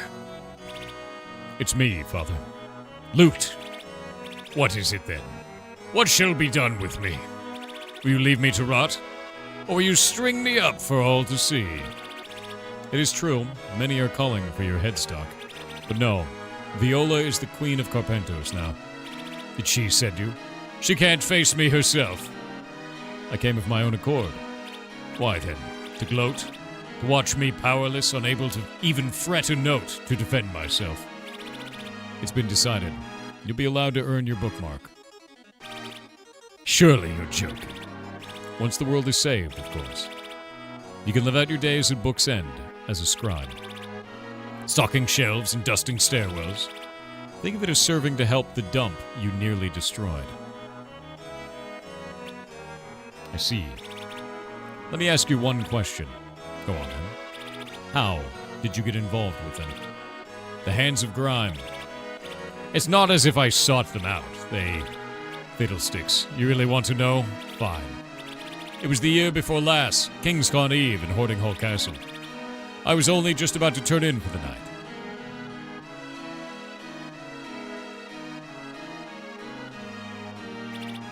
Yeah, my own accord. Exactly. The amount of the puns in this game is amazing. Is someone there? It's the hour of drool, for Fred's sake. Hour of drool, god damn it.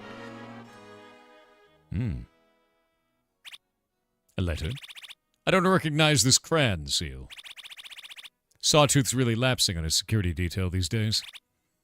What is this? An invitation. A threat. Utter rubbish. Pranksters, no doubt. Ah, shit. King Cello, we would appreciate it if you would reconsider. What is the meaning of this? How did you get in here? Perhaps you require a demonstration.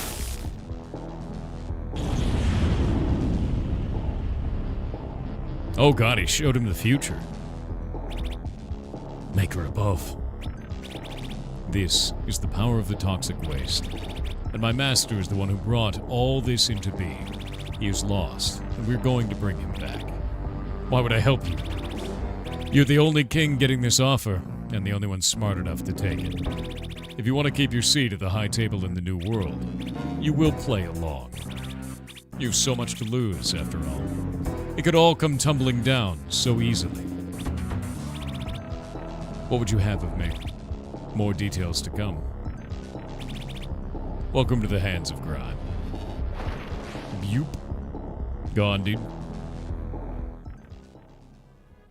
What have you done? I was petrified of them. From the moment that green envelope first came into my hands, I knew my strings were tied. I knew no one, or none, could stand against the toxic waste and its master, the 8-Ball. But you're intending to take him on, you and your friends. That's right, we have to try. Again and again I underestimate you. You have more courage as a bookkeeper than I ever did as a king. Father, I will take the book when they allow it. If my new role is to play that of a scribe, I shall perform it excellently. Viola deserves the crown. Have her come see me. But there's something I'd have you do. I know you renounced your heritage, but the old Carpent Kings had an item that may aid against the 8-Ball. An item? What is it? First, you'll need the key. Your brother has it. Find the Stringmire crypts, hidden on the world map, south of where the table fell. Let's go. Let's go. Yeah. He got forced into the Grime Syndicate, dude.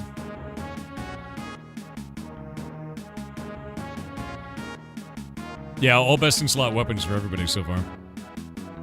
I'm interested in finding out what, like why Musk doesn't have one, you know? Because we got, like, everybody else seems to get one, you know? Yeah, Cello's not a bad guy. He was afraid, man. And he did stupid stuff because he was afraid. And that makes sense. I don't think Dustin got one yet either. Maybe he'll get one after we get everybody else's, right? Musk is already at peak performance. All right.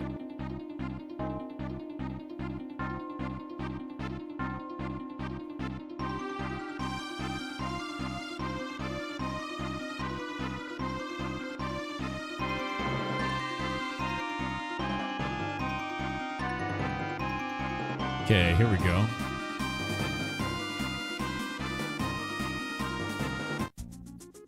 South of here. It's got to be somewhere around here, yeah? South of where the table fell.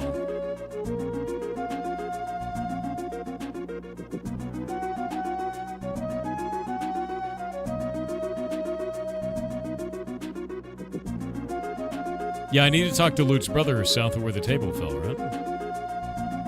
It's gonna be this. Yeah, the Stringmire Crypt. I guess we have to talk to his brother first, and then go here. I guess the real question is, where's his brother at? If his brother's not at the Stringmire Crypts. Yeah.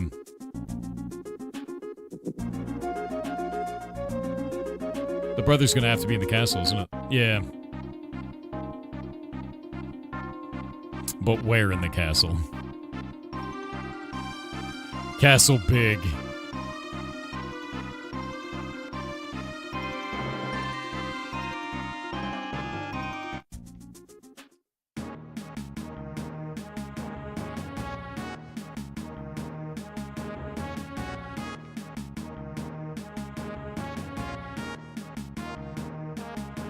Hello. God, he's the best. Look at him. Broiled beef dogs.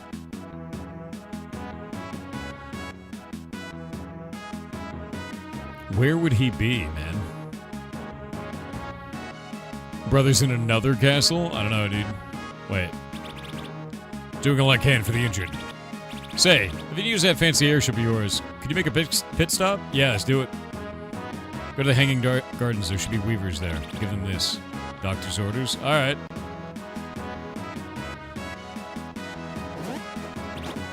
Why, hello. Sir Dustin, dear brother. But how can I help you? I'm looking for our brother. Oh, I saw him in the art gallery on the second floor. I do feel bad. I really tore into him. You think he's upset to become the ruler of Carpentos? You're twins, after all. It's never clear who exactly would be the heir. He gave that up with no fight. He actually only seemed to care he wasn't included in the concerto plan. Oh. Oh.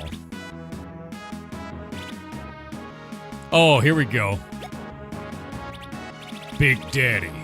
Miss Flea has been running the club as my successor. Don't get me twisted, she's doing a bang-up job. And well, this is kind of embarrassing. Spill the beans, Daddy. Some hotshot from out of town has been bleeding the place dry. There's no question he's rigging the card game. I don't get it. Why isn't the bouncer taking him out? The bouncer ended up hogtied in the bathroom. This hotshot doesn't mess around. Real operator. Even knowing this, Miss Flea hasn't been able to catch him in the act. We'll track down this card shark before he swindles you out of house and home. All right, that'll be Musk's tool. 100%.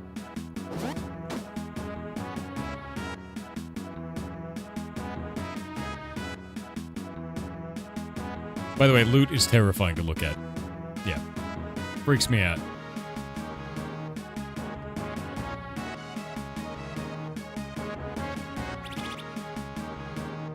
Hello, Drummond. Oh, we got ads. Brother.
One sec.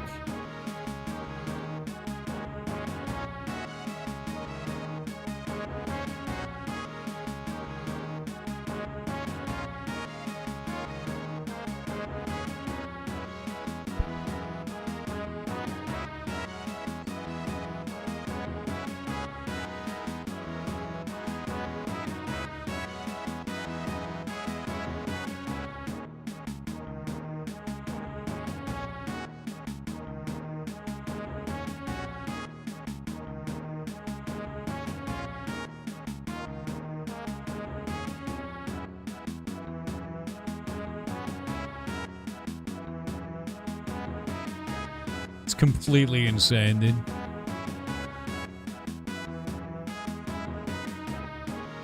Setting some stuff up real quick.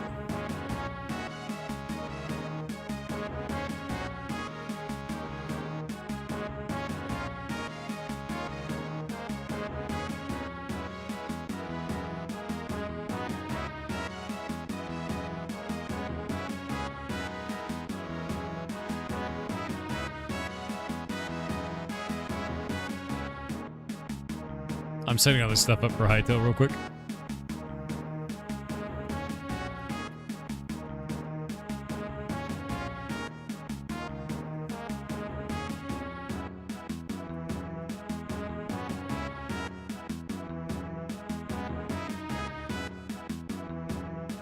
They wanted informations from me.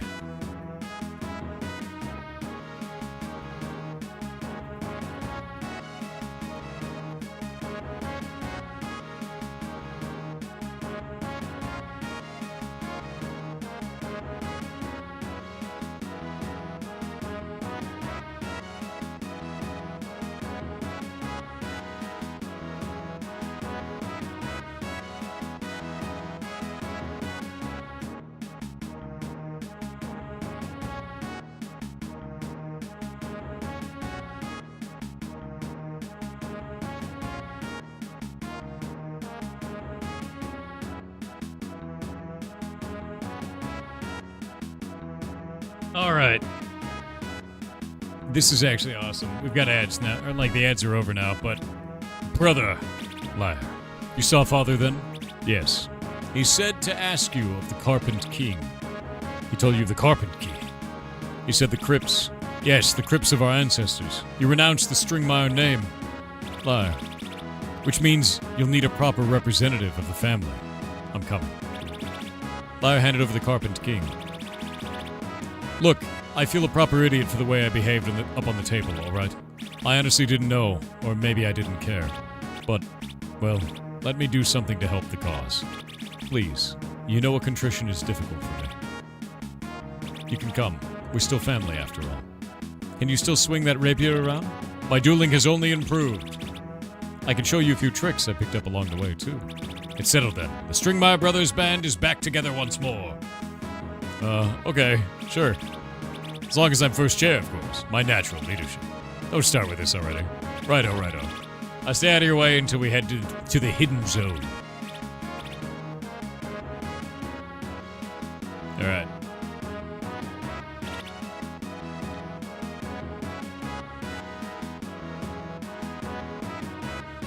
Now we gotta leave. Wait, why can't I leave this way? Oh, because I guess I'm on the second floor. Oh man. I have to do identity verification for all this stuff. It's gonna take forever.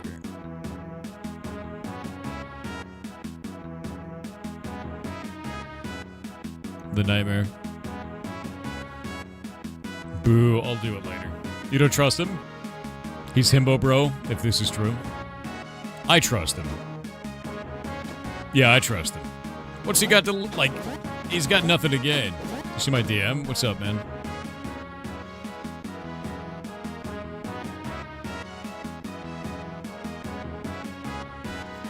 Oh yeah, no, Jake, it's already done. Yeah. No. I'm gonna be part of the creator program for Hytale. The devs are helping me set everything up. That's why. So I need to get all my identity verification, everything like that, to get it all set up through like account stuff. Yeah. So I got to do it right after stream today. So I'll be doing that. So I can have a creator code, which is gonna be pirate. Sick. That'll be a whole thing. Just punch him? I don't think I want to punch him, dude. Oh, we're in. This must be it. The crypts of your ancestors. Alright. Oh.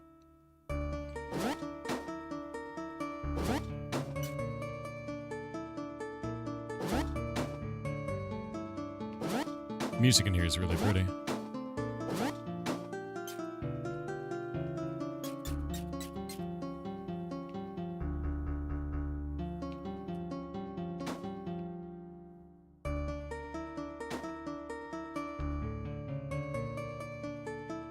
It's weird. Is there no way to... Oh, it's like way far. Okay. It's like way, way off the screen. Ah! I hate it. I hate looking at it. I hate it. Get out of here.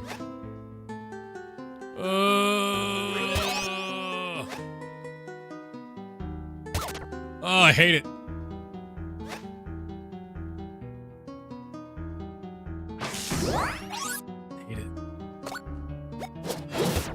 I hate it. I hate looking at it.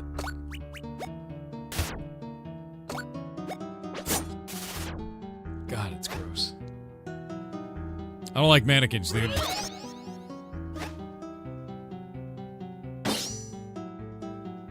They're kind of humanoid shape. That's not the point. I have a deep, unnatural fear of mannequins. It 100% is a phobia, and I think it's because I can't read their face because they don't have one. I actively avoid them in stores, like they freak me out. Yeah, like I don't like them at all. Anything that doesn't have a face, like, really scares me. I don't like looking at it. It's like, it very much so scares me. It has my whole life. I can't handle it. It makes me feel very, very, like immediately like I want to run away. Oh, it seems like there's a bug going on. It seems like I've still got the edge of the screen is still doing the black screen. Yeah, look at the bottom. You see that?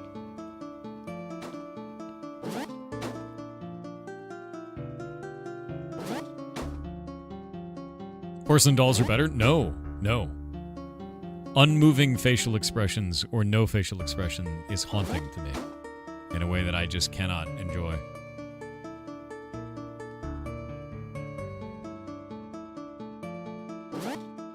Shit.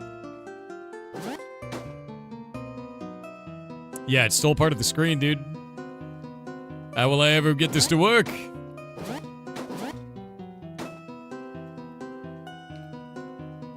Got it.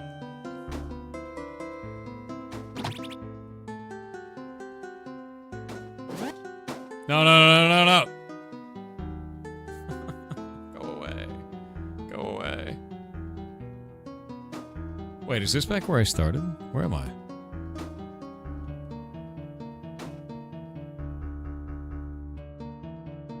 Oh wait, I think this is the I think I end skipped it. Boss.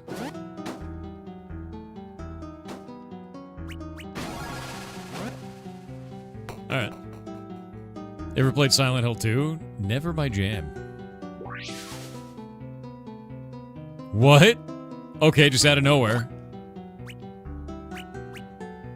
I'm gonna clean his clock, dude.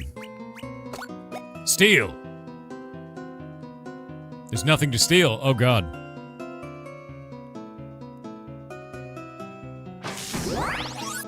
Okay.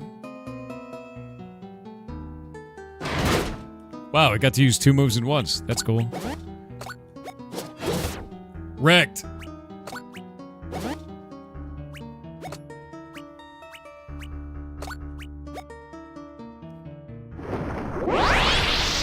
Would love to see it.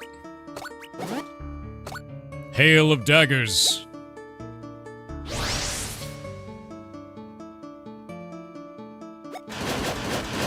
Nice. Oh, ball lightning. Hurts. Meteor shower. It gets 2 moves. Holy shit, dude. This thing is not messing around.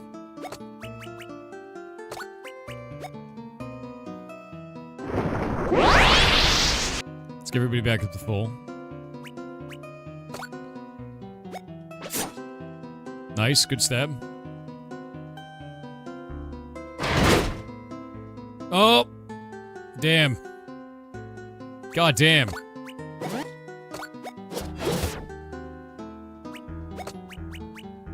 This is not good.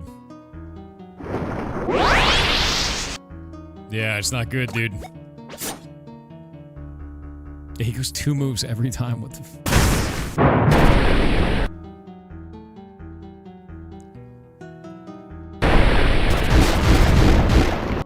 Holy shit, dude.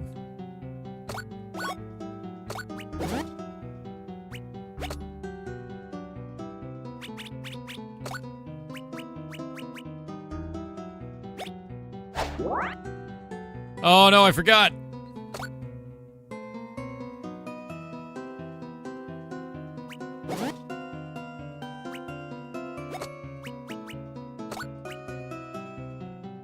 Lives. Live. The insanity of this damage is enormous. It's a lot, dude. There we go. Oh my god, dude.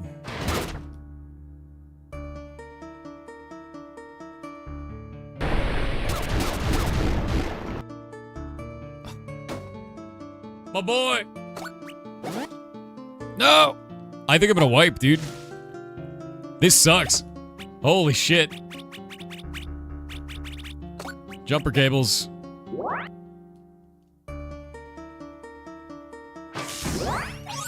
Wow. The clock gets 2 moves every round. Like, it's wrecking me, dude. Defib. We're gonna defib. There's no other way. What is... Rude. Oh god, thank god it's doing 2 moves that are worthless. We love worthless moves. Thank you. Thank you for doing that. We're gonna skill into Spa Day. And then we're gonna item into defib on our boy. Jesus Christ, dude. What a recovery. It's giving me a hard time. I'm onto your bullshit. Alright, here we go. Victory. Pedal to the metal.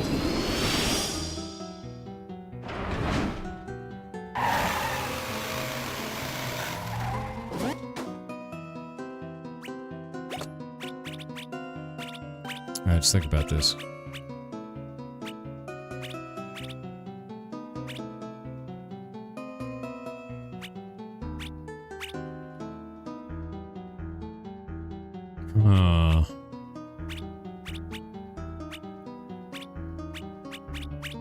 I think the right solution is to do that and really cause a problem for him.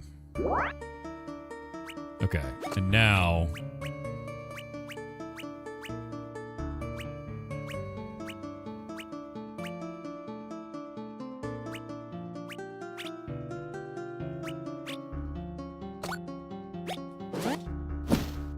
There we go. Don't you do it! Oh my god, 2 of them. Jesus Christ. Why is he hit so hard? Why is he so terrifying? We did it! He got clocked, dude. What an actually horrifying boss, man.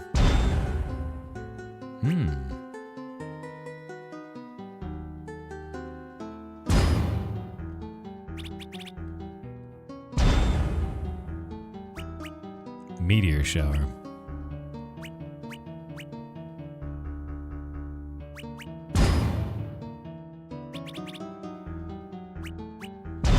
Physical attack.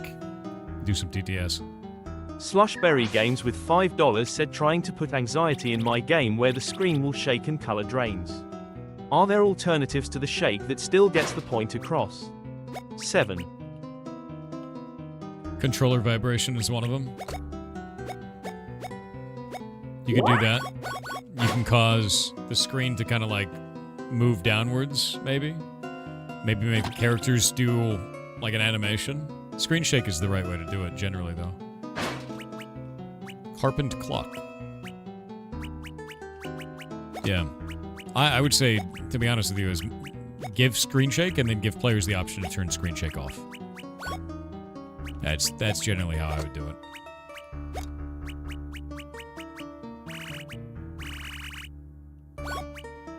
What was it?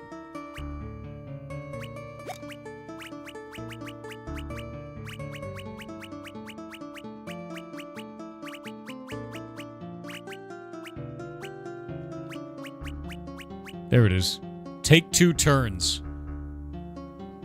Whoa.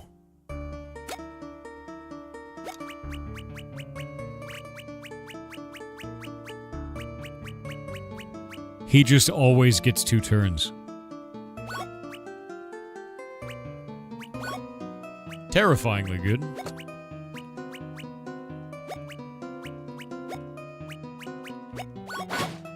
Yeah. That's for Dustin? Was it not just him alone? I thought that was only for... Was that not Carpentosi only? Hold up.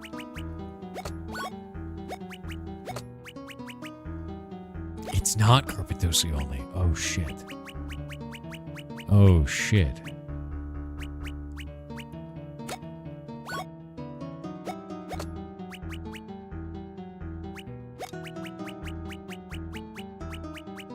Can he equip it, though?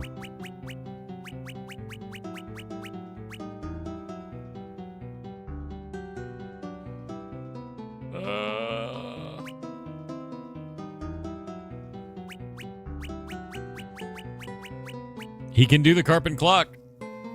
400 HP, attacks twice. The green lawn orb is the other thing that I'm running, which is toxic resist.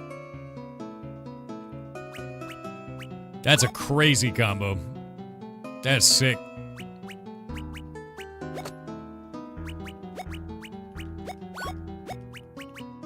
Yeah, no, I'm loving that, man. Killer Squid 2603 said been hunting a lot today. Express seems insanely slow as it stands. Each drop only gives 0.08% of a level, at level 34, and drops are a bit too rare to carry that. Care. Just my observation, do with it as you please, smiley face. Yeah, my guess is that it was too... I wanted to make it too difficult at first, then we can gotta go from there. The amount of experience gained off of hunting is very low. And I'll make the drops less rare, and I'll change around profession stuff. Can I use the key? I inserted the Carpent key. Wait. Wait. Was that,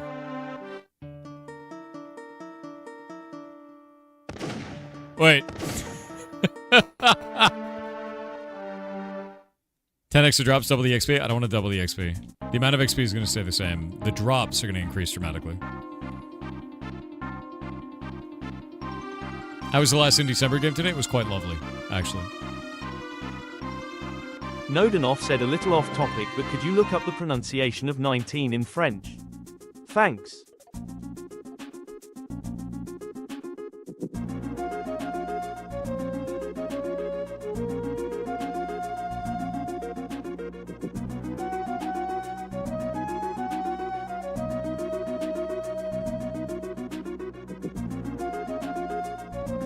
I mean, I guess. Is that like a meme? Are you trying to D's nut? Is that D's nuts? Because it looks like Dick's noof. And my guess is it's pronounced as D's nuts. Or D's nuff. It looks like Dick's noof, dude. Yeah, it looks like a D's nuts. Is it a D's nuts?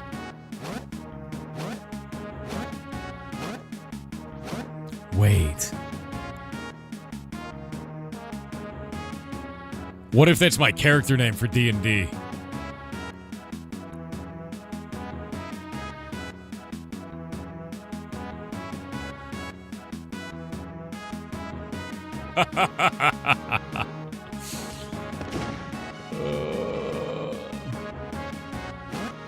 I could make a French wizard.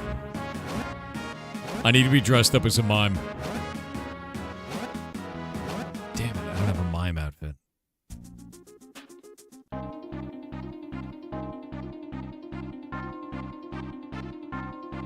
I need a mime outfit. How will I possibly survive without a mime outfit, dude? Yeah, I would only speak in gestures. I speak in interpretive dance.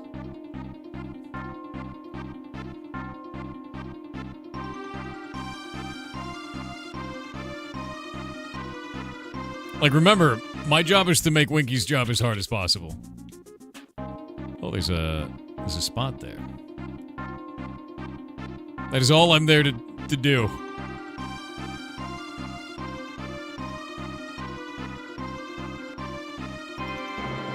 I found another bug. You ready?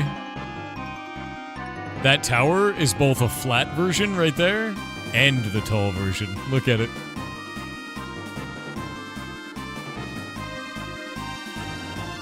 It's quite funny.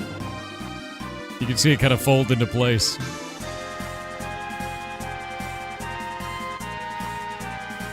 How would you cast spells? Only spells with somatic components. No verbal spells. There's all kinds of things you could do. Is it meant to be a shadow? It's full color. There's no way. Might be. It might be meant to be a shadow, but actually isn't one. Like, this doesn't have that. You can see it fold. Yeah, only silent casting. You have to take the silent casting feat. I mean, no fireball? No, it means taking silent casting as a feat if I want to. There's feats for that. And not the kind of feats Monoko likes. It's different.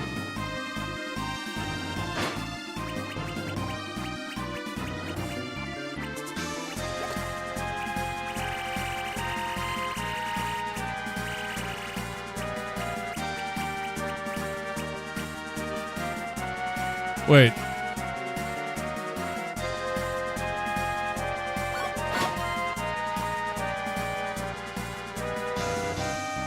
Did I not do okay, I gotta go back to the black mold cells. Because I got the item. I gotta go back to the black mold cells. Counterspell is not a non-verbal spell. Yeah, but you could just get silent casting. Then you don't have to do it. That's the whole idea.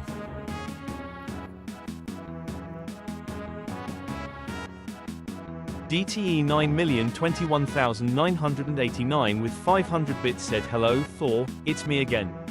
I wanted to inform you that while my pythons are indeed still sick, the services of an exotic vet are no longer required.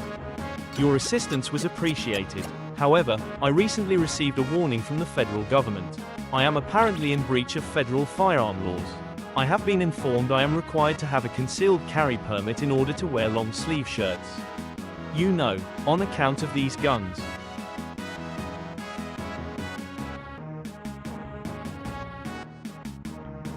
I realized who you were halfway through the message. I was like, wait, what? And then I was like, you son of a bitch. God damn it. So you boys did it. You really beat the Crips. Maybe there is hope for this dump after all. Thank you, Father. Forgive an old cello for tearing up. If you'd like to take the book with me, Liar, I will be becoming a scribe before long. Of course, Father, What? You're taking the book? Better than the compactor. Think on it. I'm rather coming around on the idea. Oh look, it's your ass. I knew what I was doing was wrong. Yeah. Yeah, you did. Oh look, it's Sawman. What you doing, buddy? Jugglers flooded these cells with waste. Best keep out of there for now, sir.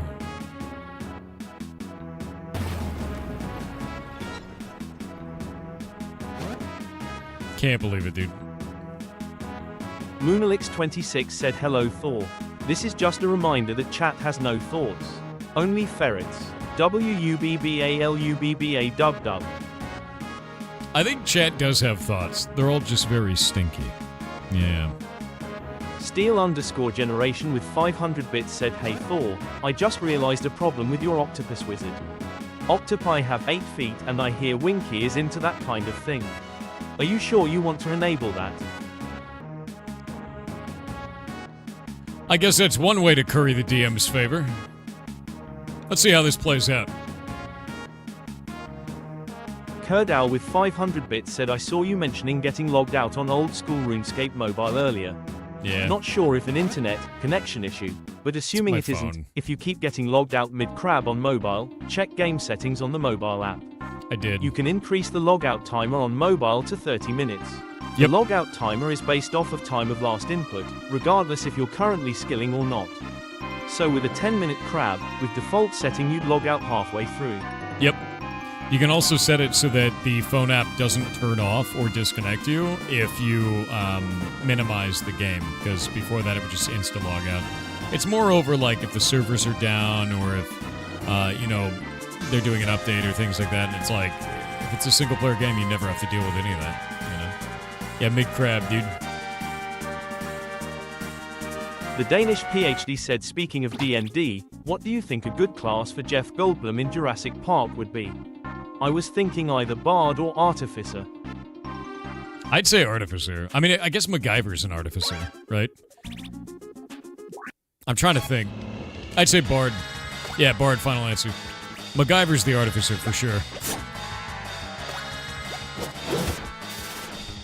Holy shit, look at him go! The double whammy, dude.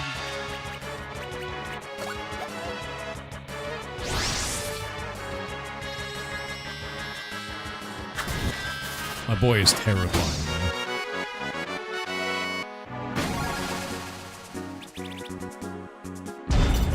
You saying not Bard? You say be a rogue? Are you saying that man is not seductive? It's like the whole thing of the movie, dude. Can't take that away from him. There we go. Wait, where is this? Hoarding heart. There we go.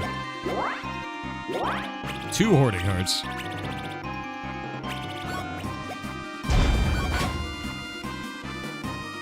Rogues can be seductive? No, they can't. They can be roguish. It's different. They wear a lot of rouge, as you know from the internet.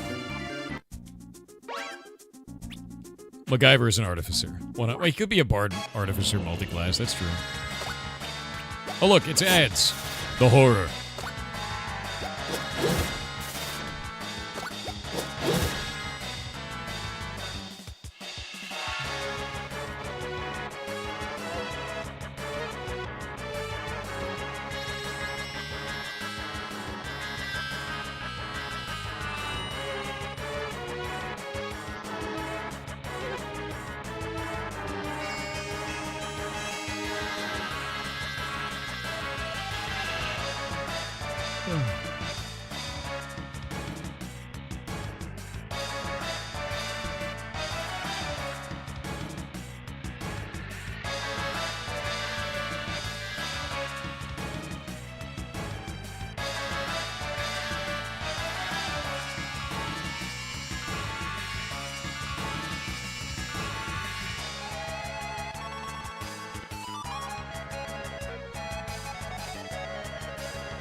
Bezos in the bin?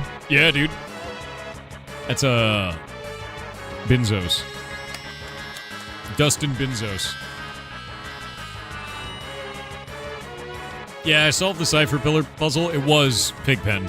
I just solved it before I got the quest to solve it. Which made it go out of order and was kind of busted, but what are you gonna do? Yeah, Binzos, dude.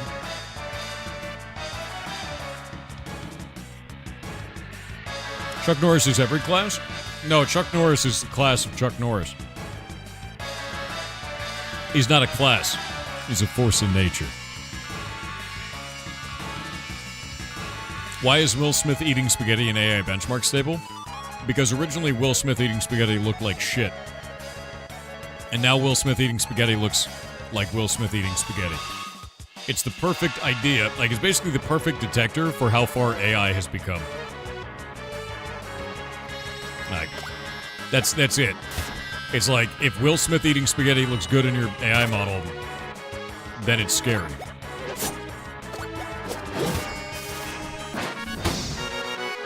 But why Will Smith? I don't know. Why Chuck Norris? Same thing.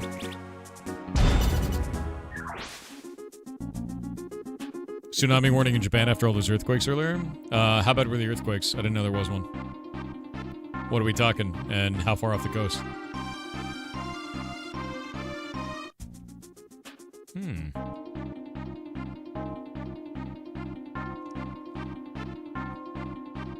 7.6 magnitude? That's very high. Hold up.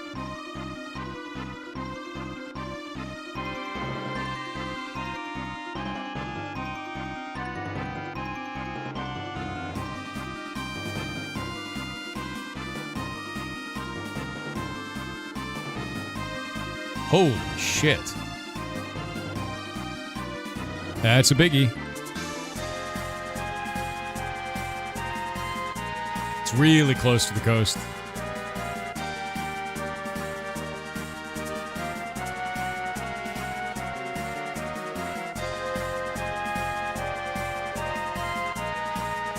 Yeah, it's really, really close. They're all clustered around there. It was a 7.6, so that blue one was. Yeah, that's real close, man.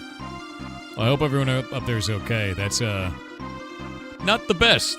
Yeah. I'm mostly interested in, like, how deep that is at that point. Let me look at more information. What's the depth on this? 44.1 kilometers? depth probably won't do much unless something big moved on the surface there.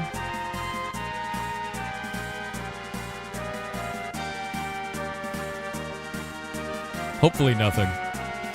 Yeah, that's pretty deep, dude. Hopefully nothing. They'll be on a warning, but like with it being that close, the shift between that wouldn't be very far. Apparently something is shifting on the inside of the Earth, geologists say? Yeah, it'd have to, at that kind of depth. Yeah. Yeah, 44.1 kilometers from USGS. That's a big earthquake, though, man. Still waiting for the big one on the West Coast? Yeah, hopefully we keep waiting for that. It never happens. It's one of the scariest things on the planet. I used to live in California. I grew up there most of my life, and can confirm, earthquake's not fun, man. Yeah, really not fun.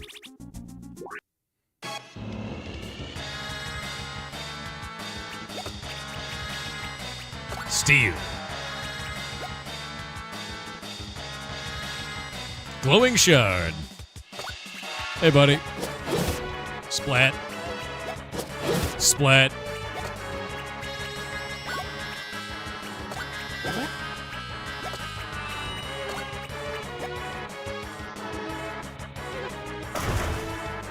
God, he's getting wrecked, dude. Oh. It hurts. My bones. Wait, he's healing himself? Wait. He healed himself. Horrible.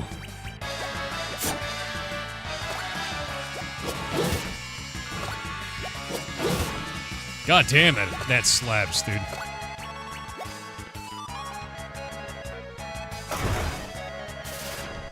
Oh. Oh. Oh, God, no. Why are they still alive? What? Oh, God, what horrors?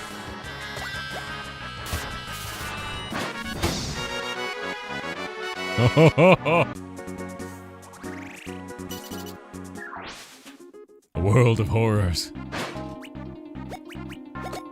Yeah, I hope everyone's okay with that, though, dude. I've got a lot of friends over there in Japan, and it's a hell of an earthquake. Very spooky. And earthquakes are not a fun experience, man.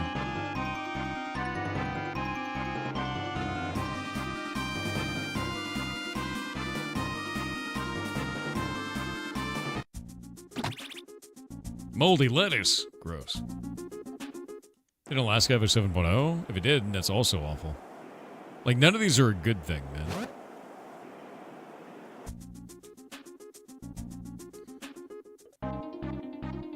Most waves are seen 20 to 70 centimeters, according to Reuters. That's still quite large. Like, that's not... That could still cause damage, potentially. It's quite big. Especially if it's a tsunami, you know? Like, are we talking like a tsunami wave of that? Because that's just the ocean coming in at that height. Or are we talking just normal waves? They were expecting 3-meter tall waves? That's good then. Yeah, that'd be a lot different.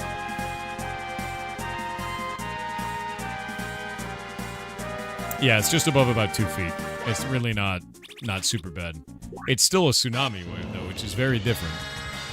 Because it's not like an ocean wave. It's the ocean's entire might behind 2 feet of water, right? It's a very different animal.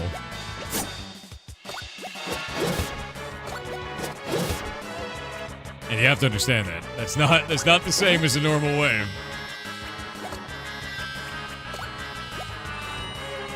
We figured out the junk puzzle, yeah. Thankfully.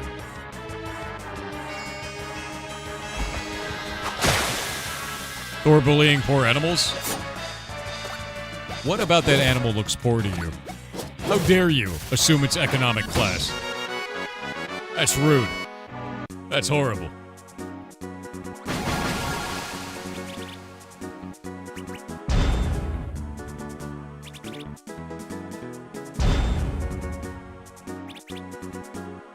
Green so it's sick? Dude, it's super sick. Did we rescue all the Vendies? No. I've only rescued one of them so far. I don't remember the other ones are. I'm going around and killing all these big creatures around the map right now. And then I gotta go talk to... I gotta go down to, like, the spider web place. So that's a thing.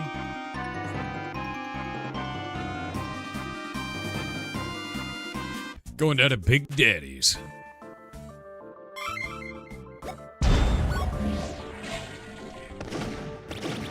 So Dustin Party, you're on the list. You goddamn right I'm on the list.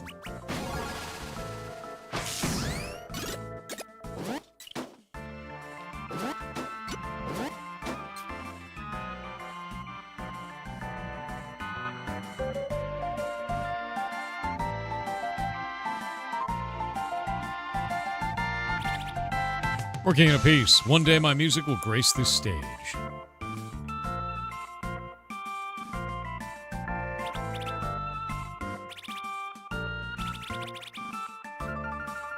Wait, is it this guy? This place is untouchable. Protected by Big Daddy himself. Not even Rutilius is stupid enough to try anything here. Well, probably because he's dead.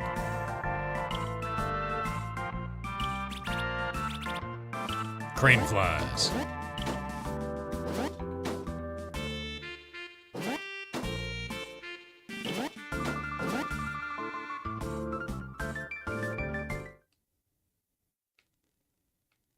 What's up? I'm Madam Flea's top guy. Oh, he's a spider. He's a wolf spider named Spider Wolf. Hello, Madam Flea. Amazing Miss Flea. Daddy sent us to help with your little problem. Say what? Did he think I could handle this? And it's the amazing Madam Flea. Now, by the way, tell me Big Daddy's not doubting my amazingness. No, it's not that. We have some downtime right before the final confrontation and all. I just want to see who's good enough to scam the house at Club Web. We're happy to help. What can you tell us about the perpetrator? Well, that's the very thing, lovelies. I've been so tied up with everything, I haven't had time to complete my amazing investigation. Please, ask around. Review the security tape if you want. Now, let's see. What do we got?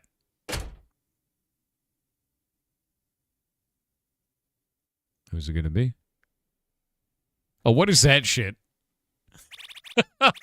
That big guy there at the table, that must be him. Looks like he won the pot again, cashing out for the night. He looks ridiculous. That's gonna be like 5 dudes in a coat, man. There's no way.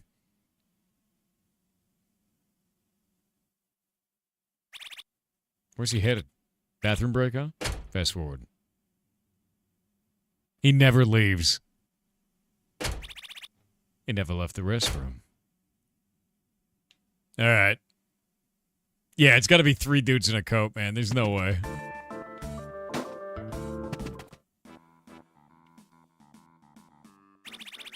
Time for a little bathroom stakeout.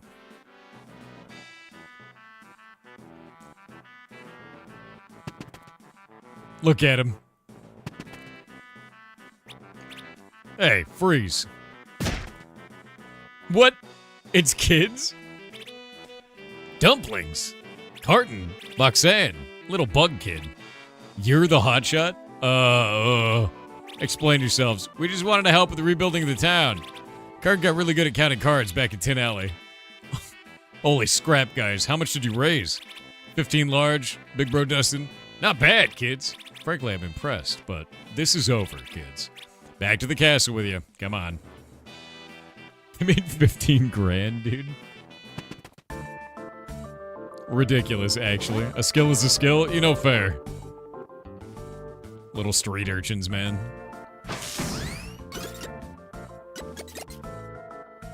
You never know when a skill is good, you know?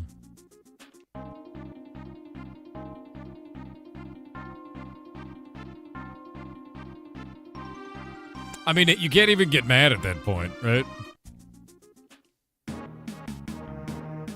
You checked the ant mine for a Vendy? I haven't done the Vendies yet.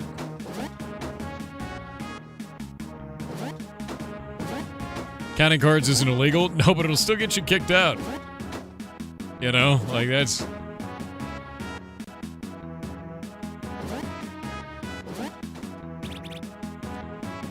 You have the can, Dustin. Don't let anyone tell you otherwise. Wait.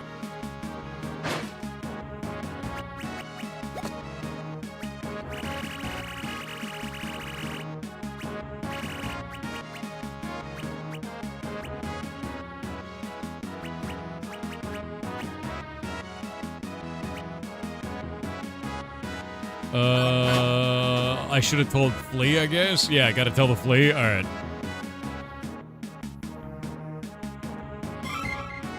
Unfortunately, I have bad news.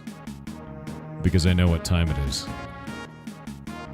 And it's time to go. That's right. We'll find out tomorrow. Tomorrow, Chad. Tomorrow. Because I gotta go. I gotta do paperwork. I know. I have to do paperwork. I have to do paperwork. It's gross. I have to do it. I gotta send my photo. I gotta do paperwork. I gotta prove my identity. I gotta give them information. It's gonna be a whole thing. It's gonna be a whole thing, dude. You still have 8 minutes? No, you don't. It's 12:02. What are you talking about? It's past noon. It's time, dude. It's time. Yeah, I gotta go. What do you mean fake Thor? How dare you? I'm 100% the real Thor. That's